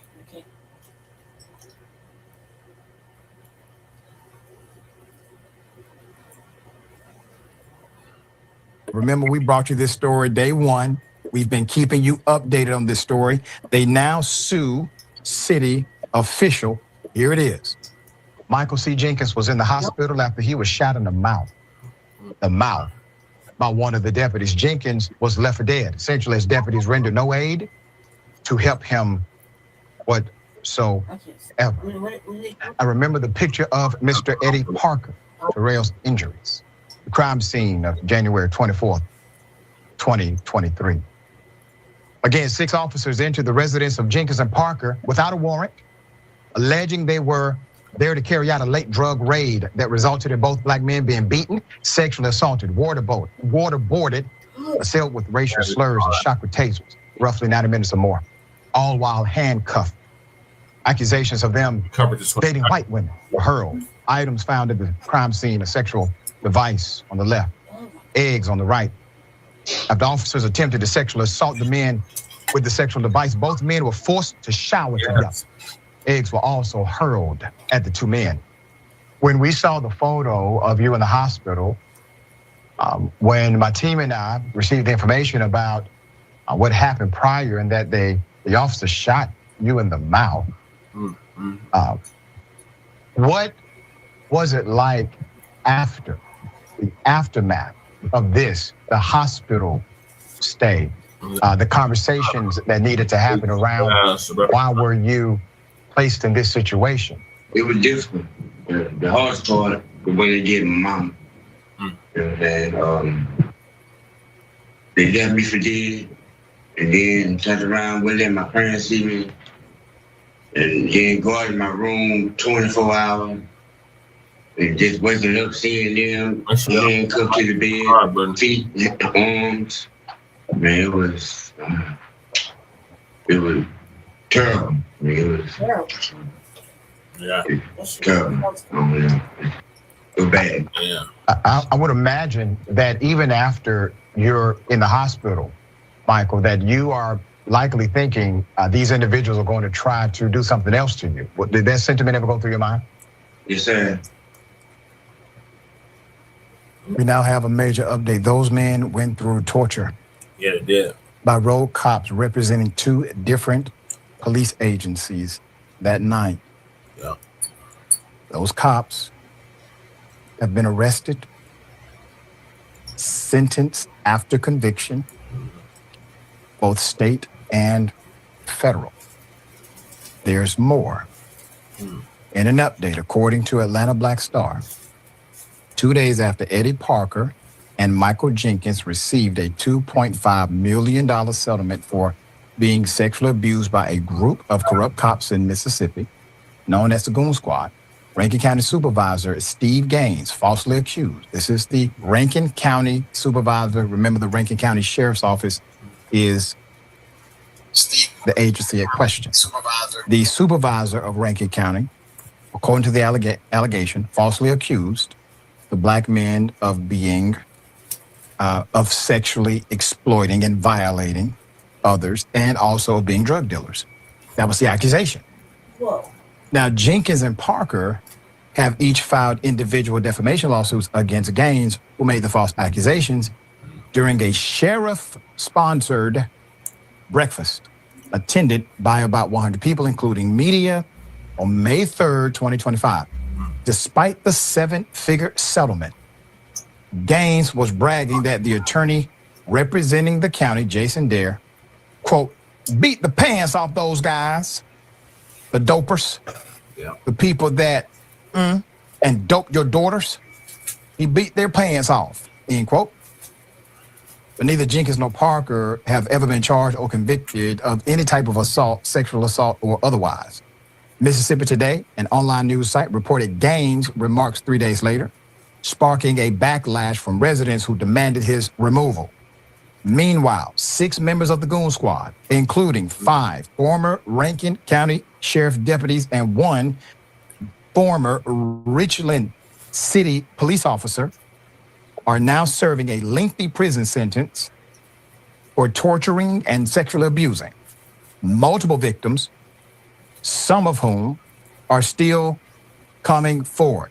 It did not start with those 2 gentlemen It did not end with those two gentlemen. Gaines is part of the Rankin County Board, the Board of Supervisors, who are accused, along with the sheriff, of allowing the Goon Squad's pattern of abuse to continue for years. Quote, the Rankin County Board of Supervisors and Sheriff Brian Bailey had actual and or constructive knowledge of a pattern of violence conducted or carried out by deputies of Rankin County who had no expectation that they would ever be disciplined for their unconstitutional behavior. That claim filed by Alan Jackson Schmidt states. We said this from the beginning at Indisputable. We said it from the beginning. We talked about it during the in-depth exclusive interview with the two gentlemen and their attorney, that there's no way that something like this happens without the executives in charge being aware of it. And I posed the question to those gentlemen at that time.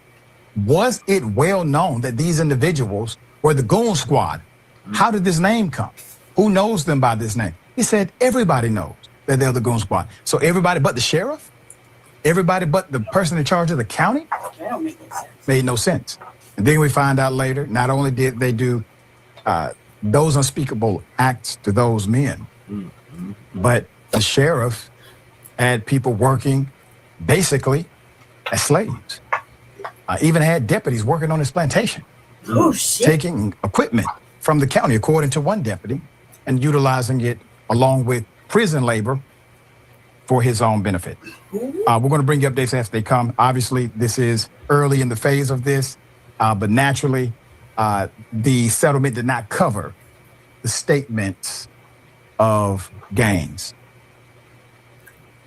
Wow. What is your position on reparations? I don't believe in reparations. Yeah, so the plot just continues to thicken. All right, son. What are your thoughts on the Goon Squad in Mississippi and the brothers that got the settlement for $2.5 million, and now they're suing the city official? Yeah, let them sue. Shit, defamation is a serious thing. Especially something like that, of some sort of SA type of accusation when they don't have a record of that, and we call drug dealers on top of that. Like, maybe the second one might be something, but it's not really. Like, come on, man. Like, that don't even look right. So I think that old boy brought it on himself. You know what I mean? So suffer the motherfucking consequences and pay your fucking debt. To get sued, might as well. What they got to lose, really? Said nothing. You know, they didn't do it. Everybody knows they didn't do it. It doesn't match the jacket. You know what I mean? The jacket don't have no lead ups to that. Like, it's like somebody saying, "Oh well, you know, all of a sudden you rob Walmart, knowing good and goddamn well that's not your motive. That's not your thing. You do other work, and stealing from the store is not on your resume. You think?" So that don't make no sense. They were like, this resume doesn't look like this person. Like that's how they should look at it. What they're being accused of doesn't match them. And that'll be easy thing to solve because they've already went to prison. You know what I mean? So then telling the motherfucker to keep trying to upset the balance of things because they're mad that they had to pay out all that money.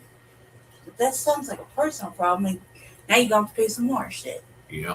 That's what happens when you don't stop. Trump does that shit all the time, and he keeps getting hit with the same fucking bitch. Yep. Either for $60 million every time. Every time. He gets hit with that old ass bitch every time she says it.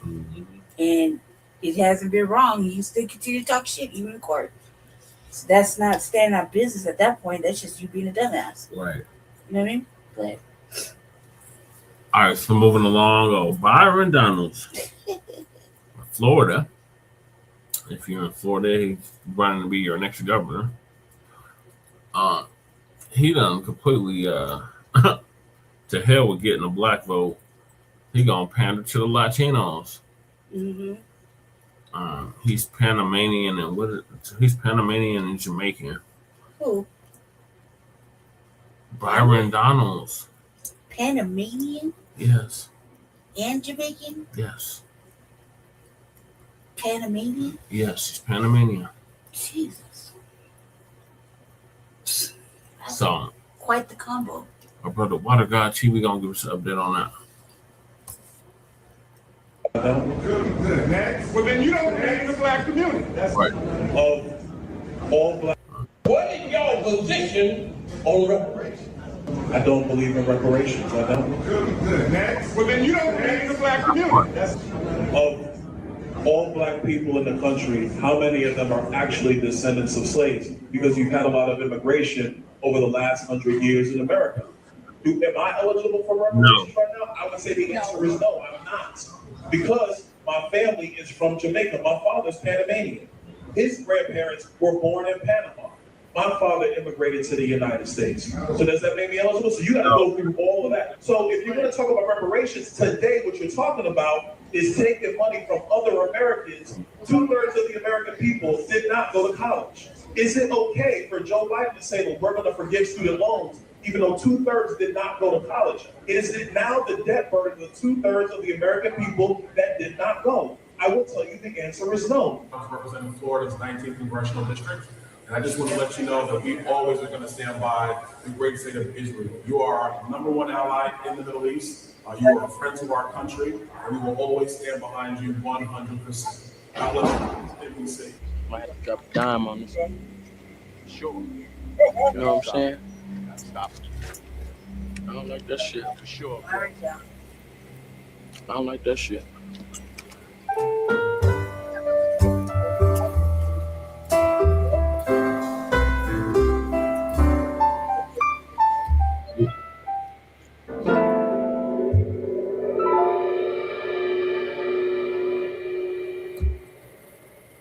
All right, y'all, we're back with another one. Y'all know how we do, always pushing health, wealth, and a better understanding of self. So check this out in this video, y'all. We're going over our Byron Donalds. He went to Hialeah to talk to all of the Cubans, the Latinos. He got a little campaign, Latinos for Donalds, Byron Donalds. And it's crazy. He didn't have that same campaign for us. You know, I showed y'all a clip of when he was talking to the Black Americans, and, you know, he can't even agree on reparations that were done for him. Made us cancel him, and he don't, you know, we're going to be against any policy or anything he's trying to do here in Florida, in my opinion, right? Standing on our FBA lineage. But I'm going to play y'all some clips, okay? It's going to be a clip where he was taking talking points of FBA. Yeah. Y'all know they doing that now. Respect. Okay, we're seeing a lot of people regurgitating FBA talking points to try to sell their campaign. But also, we can tell that it's like a business he runs. Listen to his wife speak about the AI that they're trying to do with school teachers. And he talked about the data center. Y'all, this guy got big business written all over him. I'm gonna give y'all some more commentary in between these videos. I appreciate y'all. Make sure y'all subscribe to the channel, hit that like button, push me on the algorithm. I greatly appreciate that. Let's get it. Data centers are going to be a function of American life going forward. I pay a lot of attention to the latest technology, and AI has me very excited from an efficiency standpoint as a business owner, as an entrepreneur. But for education, I see tremendous potential, mostly for parental empowerment and helping teachers. You know, someone who runs schools, we've always wanted teachers to have a teaching assistant in every classroom. This gives them 12 teaching assistants or more, and is really going to help the teachers focus on the things that only they can do, inspiring passion in children, and, you know, teaching from an expertise that only they have and can convey. But all of the other things that they have to do are going to be helped tremendously by AI.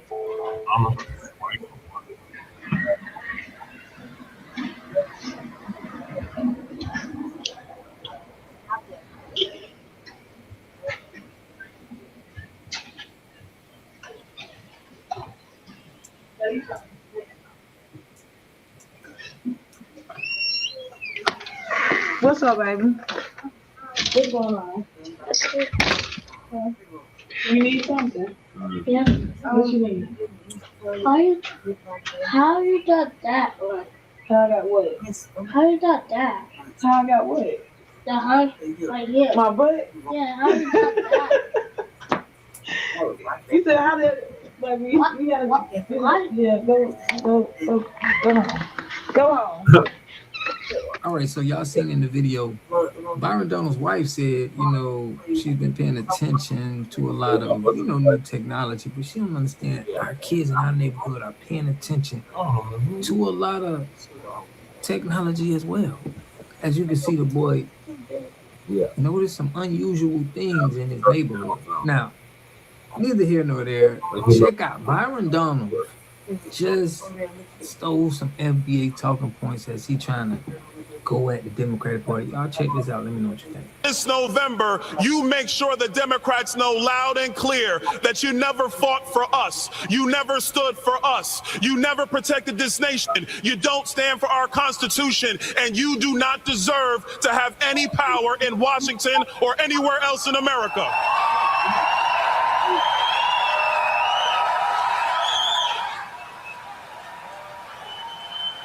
You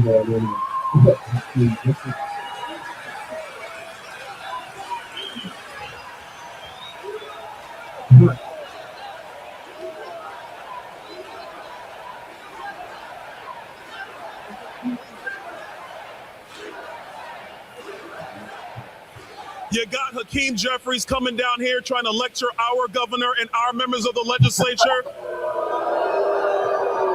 He's talking about how we're gonna F around and find out. Us in Florida? What a fool.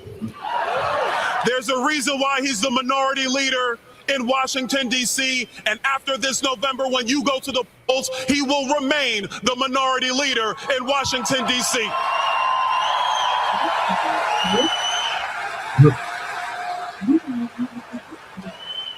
Because the only thing that the Democrats want to do is impeach Donald Trump.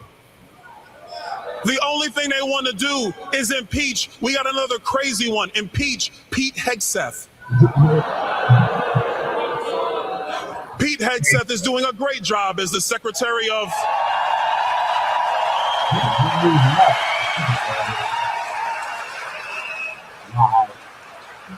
And I do like how the president just said, we're enough with the games. It's the Secretary of War. Because if our adversaries and our enemies think that we are going to hold back on them, they will find out like the Iranians found out. That's F around and find out. In my seat. So take a step back. You touch my phone. Is you crazy? Is you crazy? Do not touch me or my phone. Take a step back, sir. Take a step back. Both of you. Take a step back now. Take a step back now. Take a step back. Mom, please take a step back. Again, I asked you to give me a moment. Take a step back. You're being rude and disrespectful. Giving you a take a step back. Take a step back. Take a step back. Thank you. Take a step back. Take a step back. I asked you to give me a moment and I'll take a step back. All right, so if y'all seen in the video, if y'all seen in this video, we showed you that Byron Donald was still AIPAC money, just like the left. They all AIPAC money. So, you know, we need independent. You know, if you ain't independent, we can't deal with you at all. But watch how Byron Donald goes to Miami and talks about catering to the Latino community, worrying about their kids, worrying about education, you know, just, you know, a totally, completely different pitch and energy that you seen when he was with the FBA. Y'all check this out.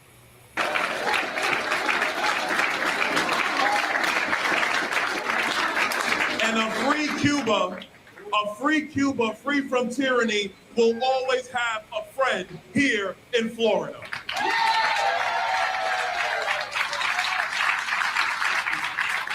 What about our kids? Because listen, it's easy to give speeches. Mayor Calvo was just talking about it. It's easy to give speeches. But if you're going to be serious about the future of Florida, If you want Florida to still be the best in the country, if you want Florida to be the land of opportunity, if you want Florida to be the land of, the way they say it in the Bible, the land of milk and honey.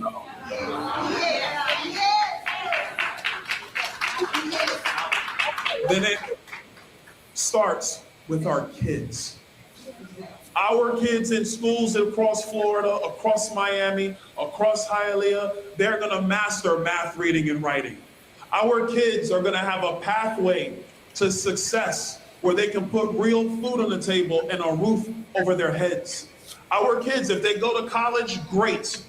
But if they wanna get a skill, a credential, an apprenticeship, an internship, we are gonna meet them. We're gonna make sure they get the skills and the stuff that they need. So when they walk across the stage at high school and their family is cheering them on, that they have a job waiting for them.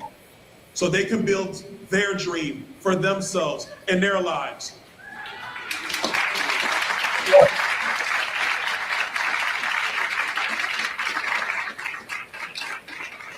The Florida that we have in front of us is a Florida where a young 18-year-old young man can start a career, and some young girl looks at that young man and says, oh, he's cute. I'm gonna bet on him. And they get married, and they have kids, and they build the Florida dream for themselves. That's the future of our state. You want to still be the best state in America? The future is making sure our kids can build the Florida dream for themselves the way I was able to build the Florida dream for myself, the way all of you were able to build the Florida dream for yourself. That's the future of our state. And I'm telling you now, as your next governor, Gobernador de Florida, as your next governor, we are gonna make sure the Florida dream is alive and well for everybody, whether you're white, whether you're black, whether you're Cubano, whether you're Venezuelan, whether you're Peruvian, Republicans, independents, and yes, even Democrats who believe in common sense and biology. We're here for them too. We're gonna have the best states in the entire United States. We are going to continue to lead the way because Florida is the land of opportunity. And when Florida leads, it is the land of opportunity for everybody. God bless you, Hialeah. God bless you. God bless Florida. God bless America.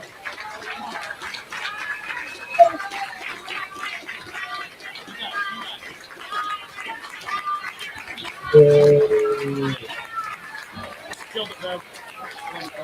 Killed it. Love it. Our leader.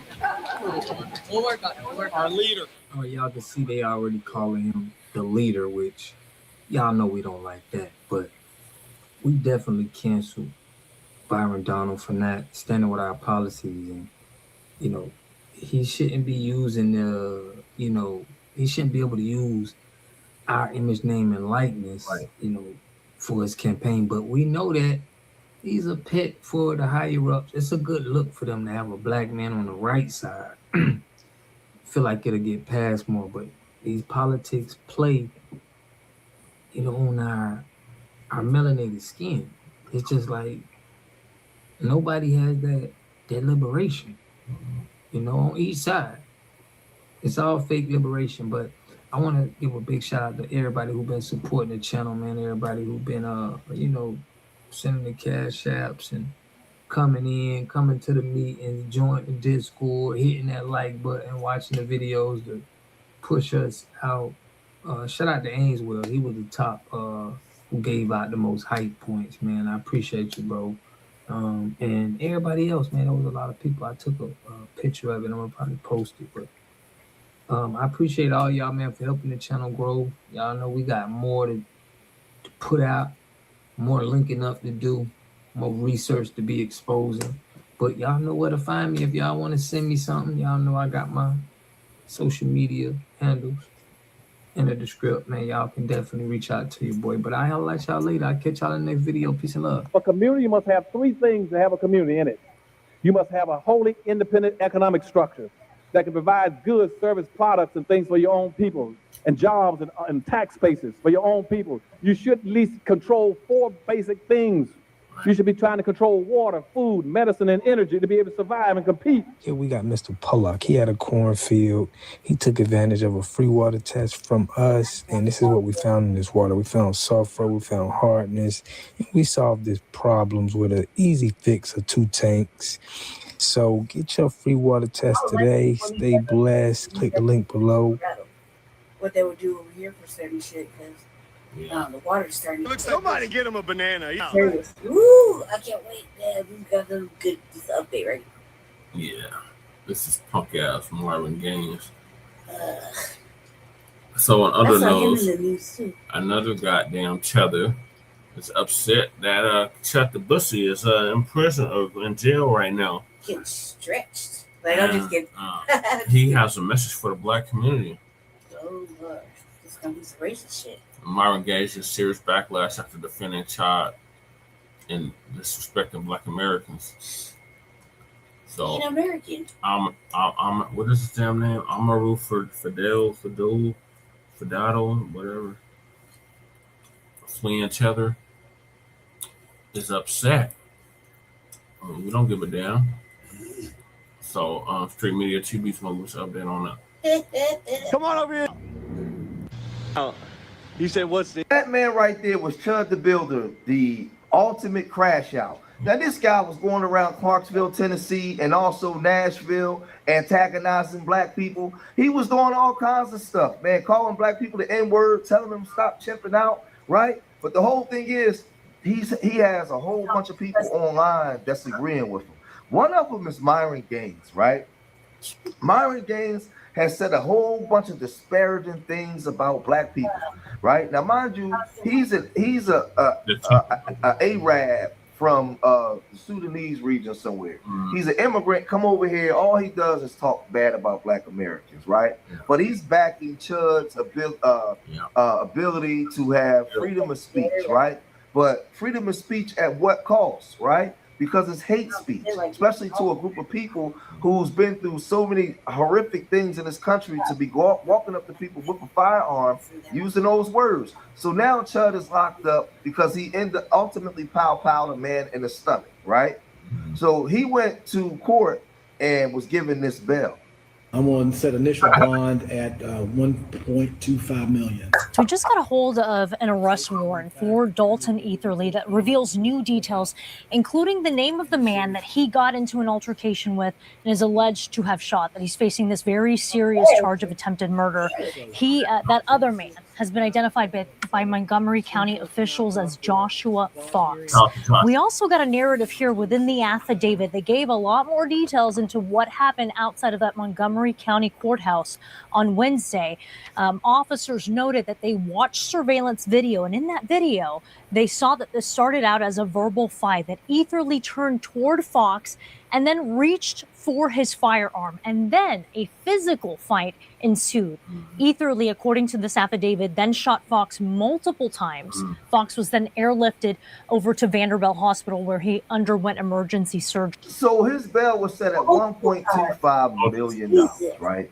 And there's a lot of W folks that don't want to know nothing to do with this guy. They got businesses. They don't want to be around this guy because their businesses is for everybody of all ethnic groups. Everybody can come into their business. So they're not going to support this guy when he's going around using racial epithets and calling Black people all kinds of names and telling them to stop chipping out. They don't want to be affiliated with this because what we found out is racism is bad for business. Racism is bad for business. And they know that. This is why a lot of people are trying to get away from that. Now, you have a lot of people that do agree with him, right? You have a lot of people that's been supporting him behind the scenes, right? This is how he's been able to blow up, right? And one of these people is MYRON Gaines, right? So MYRON Gaines, he comes to social media and he says this. I'm a controversial streamer that's known for calling Black people. Okay. He just recently got arrested for not paying a tab. He got interviewed by the FBI, right? As you guys know, the FBI had some questions for him about the Goyim Defense League and asking him questions about handsome truth and whatever. Took his devices, whatever. But the bottom line is this. The district attorney's office there and the county sheriff's office doesn't want to deal with the backlash if they don't make an arrest based on who this guy is. So you guys best believe, I hate to say this, it is a politically charged arrest. There's an enormous amount of pressure on them to arrest him and then push it to a grand jury.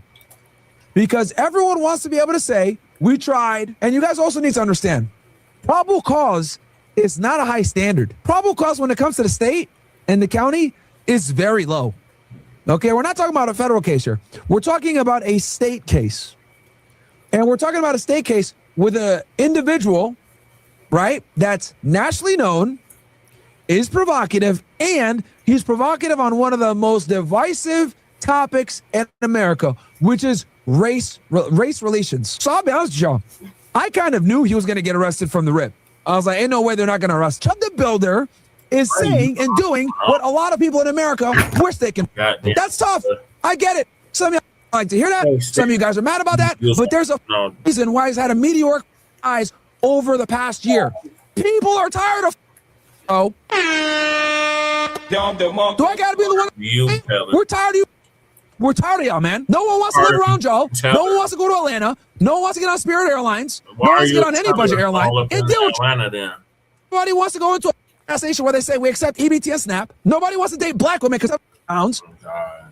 Like, do I gotta fill it out for you, dumbass? You can't read ABC 1, 2, 3. Nobody wants to be around. Sorry. And honestly, if you got offended too bad, you're probably because I'll tell you this: the black people that are intelligent aren't going to be offended by what I'm saying. They know what I'm saying is true. There's a reason why dark Dominicans sit there and say, I don't know black Bobby. There's a reason why dark Puerto Rican know that. Are you fucking? I know black Bobby. There's a reason why African. Hey, I know black. You guys have a bad reputation. You guys have bad stereotypes that follow you. And unfortunately, a lot of you adhere to the stereotypes. Whether it's Waka Flocka over Jake Paul agreeing that there's a problem or he wants to be able to do blackface because Drewski can openly do white face. Byron likes to single black Americans out and go in on black Americans. He doesn't talk about all the crime and warlords and all the stuff that goes on in his country and the unalivings, right? He goes in on our community. Now, this is the thing, though. At what point does this become hate speech, right? At what point does this become dangerous? And it sounds violent, dangerous, right? He can just come on here, he can say all these different things about us, and he can just get away with it under the guise of free speech, right?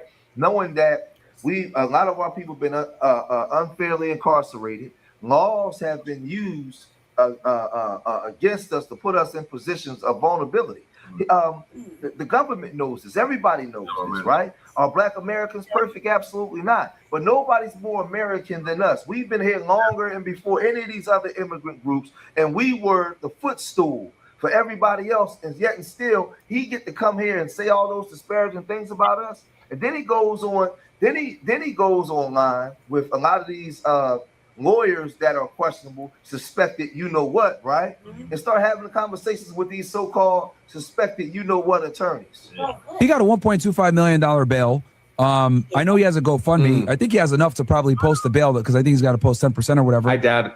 No. Well, sorry. No, it's going to be it'll be more than so a normal bail. You're right. It's 10%. But when the exposure for the bail bondsman is this high, they want 10% as their fee. Yeah, and then they want collateral for the rest. Gotcha. So put up a house. They or something. won't take your house, but they'll ask you to put up your house. Right? Gotcha. So okay. So we went. Wait, this is not an insane. I mean, it's a very high bond. I've seen it before in murder cases, attempted murder cases. I know one of the gripe that's in the community is that they see black suspects commit worse crimes, not literally assassination, and get like a $200,000 bail. That's one of the legitimate grievances I talked about at the start of our show today. This is a real concern. This should not be happening, but it does happen. I mean, George Zimmerman had a multi-million-dollar bond. Kyle Rittenhouse had a multi-million-dollar bond. And is it because they're white guys? Yeah, maybe because it's a politically charged event. In Zimmerman's case, a racially charged event. Yeah. Is that right? No, it's not right. But they're allowed to do this. I mean, frankly, I would expect, I think, maybe. So this is a two-stage process right now for Chud. So right now, when he's got his bond, There's bond and there's bail. So bail is often a kind of technical process where like reports are filed. Like, now we know that lawyer is suspected. You know what? You know, every case that he talked about was about a W that was locked up that was in a racially charged case, and he's saying that their bails were extremely high. We know what that was about. We're not fooled. He's not fooling nobody with this foolishness, man. Right? And then you got MYRON on there co-signing this stuff with this guy, man. This whole thing is just a joke, man. It's all a joke. It's all a joke. And what happens is a lot of these people are coming out from under the rug.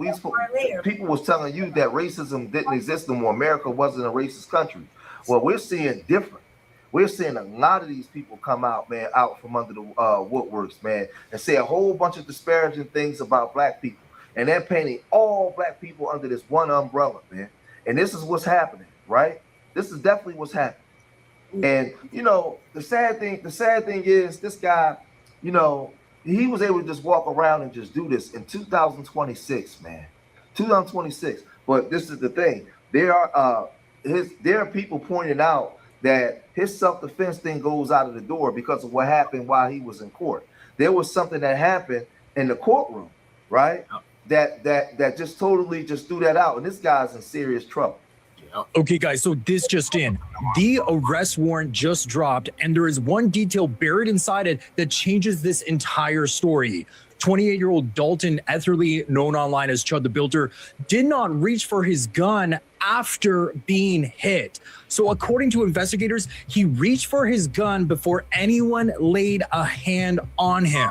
So I'm Joseph Morris, and don't forget to like and subscribe. So that is the headline coming out of Dalton's arraignment on Friday, May 15th. The arrest warrant obtained by local outlet Clarksville Now states that during the verbal confrontation between Dalton and 31-year-old Joshua Fox outside the Montgomery County Courthouse, Dalton, quote, turned his body in a bladed stance, end quote, and reached for a firearm in his jacket pocket. And then only after that did a physical altercation ensue.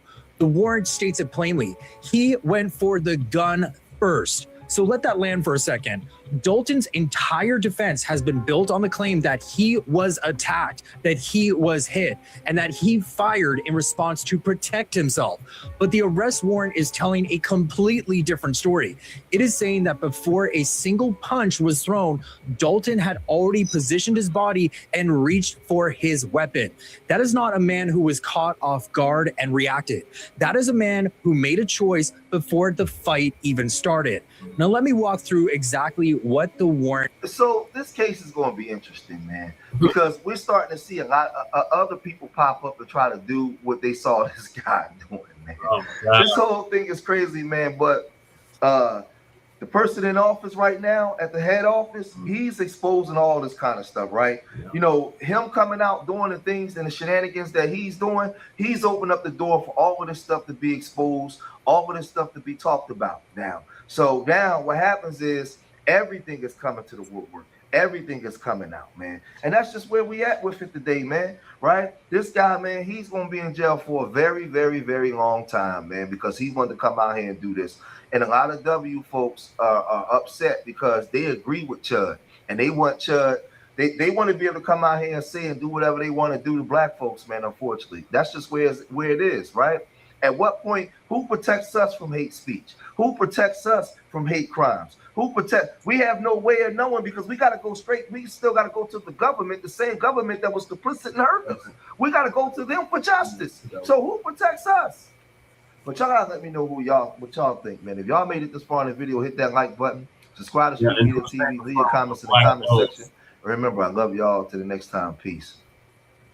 All right, let me say, what are your thoughts on? So he did it in the I'm confused.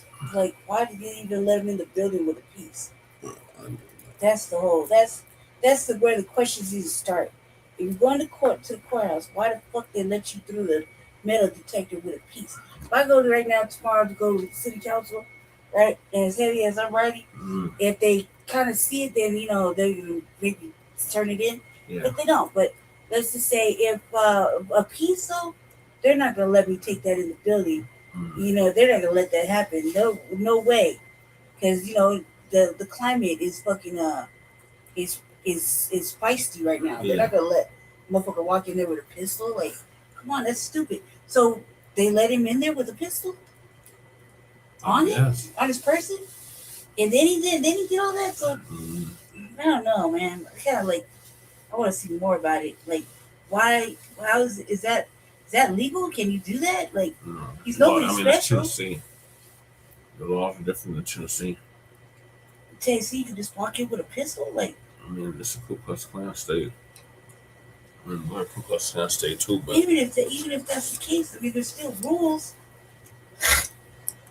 You still can't take it. You shouldn't. There's still rules. it's Tennessee. I don't know. I have to research the laws up there. Let me find out. Oh, you was looking. I'll find out myself. I'll ask. Okay, good. All right, so the last topic is there's a new Chud the Builder clone. He's now in Nashville targeting black people. You definitely need an anti-black hate crime bill. Out there. It's wild out here, man. It's wild, man. Hey, you see him Yo. Hey, bro, up, hey. No, Chud the Builder, bro. Chud the Builder. Chud the Builder, dude.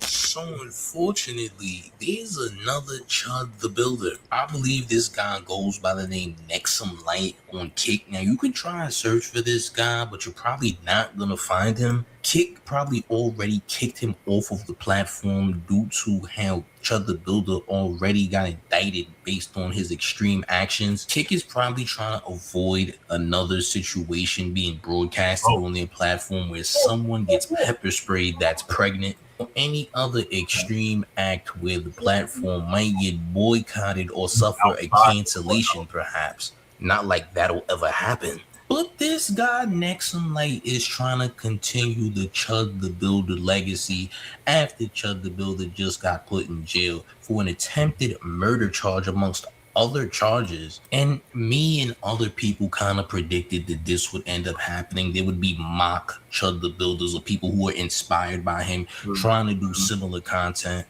because it looks like Chud the Builder might not come home anytime soon, based on the fact that the DA is restricting him from taking any of his donations that he got while he was incarcerated to pay for his $1.4 million bond. Chud's already gotten well over $200,000 in funding since he's been locked up.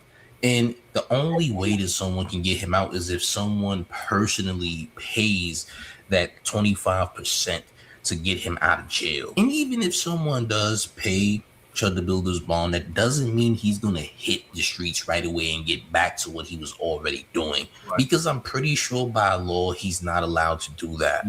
But our first viral Chud clone, Nexum Light, is what we have to call him, because technically he ain't got a name and seemingly no longer has a Kick account. But he's also in Tennessee, in Nashville, just like Chud the Builder was. And he's doing content trying to antagonize a group of black folks who are just doing their jobs. And there was another guy alongside him that was trying to collaborate, I guess, on the shenanigans. And it's pretty cringe, I'm not gonna lie.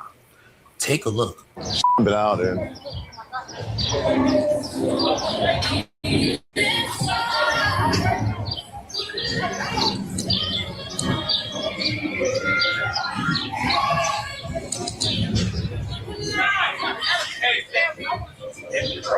Holy shit. Oh. It's wild out here, man. It's wild, bro. Hey, you see him Yo. Hey, bro, out, baby. Yo. Shout out Chud the Builder, bro. Chud the Builder. Fuck Chud the Builder. Chud the Builder, dude. Shout out Chud, bro. Shout out Chud. What up, Chud? Yo, that's what's up, bro. Dude, fuck yeah, dude. Dude, oh my God, bro. We're trying to find Chud the Builder, bro. We'll find his ass. Dude, yeah, bro, they were I saw that, dude. What the going on, man? We'll find Chud, baby. Dude, you got your dogs and everything. They're like freaking out on you, trying to fight you, bro. What the is that, dude? Out, baby. Yo, what's up? Beautiful dogs, by the way, dude. I know it won't bite, dude, because you're a white guy, dude. He's not gonna bite me, bro. Beautiful, man. You have a great day, man. I'm worried about the following me like an animal, dude. Yeah, so as you can see, this guy doesn't even seem confident in the content that he's trying to produce. He's trying to be Chud, but he just ain't Chud. Chud was causing ruckus, which is part of the reason that he was even getting views in the first place. He was literally rattling people up and getting them upset, getting a rise out of people with his racial epithets and slurs. This guy really ain't getting anybody riled up. He's not really doing too much. To me, he seems like he doesn't even know what he's doing. Yeah, he's clout chasing, but this is all forced. It's one thing to do this content and cause ruckus and etc., but he ain't even posing a threat, it seems. This might be the most polite, docile racism I've ever seen. If your goal was to mimic Chud the Builder, please go all the way with it, because you haven't done much. Yeah, you antagonizing and all that, but it's just not hostile, champ. You're not even kind of posing a threat in any way. You're not getting anyone upset, which I have to say is a good thing, because those black folks kept it professional, man. They're not trying to lose their job over your shenanigans. Plus, what were you even doing, man? Look, luckily he didn't use any N-bombs of any kind, because I personally think that this Nexum Light guy is scared to even say that word. He's afraid to go full-on racist like Chud the Builder was, and Chud the Builder himself was also afraid. Now, my biggest fear is that there's going to be multiple Chud the Builder clones who are going to take it way farther than Chud the Builder, as well as this Nexum Light guy who really isn't even taking it far. I mean, bro is barely doing anything. I mean, this is some very lazy, racist content, I must say, champ. Like, were you even trying? Like, to me, this really is incredibly light. I mean, is it offensive? Yes. He's using Chud the Builder's words out and all that. But champ, let's be honest. Like, come on, bro. Get a job. Indeed.com is hiring, champ. Did you know that, champ? This ain't for you, gang. I don't see anyone trying to support what you're doing. I don't see anyone backing this. To be honest, this isn't even lightweight, funny, or entertaining for any reason. And that's not to say that Chud the Builder was entertaining at all, but he did cause mass hysteria. He did have people up in arms. He was going viral because he was actually causing issues. What you're doing is called being a polite racist, champ.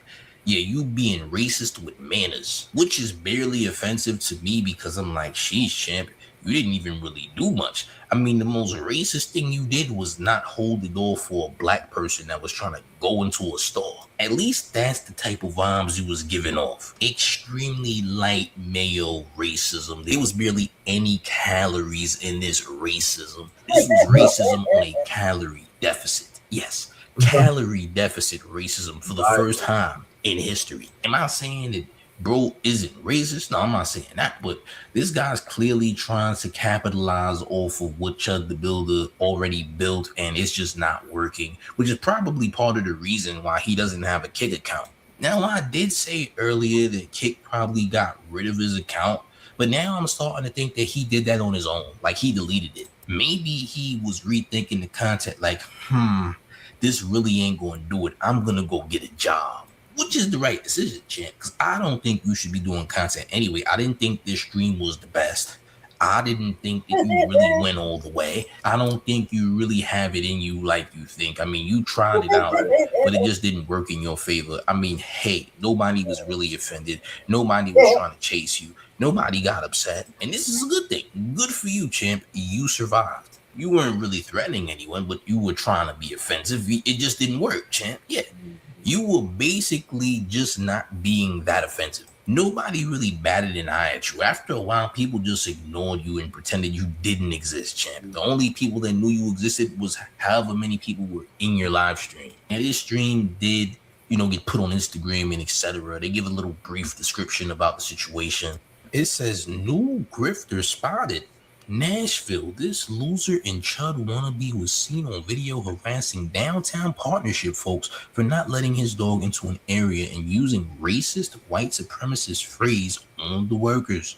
Let's get to know our neighbors out in downtown. So again, this is the downtown area of Nashville, the same place where Chud the Builder was causing ruckus. So is this just gonna be a Nashville thing now that so-called racist people just start doing? Or will this be like a United States trend or global trend where random streamers who are racist just start grifting, trying to rally behind racist narratives and undertones so they gain a huge audience? Because the fact that we have to realize is there are going to be other chuds who are going to try to capitalize off of him being locked up. Now that he's gone, he can't make content no more. There's no more content from Chud the Builder doing the same antics that he's been doing. So for that, they're going to be spin-off, knockoff chuds. The question is, who's going to be the crash out that potentially puts themselves in harm's way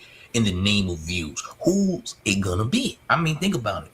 We see people doing very nasty pranks and stunts all the time on social media, right? People are walking up on people doing very disrespectful things in the name of a prank and are damn near getting legal consequences, damn near meeting their maker because of these things. So it's only a matter of time before we really get another Chud, and someone who's worse than Chud, who tries to go the extra mile with the content to gain clout and views.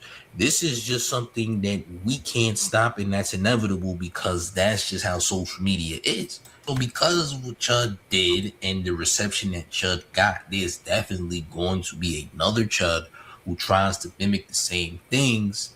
But what city is it going to be in? Is it going to be someone traveling city to city, causing ruckus, causing mayhem? Because there's a very nasty end result to doing that. Let's not forget, champs, there are very negative results when you are trying to push a nasty, racist narrative and racist content, because that's just how the world is, champ. For every action, there is a reaction. So I don't know where knockoff Chud, the first knockoff Chud that we personally seen on the internet, I don't know where he's at right now.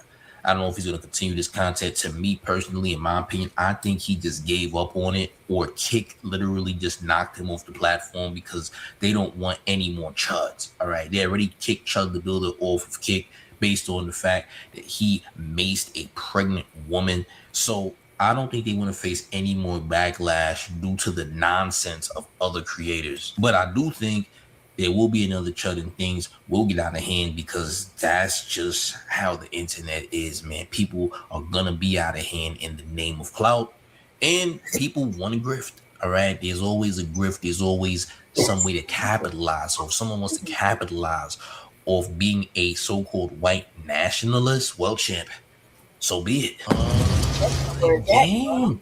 How do we feel about all this in the comment section? Do you think that there's going to be more Chuds, and do you think this Chud gave up, or are there just going to be more Chuds that we have to face in the long run, especially this summer? Listen, I want you to let me know how y'all feel about this in the comment section, man. If you didn't smash that like button, you need to. Yeah, smash that like button for Frontline Black News. All right, what are your thoughts on this new Chud the Builder, Chud the Pussy? It's a horrible thing to be a copycat, right. And especially with a copycat that didn't go anywhere, right? Except to jail. Yep. Like, why would you want to follow that stupid ass fucking train to demise? Like, that's dumb. Like, why would you do that? You know, that's what I don't understand. It's like it's why would you want to follow somebody that didn't have any success in the first place? Right. You know? That's what I think. Just white supremacists are losers. Well, yeah, but I think that if you're gonna, like, there's no originality ever anymore, and this just shows that there's no originality. That somebody got to go copy because you know his pockets hurt and shit, and there's money behind being racist, and it's just not the wave though. You know what I mean? It's like, but who are we to tell these white motherfuckers when and what not to do? They listen, they don't listen. So you know, he just gonna find his ass sitting there next to him in jail. That's what he wanted to do. If that's what you want to do, I don't understand why you play the game. Just go walk in and turn yourself in. You know what I mean? They never run out of space in jail. They always got a space for you in jail. Always. So that's the only thing I think is it's stupid to follow somebody that didn't have no